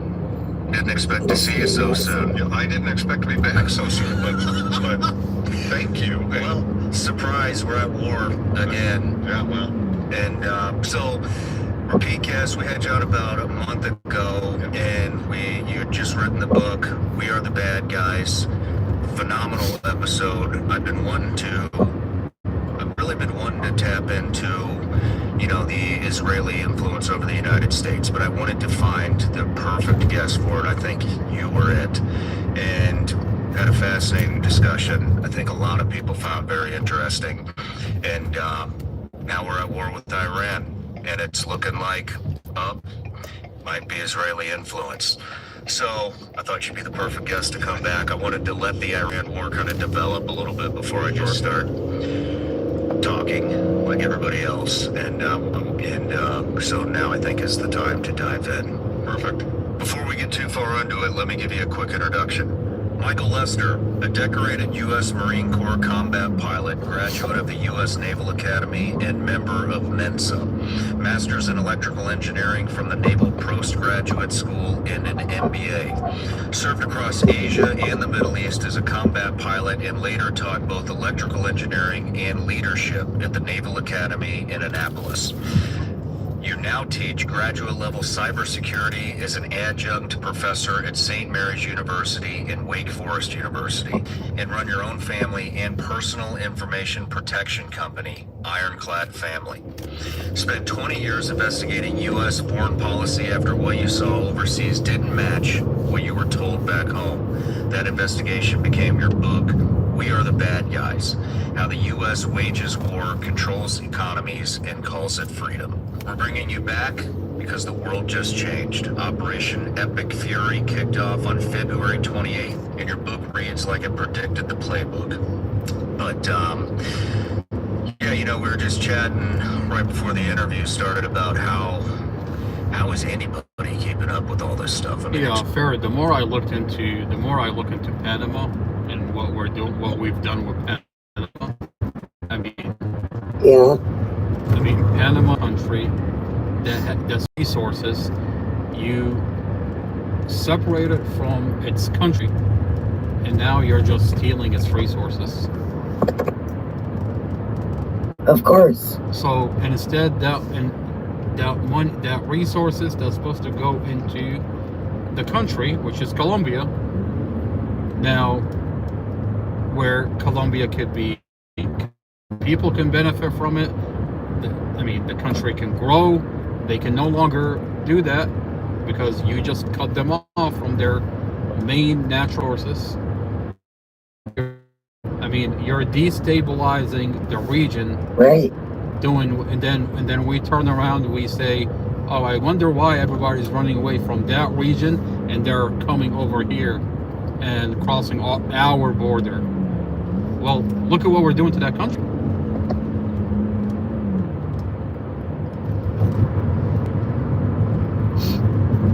Yeah. It's crazy. It's really crazy. It's developing so fast, and the geopolitical spectrum is just, it's going. Did you see the stuff in Cuba? I did. You know what? And again, like we talked about before, all of this is a pattern. Venezuela, Cuba, Iran, it's all part of the same pattern. It doesn't surprise me. You know what's really funny about Panama is that when you want to have a conversation about Panama, they're not going to tell you that we cut them off from Cuba, we're taking their natural resources. They're going to tell you that we gave Panama freedom. Of course. Of course they are. We gave them a democracy. Right. Of course. That's crazy. Yeah, it is.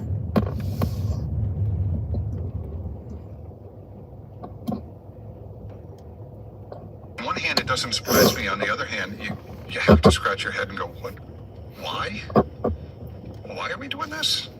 Because it doesn't make sense. At least not from an American point of view as a country. It's like, as a country, why do we do this as a country? I don't think any of it makes sense. Right. I mean, Hegseth said, was it June, that we had completely obliterated the... Hegseth is a joke. Hegseth is a drunk, is a joke. They put him there because he's a yes person. Behind the scenes, someone is running. Exactly. Behind the scenes, someone is running Hegseth. Oh yeah. The enriched uranium facilities. I mean, I got the quote here. We'll get into it later. Now here we are in a war. Yeah. And you know, the other thing is, I mean, now we're talking about Cuba. We snatched Maduro out of Venezuela. Are we stretching ourselves a little thin here?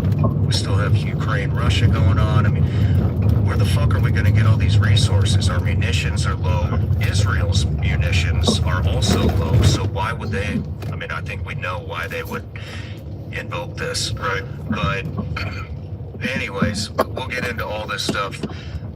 First thing I saw this morning, my good friend Joe Kent. Albert, okay. Okay.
Resigned. Yeah.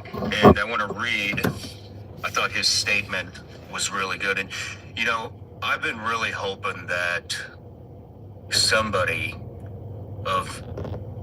notable in this administration would make a statement and resign. And he did, and it's a great statement. I think that I think that's all you can do at this point is, and if you're in there, because there's a lot of them in there that don't agree with what the fuck is happening. Yeah. If you're in there and you've been selected, Sure, what do you and think trusted, of Joe Kent? Huh? What do you think of Joe Kent? I've never even heard of him. He was on Tucker Carlson a couple of months back. He's the he's the one of the national security advisors to the Trump administration. That came out and said war with Iran is a bad idea. Right. So he's one of the national advisors that came out. That's how everybody knows about him. So he was on Tucker Carlson a couple of months ago, and because of the stance that he took, because of what he did and how he stood up to the Trump administration, he pretty much said, going to Iran, dragging us into a war is a bad idea.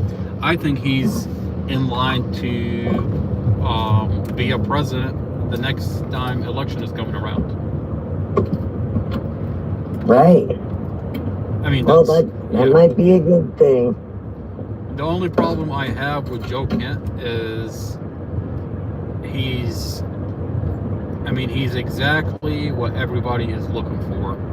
But here's the thing about Joe Kent. No one knows Joe Kent. Joe Kent has been working Right. for. I mean, Joe Kent has been working for the government as long as he's, he's. So now he's taken a position where, I mean, everybody wants to hear that we don't want to go into a war, and here you have Joe Kent. I mean, is it possible that Joe Kent is just being propped up to earn your trust? Yeah, absolutely. I mean, the government could be giving us. Yeah, I mean, just when we're losing hope in, Trump, we're losing hope in every person that. I mean, people don't even want to vote anymore. And here you have exactly, and then all of a sudden you have a person that's telling you exactly what you want to hear. I mean, it's possible that this is just another person that the government is giving you to reel you back into election, reel you back in trusting the government. So it's you really don't know what to trust when you see someone like Joe Kent. Right. Yeah, you don't. But yeah, I mean, that's for sure. Listening to him, and I mean, he's exactly what you want to hear. Right. Like how he cares about the country, how he cares about our money being sent overseas, how money should stay. Like a fox.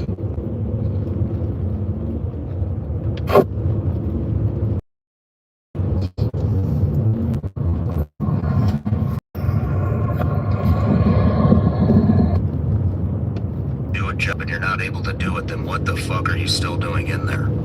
This is the way. You can ask that of a vast majority of the people, not all government employees. I think we have to ask that question about most of our representatives. I just want to read a couple of sections of his resignation letter. Yeah. President Trump. Yeah, Farrah, he's talking about Joe Kent. I'm going to rewind it just a little bit. And resign because he didn't agree with what the fuck is happening. Yeah. If you're low, so why would they? I mean, where the fuck are we going to get all these resources? Anyways, we'll get into all this stuff. First thing I saw this morning, my good friend Joe Kent resigned. Yeah. And I want to read, I thought his statement was really good. And, I've been really hoping that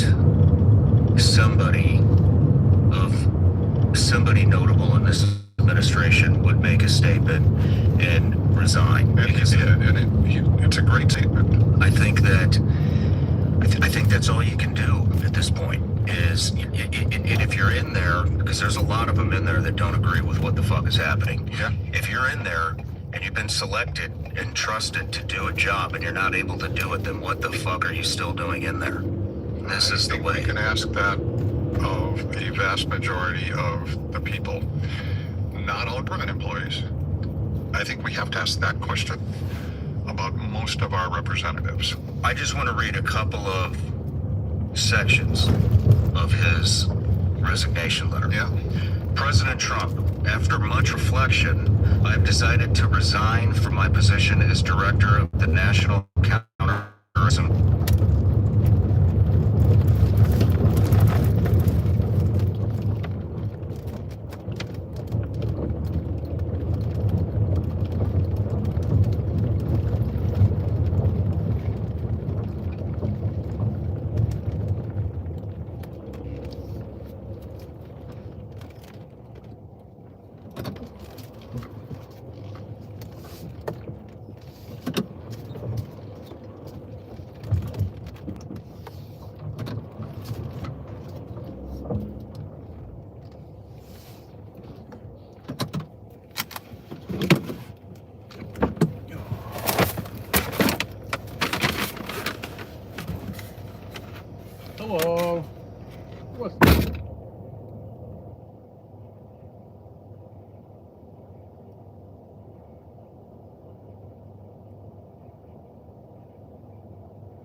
Center, effective today. I cannot in good conscience support the ongoing war in Iran. Iran posed no imminent threat to our nation, and it is clear that we started this war due to pressure from Israel and its powerful American lobby. I'm going to skip this next part and skip to the end. As a veteran who deployed to combat 11 times and as a Gold Star husband who lost my beloved wife Shannon in a war manufactured by Israel, I cannot support sending the next generation off to fight and die in a war that serves no benefit to the American people nor justifies the cost of American lives. I pray you will reflect upon what we are doing in Iran and who we are doing it for. The time for bold action is now. You can reverse course and chart a new path for our nation, or you can allow us to slip further toward decline and chaos. You hold the cards. That's Joe Cat. You know, and for anybody that doesn't think that we are under Israeli influence, there was a really good article in the Wall Street Journal about how Lindsey Graham, Senator Lindsey Graham out of South Carolina, is influencing Trump and the administration into this war. And here's one section out of this. To help make the case on Iran, Graham traveled several times to Israel in recent weeks, meeting with members of the country's intelligence agency. They'll tell me things our own government won't tell me. That's in quotes. He said he spoke with Israeli Prime Minister Benjamin Netanyahu, coaching him on how to lobby the president for action. Netanyahu showed the president intelligence that persuaded Trump to go ahead. Yep. So we have a... Sink in. Let that sink in. A United States senator traveled and talked to a foreign leader and mentored them and coached them on how to get a better deal from our president. That should be treasonous. How is it not? How is it not?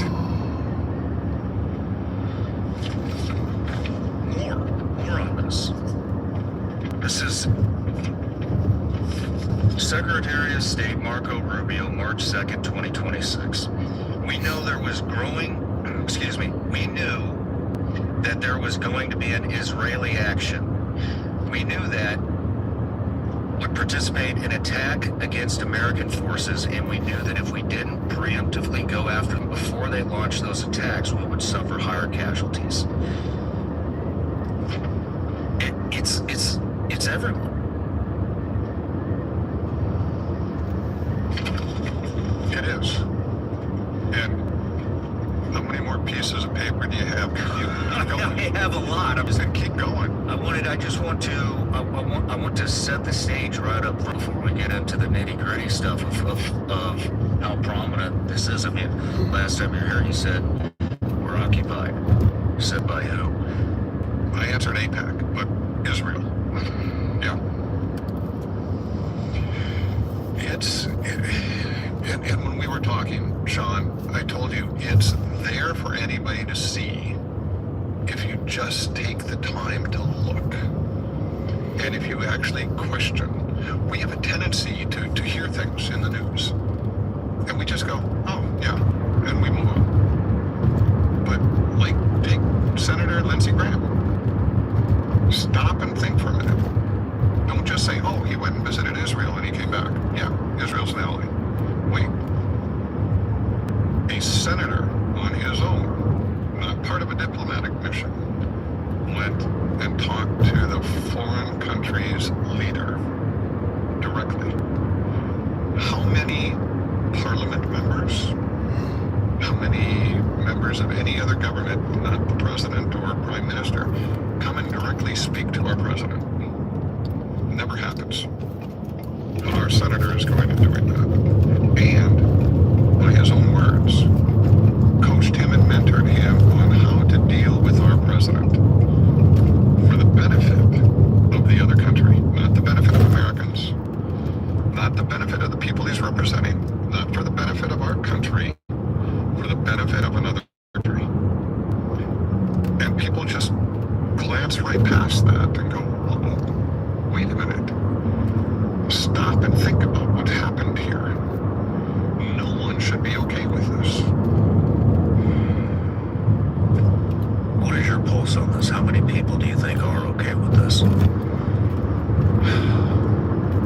It's weird.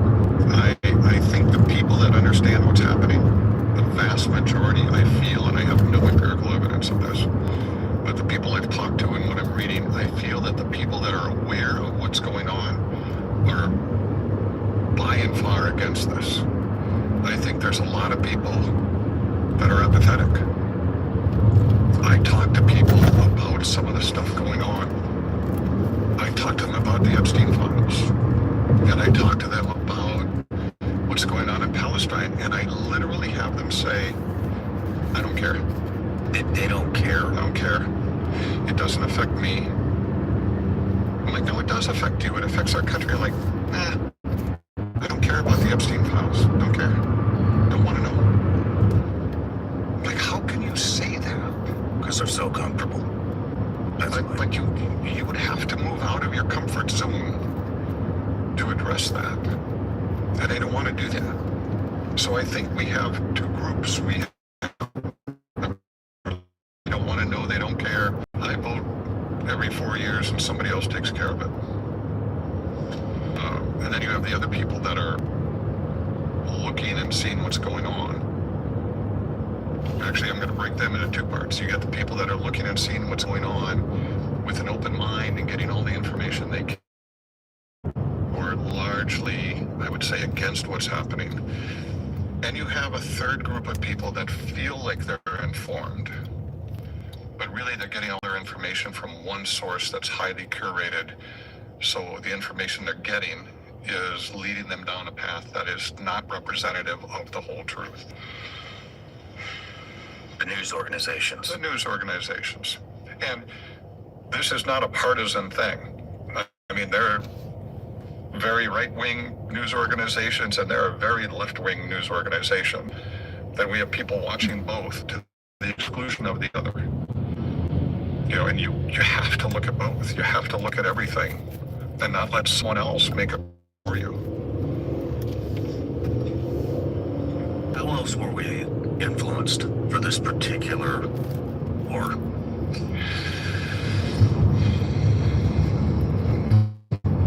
Right now, with the war going, a lot of people say, well, we haven't actually declared war. Like, okay, whatever. Our men and women in the service are going to die whether or not we call it a war or not. So I'm going to call it a war. Right? But it's actually a really weird nuance that we can get into later that has all sorts of effects for our service members that I am absolutely against. I think our service members are out there doing everything they should. They're loyal, they're patriots, they are staying in harm's way. And then it's like, well, yeah, you were injured, but it wasn't a war. So you don't get these benefits, because you would only get those benefits if it was a war. I'm like, wait a minute, that's not fair. I didn't even realize that. What do you mean? You know, and there's life insurance policies, you know, that, well, yeah, you have a life insurance policy, but any act of war or act of aggression by the United States or whatever doesn't count. So your policy doesn't count anymore. There's so many nuances that go on with this stuff that I think are unfair to our service members. But back to your point, it's in motion. What can an individual do right now? It's difficult. Number one thing you can do is make your position known. I mean, do I think your senator and congressman are going to listen to you specifically? Maybe not. They've shown that they're pretty good about ignoring us so far. But sooner or later, I mean, you've got Joe and others that are standing up. I mean, it gets to be such a groundswell, you can't ignore it anymore. I think we're going to have some real surprises during the midterm elections. I think so too. And I think if you're not paying attention, I think you'll be paying attention after the midterms, because that's just going to be a precursor of the next presidential election. assuming we have one. Do you think that's actually a possibility? There's been a lot of rumors going around about Trump's third term. Yeah. I think that's a real possibility. I read an article about 6-8 months ago, written by a constitutional attorney that said there are ways you would have a third term. You know, here's a trivia thing that in a trivia game, right? What's the longest a U.S. president can serve? And almost everybody gets this wrong. Everybody says 8 years, right? 2 4-year terms. That's actually not correct. The actual answer is 12 years. And the reason is the way the law is written. The law says you cannot be elected as a president more than twice. So here's a scenario. You're the vice president. Your administration wins. The day after the president gets sworn in, he has a heart attack and dies. You become president. You have now never been elected as president, so you get to serve 4 years as president and then get elected twice. You could effectively serve 12 years. Right? It's all the way everything is worded. So, could Trump serve another term? He can't legally be elected to another term. Could he serve as another term? An easy scenario, not saying it would happen. What if he ran as a vice president? Can he run as a vice president? Yes, nothing says he can't. And let's say that ticket wins, and the day after, the vice president says, I resign. Trump becomes the president for the next 4 years again. Legal. 100% legal. Can that happen? Absolutely. That is an absolute legal scenario that could happen. There are ways around everything where it could happen. This scholar proposed 4 different ways that he said this could happen. Some a little bit more nuanced than others. But it's going to be an interesting 2028.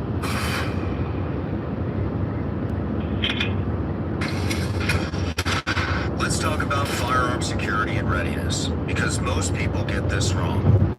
If you keep a firearm for home defense, you've got a real problem. How do you keep it secure from kids or guests, but still access it instantly when second matter? I've tried the electronic safes. Batteries die, keys get lost, and fumbling in the dark is not an option. StopBox is practical and built for people who want real protection without giving up speed or control. It's completely mechanical. No batteries, no keys, nothing to fail. The 5-button design is built for muscle memory, so keeping everyone else out. Your firearm stays secure, but always ready. And that's what sold me. You shouldn't have to choose between safe storage and being prepared. I keep mine staged in different locations around the house. It's TSA compliant for travel, and it's made right here in the USA. If you carry or keep a firearm at home, this is one upgrade that actually makes sense. For a limited time, our listeners get 10% off at StopBox when you use code SRS at checkout. Head to StopBoxUSA.com and use code SRS for 10% off your entire order. After you purchase, they will ask you where you heard about them. Please support our show and tell them our show sent you. Again, that's StopBoxUSA.com and use code SRS for 10% off your entire order.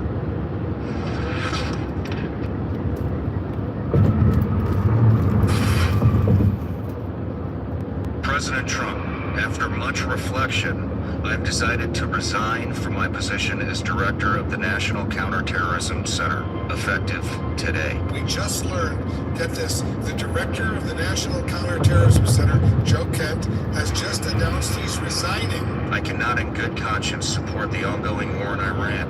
Iran posed no imminent threat to our nation, and it is clear that we started this war due to pressure from Israel and its powerful American lobby. Well, especially as the wars went on, it just seemed like we were screwing up the U.S. government, like we were screwing up the intel piece.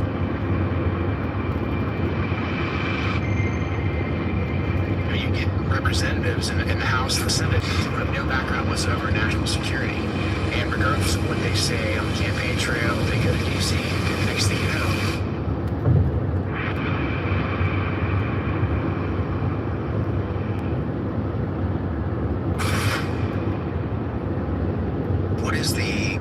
what is it that everybody's talking about if he does a third term? There's something about being at war. It seems like there's some kind of... There was some comment that he said if he declared a state of war, you could suspend elections. Yeah. During wartime. Yes. From what I am not an attorney. I am not a constitutional attorney. From what I read, that is a problematic statement. We have had elections during wartime before. It would be very problematic to say that the country was in such turmoil that we couldn't even hold an election. You would almost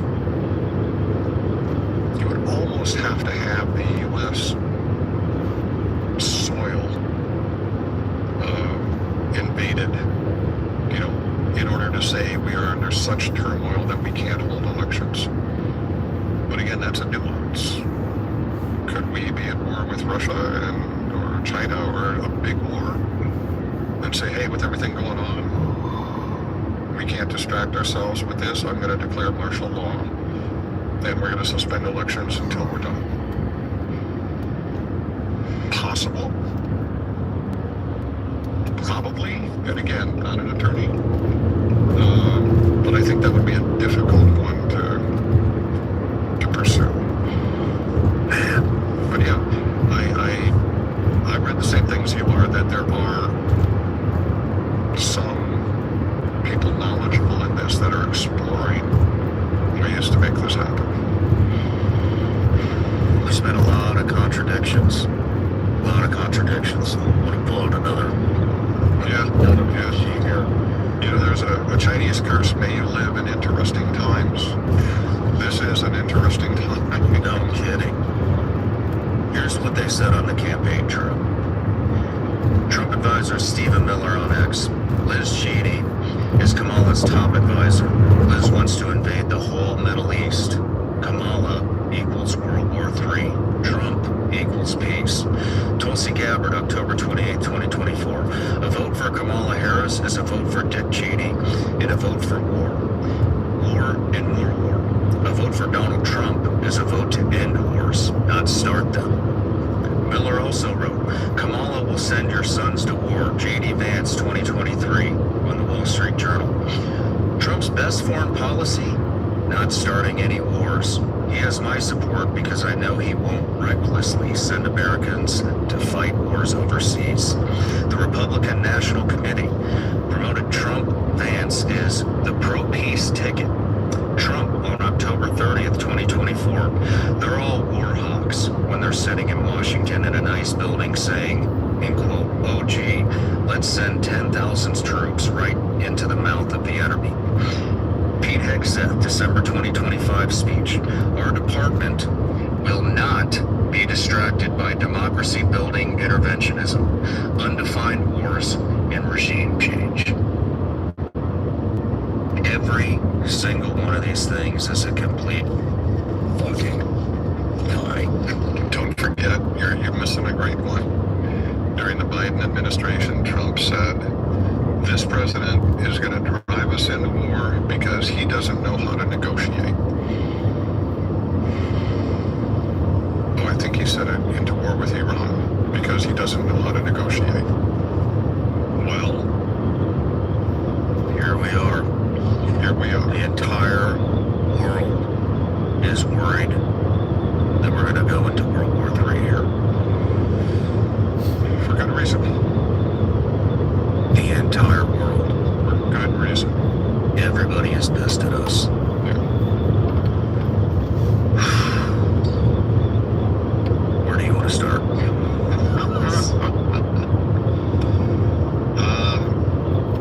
How about Israel? Why is Israel so keen on taking Iran out? What is the grand scheme here? I mean, we talked about this a little bit last time. Decimated Gaza. So Israel does want greater Israel, right? They want to be, well, Netanyahu came out recently, last 2 weeks, and I don't have the quote memorized, but he said, we are going to be a superpower in the Middle East and a superpower in the world. Israel wants to be a superpower. Well, to be a superpower, you have to be more powerful than anybody else, right?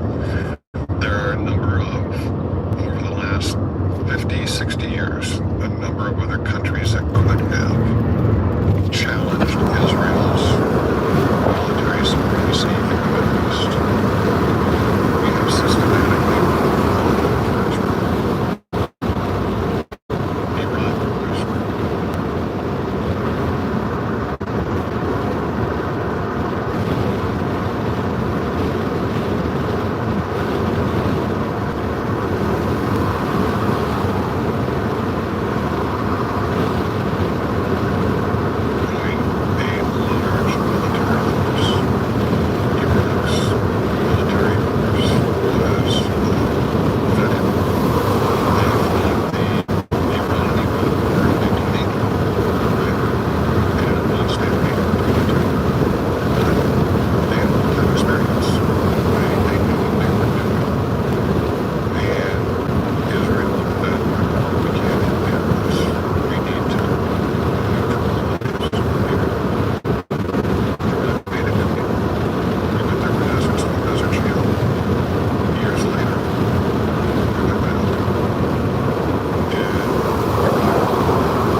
I said, hey, I think we're done. We've accomplished the goal. We've exposed what needs to be exposed. And I was only about halfway through the outline.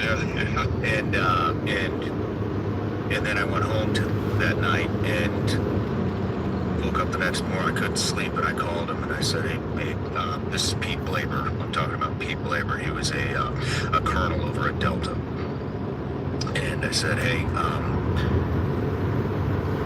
this is an incomplete project. We have to come back, or we have to finish this. We hadn't even gotten to the Iraq war. So we came back, we all together. It's over 12 hours long. This is next Monday. And it's going to be the interview after this one. And in there, when he talked about the invasion of Iraq in 2003,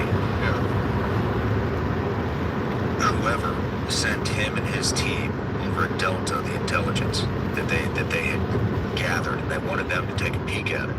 And he said, that's great, just send me the imagery, wipe all the context out, we'll handle the context, we don't want to be influenced by anybody else's thinking. They sent him a a GRG, a zoomed-in scaled map of a facility that was in the middle of the desert. Yeah. And so they did what they put their heads together. What the U.S. said, what Colin Powell was saying was that there was some type of a air purification system on the roof. There was some kind of a truck that had a missile on it, on the side of it, and there was a sentry outside of the building. Well, what Pete and his team came up with, they said, actually, that air purification system is an air conditioning unit on the roof. That truck that you think is a missile is a water truck that is refueling the fucking water system. And if you zoom in on that sentry, that's just a guy taking a piss on the side of the building. They got this information back, they totally discarded it and presented the previous